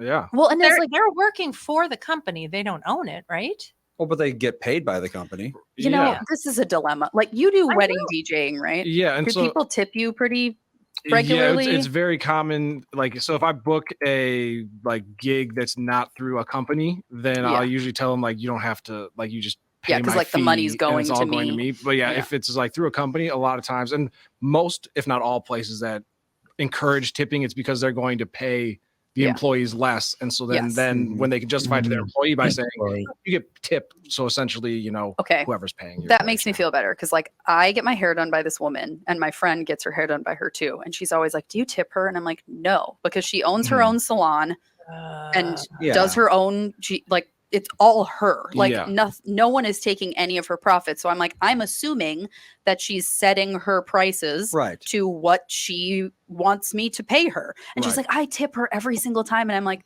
I tip people because it's like I want you to get this money. I'm like, all this money's already going to her. Yeah. I don't understand why you would think you would need to. And she's like, well, there used to be these rules. Like if I own my own business, like this woman does, you shouldn't tip the business owner. That's what I am But saying. nowadays, I don't know. All bets are off. But if she worked at a salon, I would tip her. Like if she worked for someone else, then I would tip her. If I know that because my friend is a tattoo artist, and he if I was getting a tattoo from him and he was renting out his space from somebody, now I know that your whatever company's taking 40% of this, so I have to give you more. Yes. Yeah. Okay. I think we've solved all of it. I don't know. I think we should just get rid of tipping. Well, it's funny. I was reading this thing from an etiquette book from, I don't even know when it was. And it was like, tipping is a very un-American thing to do. And it should be. No, it's almost exclusively banned. American and I was thing like, to do. now America's one of the only places that has tipping. Well, in Japan, it's considered an insult if you tip them. In many places it is, yes. It is really that many places. Europe- Most of Europe, if you tip, they'll be like, what are you doing? Yeah, like what? Well, they build in a gratuity Yes. Oh, they do. charge and everything. It's already just in there, and it's usually like 10%. Yeah, I think depending on the size of the group, a lot of times I think 18, at least around here, is kind of the standard gratuity, automatic gratuity. Really? I feel like percent. restaurants, it's like 6. I mean, I think every restaurant I've worked at, 18. It's Oh, pretty really? high now, yeah. Oh, It's really? gotten very, very. Why not just increase the prices though? Why are you hiding it behind a gratuity? That's what I don't like. Because if they increased the prices, the money, they're not giving that to the staff. They Yeah. But they could. they just could, don't. but they wouldn't. Well, and people want tips because let's face it, they're not declaring it on their taxes. Oh, I'm sure plenty Well, of yeah. people cash A lot of tips. them There's no will- way they declare that. They do some of it because when you're in the service industry, you're obviously, if you're going to get Yeah. audited, you And have to expect that you are being tipped. So you have to, most smart people declare at least part of their tips, Yeah. but most people aren't Yeah. declaring all of their tips. Well, and a lot of times they don't declare them because the credit card tips automatically, whether you hit 0 or not, automatically get declared for you just because of the way the credit cards are processed. Oh, yeah, And so if most people won't do their cash, or if they're, a server's trying to buy a house or a car, then they'll declare because they need that paper trail to say that they make enough money to qualify. Mhm. That makes sense. All right, I got to run something by you guys, and you might get pissed off, but you could charge the. Oh, you got to go? Yeah. All right. Oh, God, you're right. Boy, that half hour went by quickly. We'll see you later. Well, we won't see you tomorrow, but we'll see you later. No doubt about it. Okay, I want you guys to know something, but this pisses me off to no end. Minnesota had $20 billion extra dollars last year. $20 billion. Yep. And I'm just reading this. This is not my opinion. I'm just reading what it says. This is in the Star Tribune. The projected surplus announced by Minnesota Management and Budget is much smaller than the $17.5 billion budget surplus the DFL-controlled Minnesota legislature spent this year. So they spent $17.5 billion. Did you guys get any of it? I don't believe so. Nope, still waiting on that direct deposit. I thought they decided they weren't going to give any money back. They were going to just spend it all. They're going to, well, this is the point. After spending $17.5 billion last year, Minnesota now has a $2.4 billion budget surplus. And then at the end, it says, but possible deficit looms. Oh, my God. How? You just spent That's how. $17.5 billion. No, like everything you just said is infuriating. Like, first of all, how do we have that much extra? Like, you guys are that bad at we are budgeting. overtaxed. Yep, overtaxation. That's the only We are explanation. overtaxed in this state. If you look at the per capita population in Minnesota and what we pay in taxes, it's insane. What's 15% now, isn't it? It's stupid. There's 2.5, or let's say, I'll be honest, it's $2.4 billion that still are in the surplus. There are 5.5 million Minnesotans. Is that correct? Yeah, I believe somewhere around there. Okay, Andy, do the math for me. 2.4 billion divided by 5.5 million. Each person would get this amount if they just gave us our money back, because they don't deserve to have it anyway. We should sue them. $436. How much? $436 if we're including children, though. I don't know, like No, not probably 400. Gotta be half more the than 400. population is adults, 18 or over, maybe 75%. Well, What if I say mean- 4 million adults that would be $600 exactly. But how is it only $600 when it's $2.4 billion? Because It's 2.4 got to be in the million thousands divided somewhere. by 4 million is 600. There needs to be more. Well, it'd also be nice if it would go would back be to the nice. people that actually paid taxes. Well, that's the thing. It's Yeah. like, it should go proportionally back to the people who paid taxes, because that's where the money came from in the first place. It should be refunded, basically. Right. Like, oops, we took too much. here's your share back. Yeah, whatever the percentage is that they went over, like that percentage could just get credited back to everybody. And you hear, Tom, you rub shoulders with politicians more than I do, but I'm sure you've heard where they go, "Oh, our budget was X, so we have to spend that, otherwise it gets slashed next year." So they have no incentive to be accurate with their budget or give us our money back whatsoever. Joe makes a good point. Cigarette tax went up in 2012 to pay for the stadium. Stadium got built. Tax is still there. No, they never take away the taxes. No. So if it was for building the stadium, why is the tax still there? Well, it's just like the public school funding. Every year there's a budget that they agree on. Every year the teachers unions know exactly what it was before it's even released to the public, and they start fighting for 75% of the money goes to teachers' salaries. Yeah. And only 25, and nobody shows up for those meetings. And I'm not saying that teachers don't deserve it. I don't know how much they're making. I don't know. It seems like they've got some really nice stuff going on. I do. For a lot of things. I'm sure they're underappreciated and underpaid just like everybody else. But then everybody starts fighting about the little 25% of the budget, which it's an enormous amount of money. It's a lot of money. We spend more on per student than I believe every other country except maybe one or two in the world. That's mostly teacher salaries. It's not for it does not go directly to the student for like computers and library time. No, it's teacher salaries and administrator salaries, especially. Exactly. So then everybody shows up at the meetings for the 25% breadcrumbs and starts fighting about how to divide that up. Yep. And it's an endless cycle. It just never stops. It's every single year. The exact same thing happens. 75% of it goes to salaries. And every year, we just had, remember when Waltz got in, as soon as he passed that budget, when he didn't talk to anybody, he just did whatever he wanted. And he said, finally, schools are fully funded. Now, once again, schools are not fully funded. Yep. It's like, how does this, I just wish that we could audit where all the money goes exactly, and we can, and show everybody transparently where it goes, what it buys. Public school spending should be 100% transparent. Every dollar should be trackable by the average person. It's taxpayer money. Yeah. Like Andy, would you look? Sorry about that, Tevin, but just a request. Would you look and see how many people actually did pay taxes in Minnesota? They have to have that information. Because I bet you about half the people don't even pay any taxes. 3 million income taxpayers in 2019. But, so a little over 50%. Little over half, yeah. Just a little over half. So now all of a sudden, each of us gets $1,000. So Kathryn and I get $2,000. It'll be $800, but yeah. Yeah, $800. You said it was $4,000. But half the people pay all the taxes. We're paying for everything. How is that fair? Wow. Well, like I said, a lot of these people are under 18. Well, how many? Let's see if I can. What did you say it was about 5.5? I think 5.5. 23% is under 18. So there's a quarter of the population right there that of course they're not going to pay tax. Yeah, but then there's the other quarter. But then there's still another quarter they're adults and they didn't pay any income tax. I started paying taxes when I was 14. I That's was when 12. I got my first job. Actually, I was 11 when I started paying taxes. You pay income tax as a minor? Absolutely. Oh, that seems not fair. I think, isn't it different? I feel like because I've probably is. Yeah. Well, I lied and said I was 16. Once you're 16, you have to pay whatever it is. Yeah, because I remember getting a job at like 14, 15 years old, and my mom was like, "Oh, yours are different."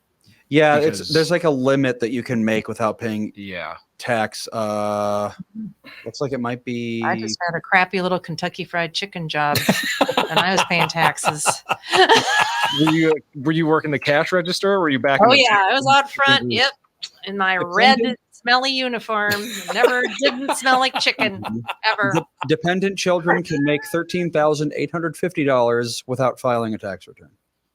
So there we go. Without filing a tax return, but they took I don't believe I filed, but I definitely paid Social Security like right away. And maybe things Social Security isn't income tax though. That's extra money that they take. Yes. And then tax you for that, by the way, then too. tax They when you use get it your back. money and tax you for using your money. Only in 5 states. And Minnesota's one of them. Yes, and Minnesota did just finally pass some laws where if you're like poverty stricken, you don't have to pay taxes on your Social Security. Well, you can't afford it anyway. I know. I mean, that's the amazing. Oh, they can't afford to pay it, so let's just tell them they don't have to pay it. It doesn't matter. They've been fighting about that because Minnesota loses a lot of seniors who are, absolutely. Seniors are great tax base because they don't have children in the school systems. Yep. They're not hot, they're not out there on the roads using up all the amenities and all that kind of stuff usually because they don't have enough disposable income to go to things. And they're like I said, they're supporting property taxes and doing all that kind of stuff. And they should be wanting to keep seniors in Minnesota, but that's just not how they've ever operated. Nope. There's so many tax refugees going to South Dakota. It's not even funny. Oh, God, tons of them. Mm-hmm. Yeah. Well, Minnesota, I think, is one of the few states that have net lost people, haven't they? Yes. Yes. Yeah, definitely. I wonder Definitely have. Well, working people. As long as we're on Minnesota politics, and is there any way you can pop up a picture of the new state flag they chose? Oh, they actually chose it? They just redid the seal too, apparently. Oh, they redid the seal too? Yeah, I thought the seal went on. Oh, Yes. So why isn't the seal just on the flag? I don't know. With It the seal is, on the flag. I think. Because No, it's not. the seal has a loon on it. The seal is a loon and a little star and some wheat. It looks like it looks some it wild looks rice. fine. Maybe I like the seal. I don't mind it. I think they were mad about the wheat because of the gluten sensitive. Yeah, No, Kathryn. No, they're not. Stop. You're making that. Yeah, the seal, the new seal, I Oh, like. my. The old seal was kind of tacky. Too many colors. Yeah. I don't even know what it looked like. And now the new state flag is basically a North Star, and that's it. It's like a quilting star. It looks like something somebody quilted. Yeah, the flags are all very I don't know, clip arty. Yeah, they're very clip art. Mhm. I'm not really into them, but whatever. I don't care. Do what you Yeah, want. it's like, I don't know. It's the Minnesota flag. How often do you even see it? How often do you even care about it? Well, that's what I'm wondering. Do I know one person who was pissed off about this Minnesota state flag? No. Of course you don't. Nobody gives a. I couldn't even tell you what was on it until they showed it to me. Now I know what was on it. I had no idea what the hell it even looked like. Most people couldn't have. Let's see. It looks like there was a mock poll. I don't think they have picked the flag. They picked the seal yesterday. Oh, the seals. But the flag has not been picked yet, I don't think. Oh, I thought it was. God, I thought it was as well that they posted this. It's kind of a shiny white star or something. Yeah. They all have. Well, there's 6 finalists. And they all basically kind of look the same. They all have like a little star kind of thing on it. Yeah. And they all have I don't know. One of them didn't have any words because they didn't like the French words, even though we were one of the first territories settled by the French. Yeah, but screw the They French. don't like the French words. And then they didn't like the American Indian, although I would think that would be a. You'd think. It's there were about Indians colonizing or some crap. I don't know. Colonizing. The whole world has been colonized. How are you going to get away from it? It's very true. The whole world was colonized. Because you can pick your outrage. Oh, you can. Yes. Yeah. And if you hide the fact that it was colonized from your flag, then you don't have to talk about it or anything. Exactly. Exactly. Out of sight, out of mind. Yep. Just erase the past. Yep. Why is it that people are always pissed off about everything? Don't they have other things to do in their lives? Nope. They sure don't. God, they're just mad about everything every day and everything sucks. No, it does not. Shut up. How about that? Exactly. I agree. That. How about that for the state flag? Just shut up. Just Yep. flying over there. Shut up. F off already. F off already. That's my flag. Honest to God, it's just unbelievable. Now, Kathryn, I want to get a take on this from you. We talked about it on the morning show, and I think it was before you got on, Andy, so I want your comment too. Can you believe by Sebastian Joe's over on Franklin and Hennepin, The ice cream Lowry place? Hill, there was a cougar walking around the streets. Oh, yeah. It's been hit by a car now. Oh, no. It got Yeah. hit by a car. That'll happen. Oh. Yeah, I remember driving home last year, I think. I saw a dead mountain lion on the side of highway, whatever the hell that is. Cougar mountain lion, I think it's the same thing. They're the same thing, yes. Yeah. Well, they are the same Every so often they wander down here and get hit by a car. Yeah. Well, there's a lot of deer around the cities. Yeah, There's a lot of deer. turkeys, and there's Now, wait a second. It says here, this is from the Star Tribune, cougar spotted in Minneapolis, killed in crash on I-394. Yeah, 394 and 100. Yeah. It's a big So it's kitty. right over here. Big kitty. Big Jesus. kitty. How much do they weigh, Andy? Full grown? I guess it's 60 pounds. I think that's probably more than that. Oh, is it? I guess it depends on. Yeah, no, the females range up to 140. The males are up to 220. Holy They weigh more than me. That's a big cat. If you see the pictures of the car that hit it, it looks like it got into The car's been complete like train wreck. It's been It's wrecked. like hitting a deer, right? Yeah, it looked like it hit a house rather than an animal. Yeah, and like the front left wheel is just gone. Mm-hmm. Wow. Yeah, it literally looks like it's been like struck from the side by a semi. Yeah, I noticed on social media and Minnesota social media about 4 days ago, I think somebody caught one on their Ring doorbell in the Lowry area, Lowry Hill area, Yeah, and then all of a Lowry sudden, Hill, and yeah. then next thing you know, it's dead on the highway. So Yeah, Well, this is so weird because they're wild animals. They don't know how to navigate the streets, the mean No. streets. no, it's true. But this is on the same exact page that I'm looking at. To the far left, cougar spotted in Minneapolis, killed in crash on I-394. To the right of the page, it says cougar living in Lowry Hill neighborhood of Minneapolis City, DNR warns. Why would that still be up there when right across the page it said it's dead? maybe there's two. You think it might be Another cougar. is a different Maybe cougar? it had babies. I don't know. It's so sad. I mean, there's nothing you can do. You're not going to expect to be running into a cougar on the freeway.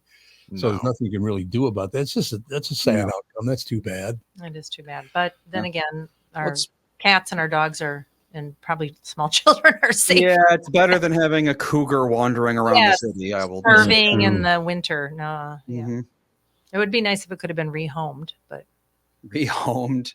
yeah. I would like to adopt a cat, please. No. That's No, not- they capture them and they bring them to like a forest somewhere. Yeah.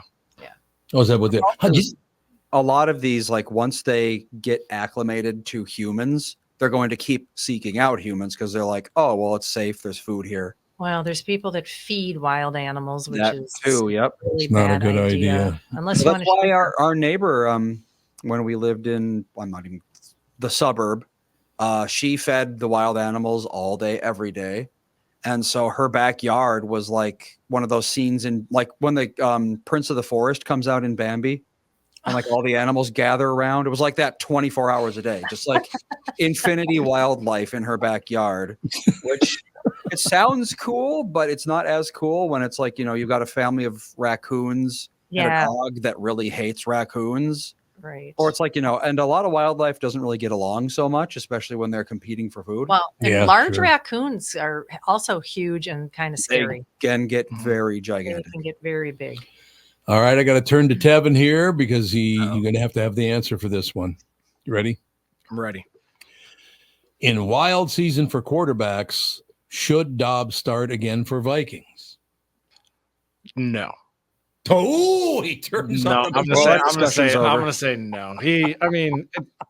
The Vikings right now are trying to save their season, and Yeah. so Dobbs isn't a traditionally great quarterback, so it's probably not the best. So they'll probably go with Mullins. But if they were playing for the future, where they're just trying to see what they have, they Right. could throw Dobbs or Hall in. But no, I mean at this point you kind of know what he is, so I think So what we're. do you think of Dobbs personally?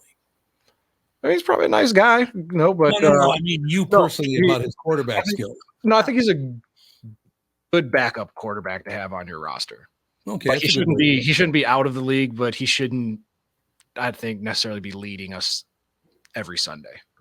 because your guy's not coming back. I mean, did he break his leg or what did he do? Tore his Achilles. Tore his So Achilles, that's right. Best case scenario is next year. But probably he's not going to happen because isn't he already like 36 years old or something? Yeah, I believe he's like 36, 37, something like that. He's not under contract, so we have to re-sign Right. with us. We're not sure what dollar amount he's going to want, but so it's a lot to sort out. Yeah, that's not going to happen though. He's not coming back. I don't think. From everything I've heard, he wants to be here. This was before. I haven't really heard from him since he tore his Achilles, but before, when it was still kind of up in the air, he said he wants to retire here. So I think he likes living here and being a Minnesota Viking. It's just if we can get the number to work out.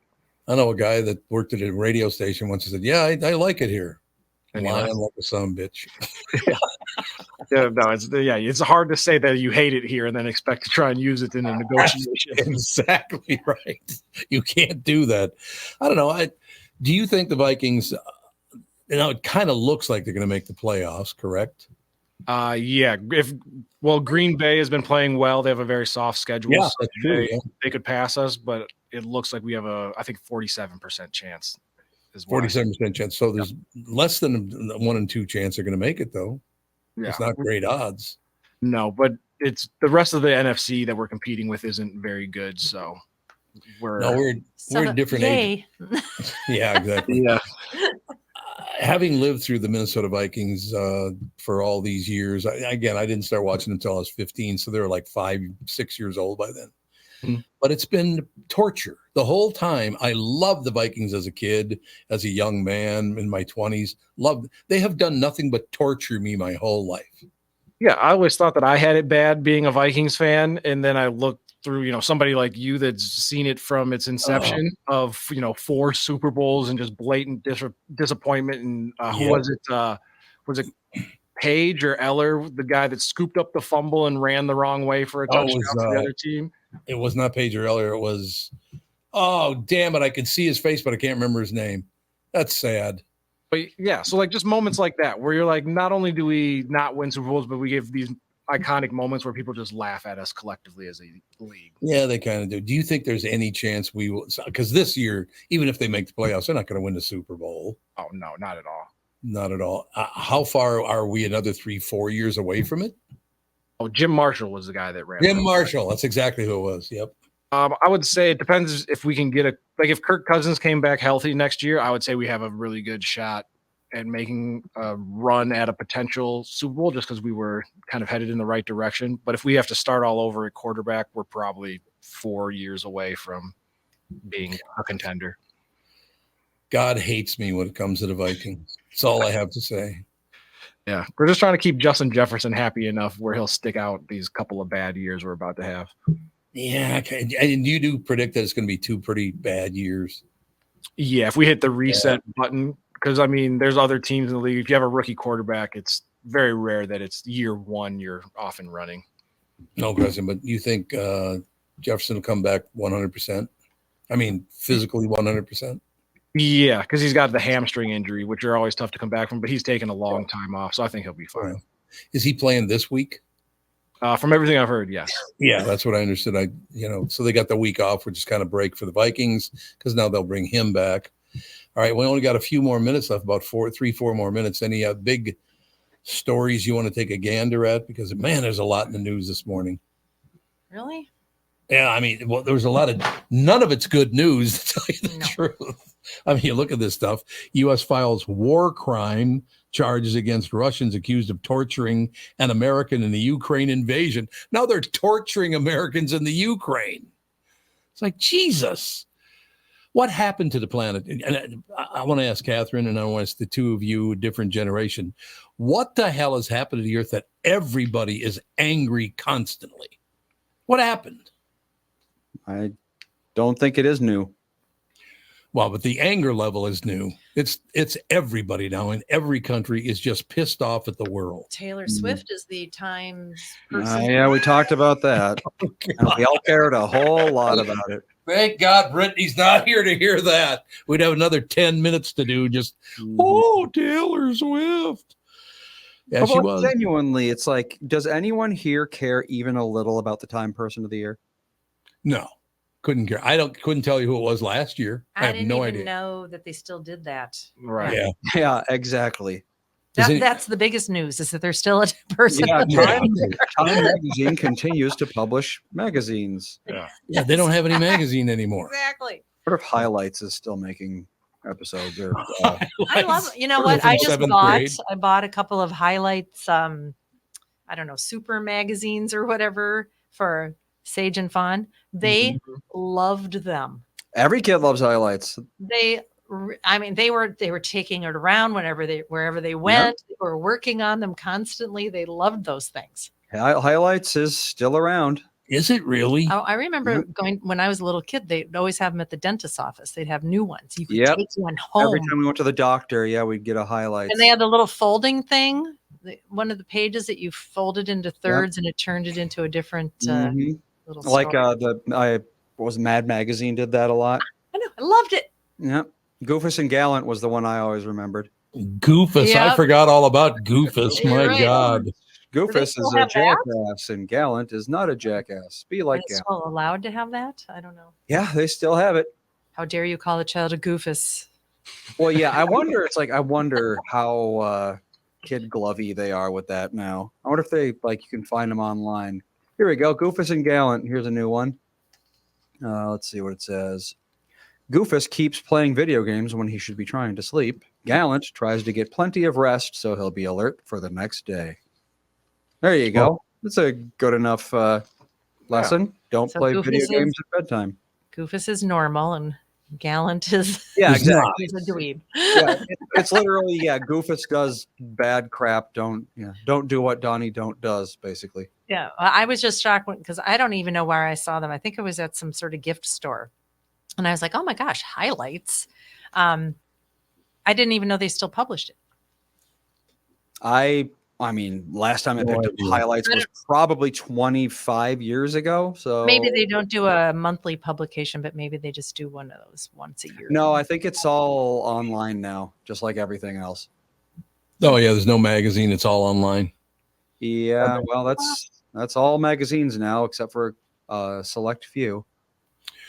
That's true. That is going to do it for the show again for another day. My God, it's already the end of Wednesday work. What do you think?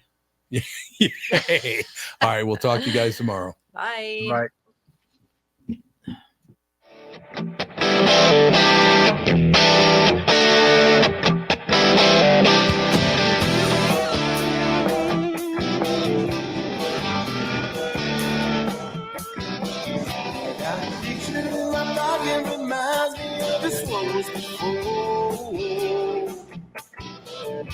Every time I hear the same reminds me how you talk.